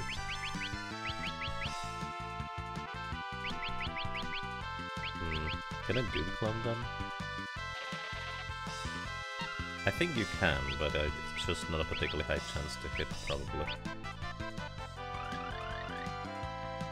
There we go. Demi 2, that is 7/8 of its HP gun, so you can calculate, if you'd like to, how much HP these things have. Also, every second turn they can use Beam Cannon, which deals half of our maximum HP damage. It's basically Soul Cannon, but it also has a lot of other moves it can do too. It's actually kind of rude. Telepo always reminds you of a new variant of Moogle. Yeah, we could get Flamethrower, but I think I'm gonna save my getting all blue magics for another run. And I don't play the PlayStation version, to be honest.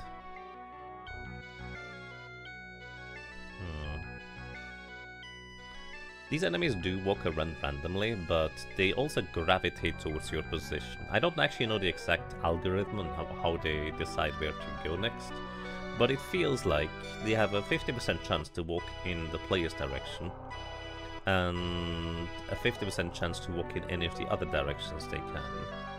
I don't know if that's correct, but that's just how it feels like it when they walk around like this.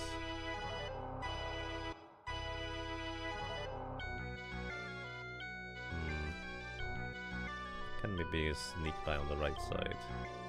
I do want the elixirs because we can use them for mixes, for giants drinks, to increase our maximum HP.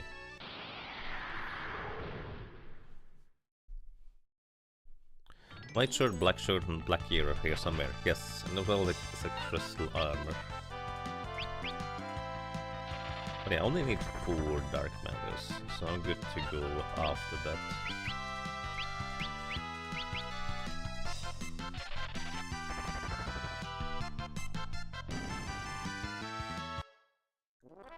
Allspice.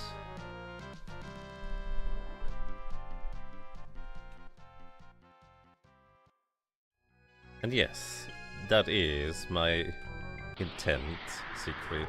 That's exactly what I'm trying to do. I think it's gonna be fun that way. Alrighty, then you, unfortunately for me, are pretty strong, huh? And Kryle doesn't have enough MP remaining. Missile. Unfortunately, we can't learn it because, well, we don't have the ability to learn it right now. Let's use Demi 2. Hope to hit. And we didn't. Could also return back to the beginning of the battle.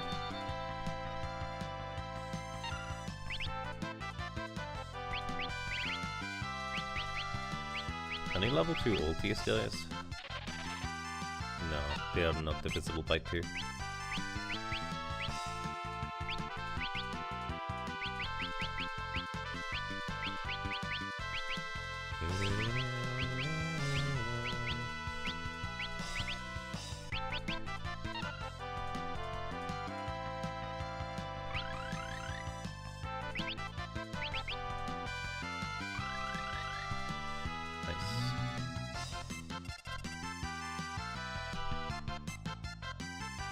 Mustard bomb. Ah, it had to hit on one of the characters that I actually cared about. I guess Kryle doesn't have MP anyway, so might as well throw a Phoenix down with her.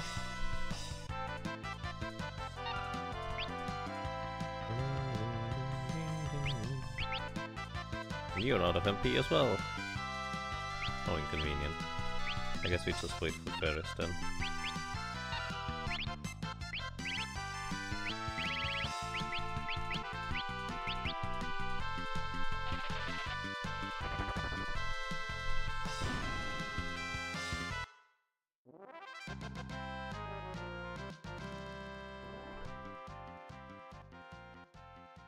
I think I need to hold left now. Alright, we're looking good overall. Did I pick up the left elixir? I don't think I did. I kinda wanna go back for it after we save.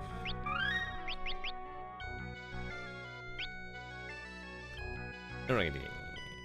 And these are the mummies. They are really fast for some reason.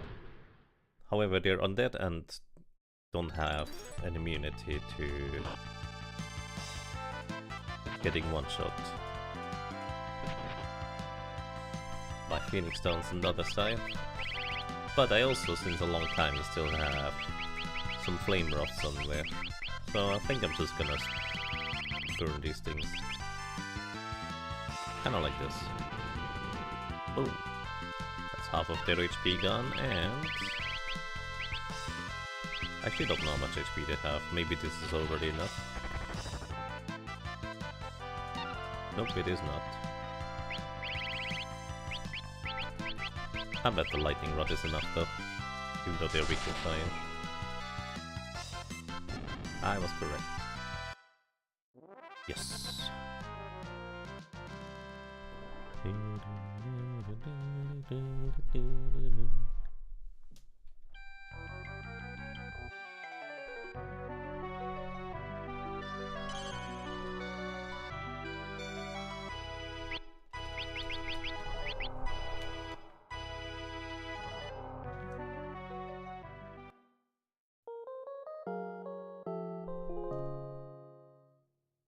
Oh, that's a bit of a spelling error.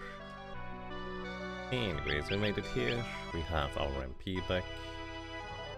How many elixirs do I have? Do I really want to go back for 1 elixir into the machine room? I mean, we could. It's an option. Let's take a look. We have 10. Yeah, I kind of want to go back because elixirs are used for making giant strings. Actually, I guess I also have giant tonics anyways. Also, did you know that you can actually float over spikes? Because it's a floor hazard, so you just float over it without it doing anything. Unfortunately, I don't think me waiting here was particularly good of a move, to be completely honest. So I think I want to lure these guys away from the top left there so I can go and grab my chest. Although the snakes are gonna come out soon, so let's hope we can sneak by just now. And it works. The other chest up there is a thornlet. Okay, we just go through this guy. And the thornlet is the highest physical defense headgear in the entire game, but it also permanently inflicts you with an HP leak status, which is very unpleasant.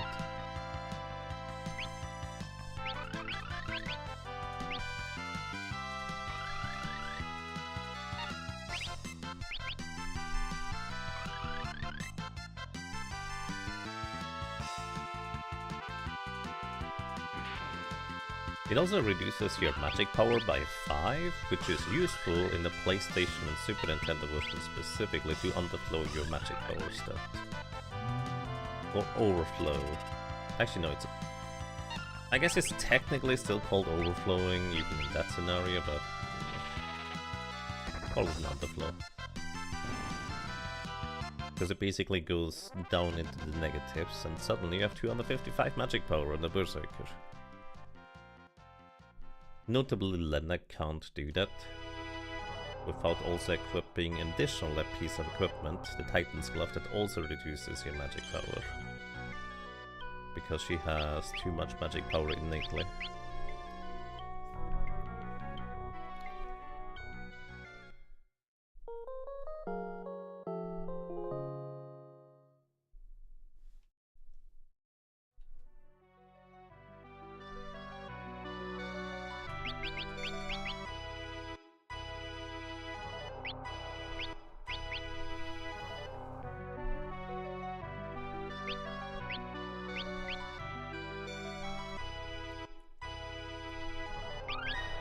Alrighty.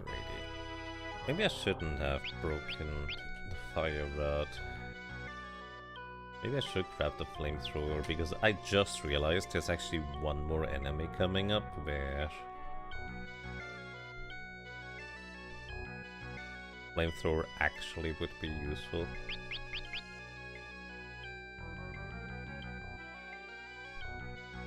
What's my alternative? I guess Merujin.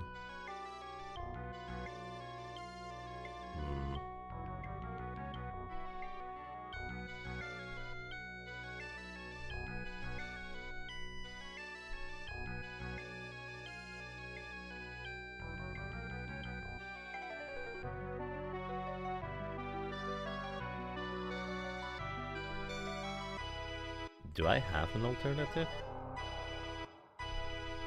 I guess we could just comet spam.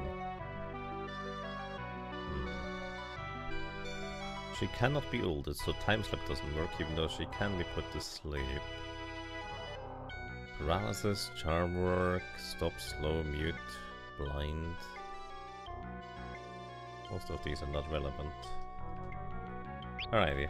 Okay, we're gonna put learning onto Cryo here. And we're actually gonna go back to learn flamethrower from these machine head enemies. So let's get lucky and learn flamethrower first try, surely.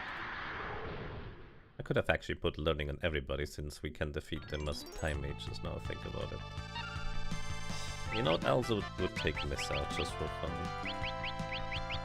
Anyways, put you into low HP so we can easily knock you out. So machine heads, 7,210 HP. And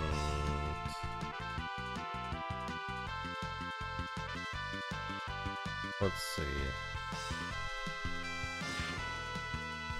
I think they did a nothing turn on turn 2 just now. So 1 in 3 chance every other turn to use emission. Then it's a 1 in 3 chance to use it specifically on trial.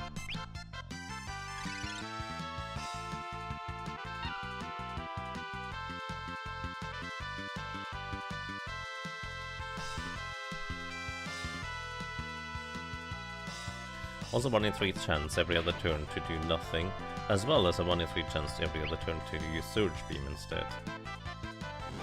Burn Ray. Oh, it's called Burn Ray in this version. Perfect, we got it. Thank you, sir. That's exactly what I'm looking for.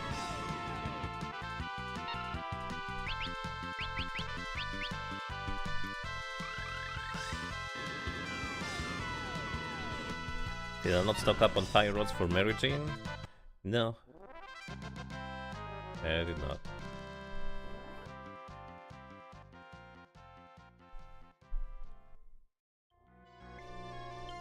But we learned Burn Ray.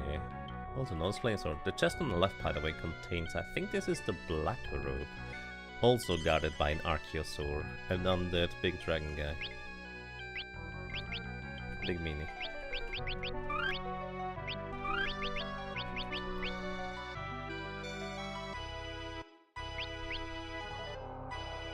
You have a window to buy fire rods before Karnak to buy the tablet.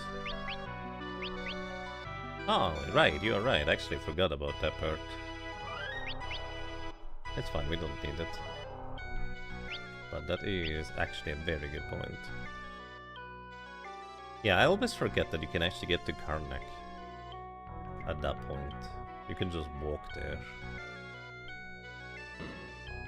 Thank you, Matt the Geek. Good reminder. Yeah, Comet does work, but she has high enough magic defense that it might deal 0 to, I don't know, 300, 400 damage. Depending on your roll. It's fine, we have the flamethrower thing in there. And afterwards, Comet does work. I can confirm that, I do know that. Worst case scenario, we just use the chicken leg. Anyways. We're also gonna grab 2 more chests of dark matters, I think. So we have 1 extra just in case I decide I wanna have 1 extra for some reason. I've got to...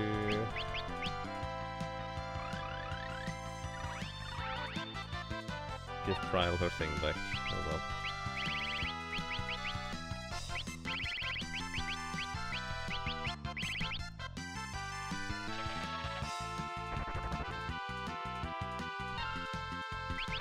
I do wonder whether White Wind just heals the character in a different way than the usual healing ability, or whether White Wind as like an exception in the undead script where the undead creatures still get healed through it anyways.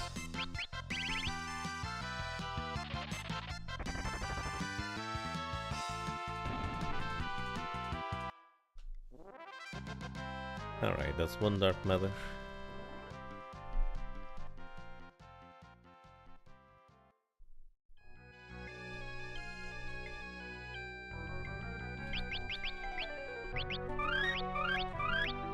And we now have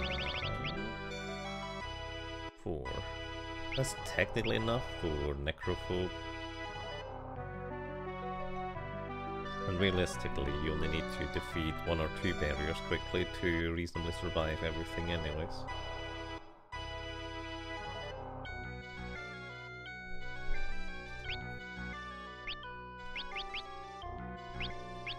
Alright, let's give you blue magic back. And yeah, we just keep the chicken knife. Ah, it's fine, we don't need that many dark matters. we do want is the money, so we go and grab it.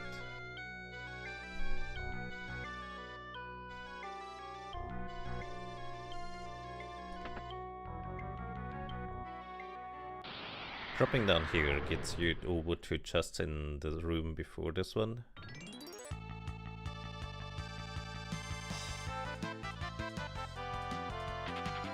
Wait, I think both enemies just decided to do nothing in the first turn. They were just back attacking us and then staring at us menacingly, informing us that, hey, you let your guard down, we could have just attacked you, but we let you go this once. Thank you. Probably should read their names too. Anyways, this room is nice because we finally get our second hair ornament. I didn't think the bridge would switch that quickly. The timing feels off. Well, but that's because of the FPS difference. Anyways, we now have a second character that can have half MP cost, which is fantastic. Why are you unarmed? Oh, because I exploded a hammer. Not a hammer. I exploded a thing with you. That's fair.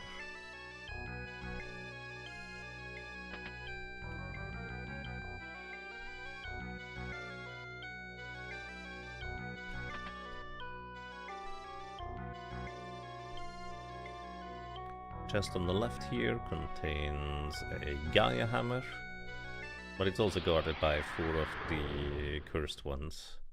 And I've already defeated enough of them, so Lena is now quite a bit behind the others in terms of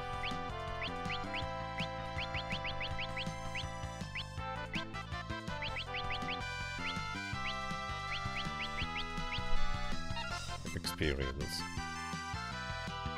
and ability points.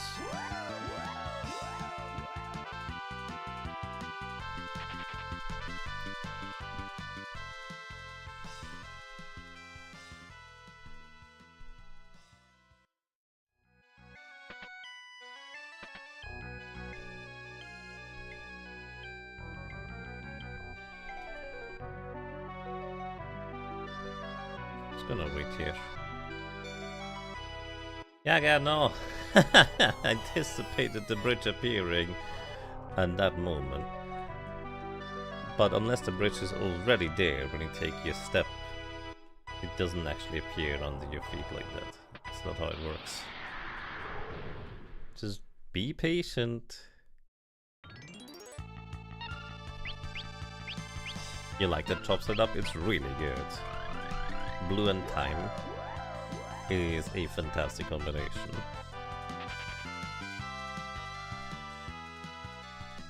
Like Time Mage leaning way more supporty and Blue Mage leaning very utility. It feels like you have a solution for every single boss. Sometimes that solution might just entail that you're... Okay, protecting. Sometimes that solution might just mean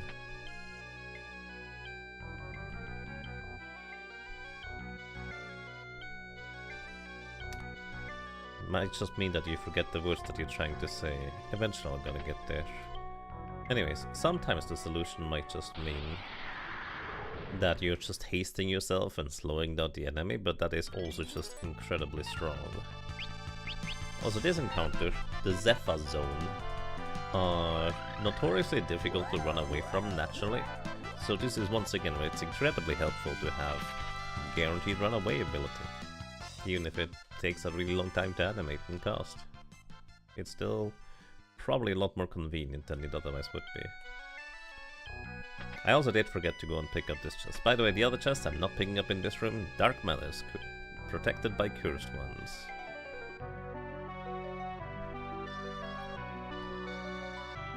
We also picked up the Protectoring. The Protectoring gives you a few status immunities to some things. I actually don't remember what they are. But it's actually, I guess, most notable because it gives you pretty decently nice physical and magic defense boosts, as well as a plus... it gives you innate regeneration status, We can just cast regeneration status, so this is not nearly as useful as it otherwise would be. But it's still nice to have.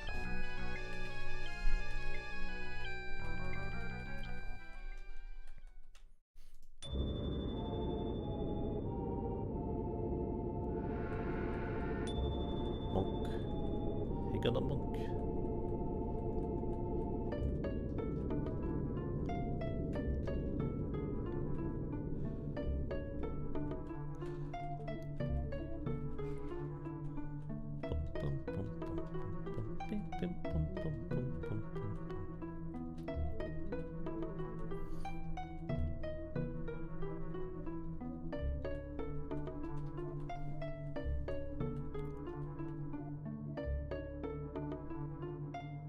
We could also just break the 3 flame rods we have for what, 2,500 damage each?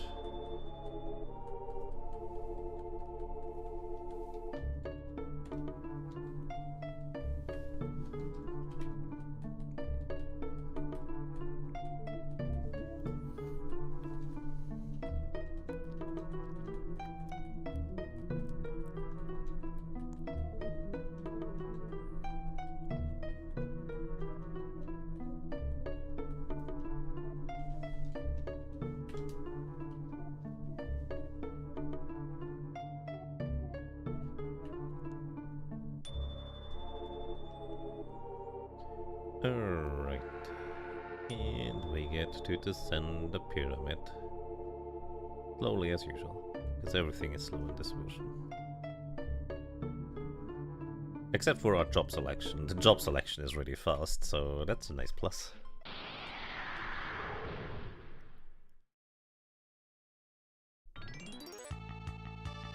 Back attack. Well, on the bright side is the guy that I could protect ring on, so he actually survived. Although I don't think it makes that big of a difference in terms of physical defense. Maybe a little. Who knows? Anyways, so here we're gonna go and once again heal up. Everybody gets to equip a fire rod.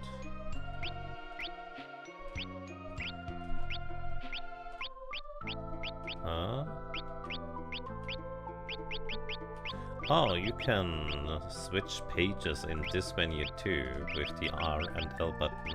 I was wondering what they were doing there. Does that mean in items I can... Oh, I can switch pages in the item menu too, Eleanor.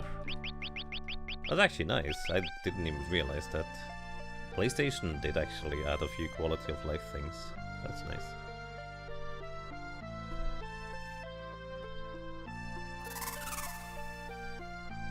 Alrighty.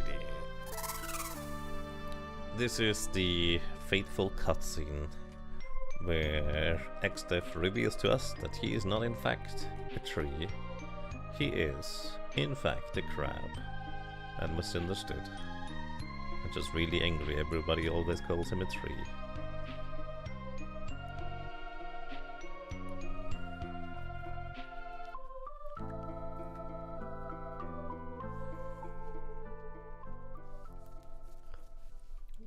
Crabably. Do crabs hate turtles?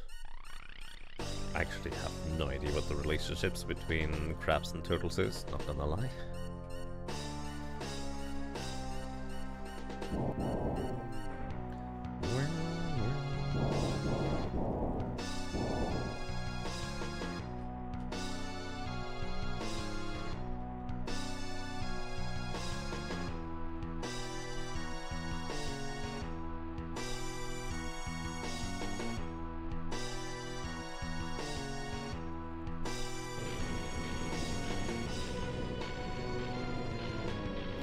Also, sorry, I read that a bit late.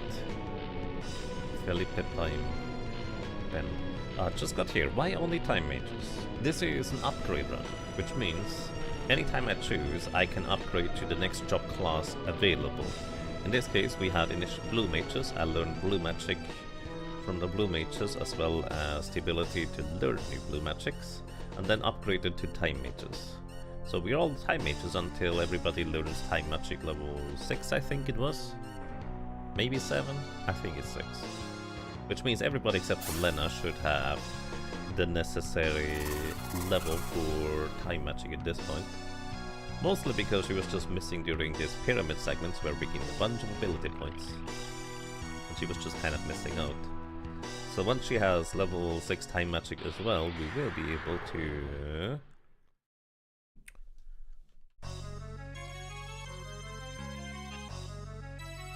switch over to our next job, which is gonna be Geomancer, very briefly. Anyways, welcome to Merojin. She has 5 different forms, each one being weak to a different thing. She has 4, excuse me. She has a weakness to fire, ice, and lightning, as well as physical attacks. So first of all, we're gonna haste ourselves, and like most enemies and bosses, she can also be slowed. However, she does have a pretty substantial magic evasion sometimes. Anyways, she always starts out being weak to specifically fire, which is why I went out of my way to get the burn ray ability here. And we hit the slow. Actually, the magic evasion is only on her physical weak form, I guess. But yeah, she has 20,000 HP, so the burn ray hits her decently hard.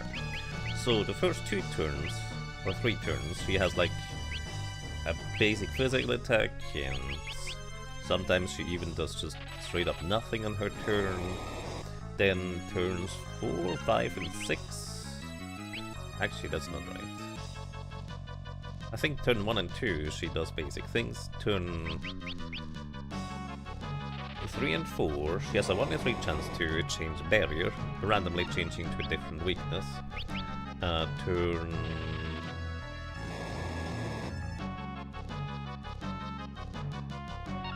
5 and 6 she should have a 2 in 3 chance to change barrier to her other weakness.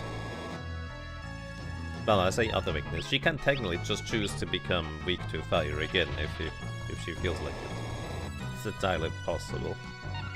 But yeah, we're just throwing burn rays at her. The burn ray is a nice spell to have on a blue mage just because it's very cost efficient. Like, it only costs you a baseline of 3 MP if you have a gold hairpin equipped.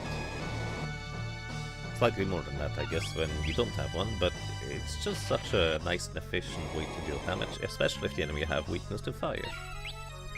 It's pretty decent damage too you can boost via a flame rod, so it's 5 MP baseline cost. Also, she didn't get a second turn yet, or maybe she skipped one of her turns, that's also possible. Anyways, as is tradition, the less defense, or less equipment and armor a character has, the more defense they have.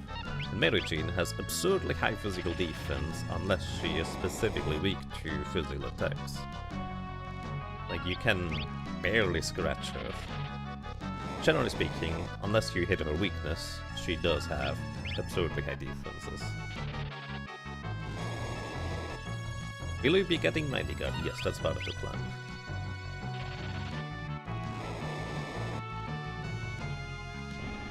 And she never even got to attack after we slowed her and sped ourselves up. That's pretty efficient. Alrighty, and Lena joins us back in the party now. Get her back up.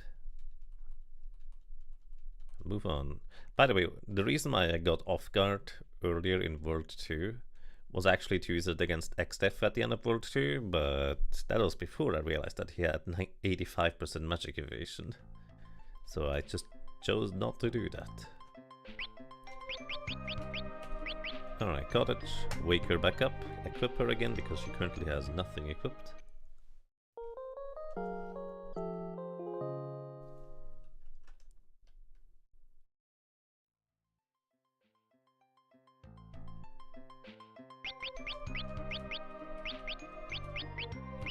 And then she's almost there. We only need 10 more experience, apparently. Or well, 10 more ability points for her to also learn time magic level 6. Which I'm gonna just double check, just to make sure. Fancy 5 damage. I think level 6 is all we need for this. I could be wrong though, which is why I'm just double checking. Yes, level 6 is the ability to equip every or use every single type magic.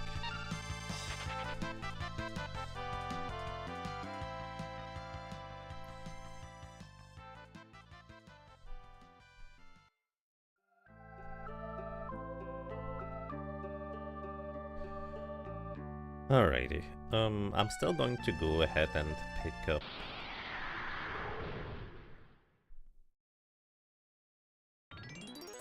the magic lamp anyways, even if I don't plan on using it, just in case I change my mind and decide, you know what, not using the magic lamp is a horrible idea, and end up using it. Oh. Okay, what else do we need to do?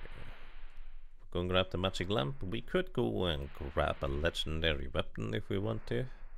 We want to pick up Mighty Guard, and we want to get 4 wall rings for Omega. So a few things to do.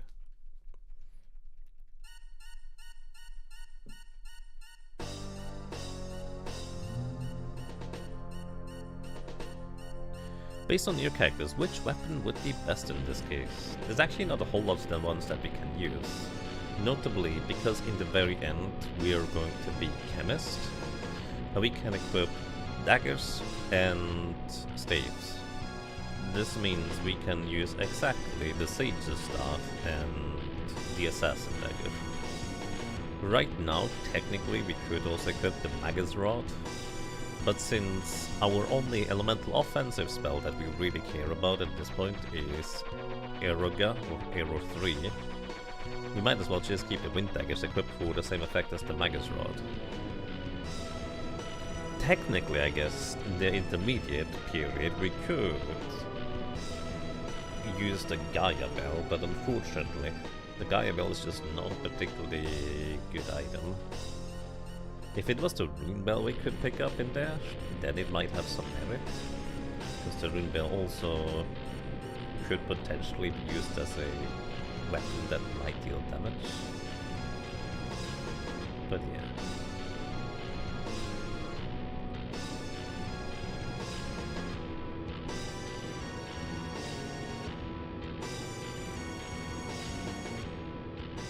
The Assassin Dagger, Sage's Staff, and optimally I suppose it would be any weapon that we could just sell for a lot of money, to be honest. I never remember which one of the weapons you can sell for a lot of money and which ones only sell for like 5 gold. No idea. But also, what I do know is that I think the end game is still going to take a while, and I think I'm done for today. I was gonna try and maybe finish the run today, but I have to admit, it is kind of weirdly tiring to play this version, where everything is just slower, a fair bit slower. It's kind of hard to just keep my attention on the game for now, and as usual, I do prefer to be able to do like proper commentary rather than just forget my thoughts halfway through my sentence and then look for the words, as you may have noticed a few times. So I think I'm gonna take a break here. Next time we're gonna complete Final Fantasy V for the PlayStation, the PAL version specifically, because that's even slower. I don't know why I did that part. No, I know, because I didn't realize it was actually slower. But that's that for me for now, everybody. So, thank you so much for watching, thank you so much for listening and for lurking. I hope you enjoyed your stay, I hope you enjoyed being around, and well, hopefully until next time, take care and have a good night. And if you'd like to watch more Fiesta right now, make sure to check out El Magus, who is of course already like 2.5 runs into his stream, which is crazy. He's going fast. You want to see somebody who actually goes fast through these games in a full Job Fiesta setting and really knows what he's doing, make up to check out Elmacus. Good night everybody, bye bye.